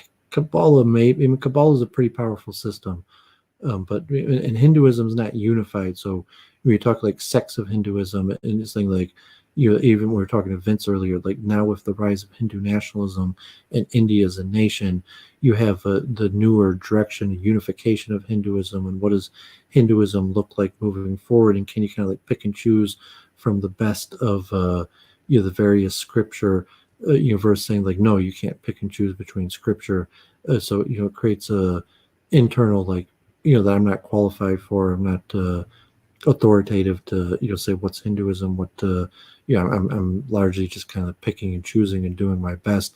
And then me and Jennifer or Gandalf are trying to largely separate the Vedic framework of these karmatic sciences for more Western audience, and then kind of repackaging, or even unconsciously repackaging that you don't know that you're repackaging Hindu ideas, but you're trying to create this like new science of spirituality, which is in essence just a repackaging in Western terminology of Hindu ideas. Well, that brings me to my final point. I think a book we should read together, because I think it would be good for multiple truth hypothesis, and we'll probably come at it from different angles. I think Truth and Method by Hans Georg Gadamer's got to be at the top of your list. You got to get it. Well, I see you got to stop making recommendations. Like, do the work. You're saying like you want to recommend books, like make a stream, do some PowerPoints. Well, I'll do it. But then we'll maybe do some streams together. Like I'll do it because like it'll be my way to get into MTH. Yeah, so I mean, eventually, you're if you are trying to, so to say, create like a new age religion, you'll have to, you'll one thing you'll be better suited where you understand the overlap in your ideas, and even for preaching, like it could turn out that you'll have Hindus will be your earliest allies or something because of overlaps or whatever. But the information is power, and then just to adapt your own ideas, and then to have your series of just definitive streams or book reviews, and say, okay, because you haven't built up your own channel, you have to go through the work to build up your own channel. That that just like it's better to just do things what you want to do. The best location to do what you want to do is obviously your own channel. But if the current state of your channel is smaller than other people's channel, that could create the scenario where it's better to do things on other people's channel than your own channel. But like in general, you want to do these things on your own channel, and then you'll create your own personality of information that is related to you and the people that follow you. I think that's right, and I think in the next couple months, the Gandalf's channel is going to take off. I have some ideas that are crystallizing, and a lot of the discussion we've had here tonight will get me past the final step. And on that note, I will say, boy, this has been fun. Like the qualities of these discussions. I mean, this is like week in review extra, and this is just like unbelievably good stuff. Like there's a little. I mean, we're close. There was a little speech, but the Prabhupada said when he came to London, and he said, he's here to give them the one thing they didn't want, and because we're talking about Trump in India, and I was saying like, well, what's the most valuable thing about India? And it's like obviously the spiritual teaching, the Vedas, the Hindu religion, so to say, like a Hindu a misnomer, by saying like the most valuable possession that India offers is the Vedic. Religion and philosophical systems. That's what Prabhupada said when he came to London, is I'm here to give you the one thing you didn't want, because everything that they wanted, they stole.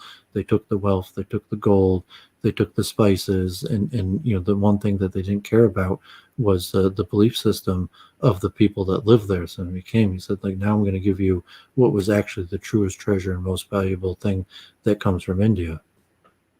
And it'll be beautiful because we gave them the Raj, and hopefully eventually we'll get Dharma, and we'll all be singing Kumbaya together. Okay, well, you skip the misnomers. Kumbaya it might be Vedic in origin. I forget the origin of that term, but it would stick to Hare Krishna or something else. Okay, so have a great night. Thanks for tuning in. I appreciate Gandalf and Church of Entropy, and hopefully, Vince, I appreciate him tuning in. It was random that it turned out he was the creator of the Hindu Republican Coalition. So that was fascinating. I hope people will benefit. Hopefully tomorrow I'll have time to timestamp a table of content, and probably won't. Hopefully Jennifer will have her channel back Sunday. We'll have the week in review. I think Wednesday night I'm going to stream that live show of the last third part of the series of the shared future with the Jewish and Muslim professors. And other than that, I guess I'll see people Sunday with hopefully Church of Entropy will have her channel back. So have a great night. Thanks. Bye.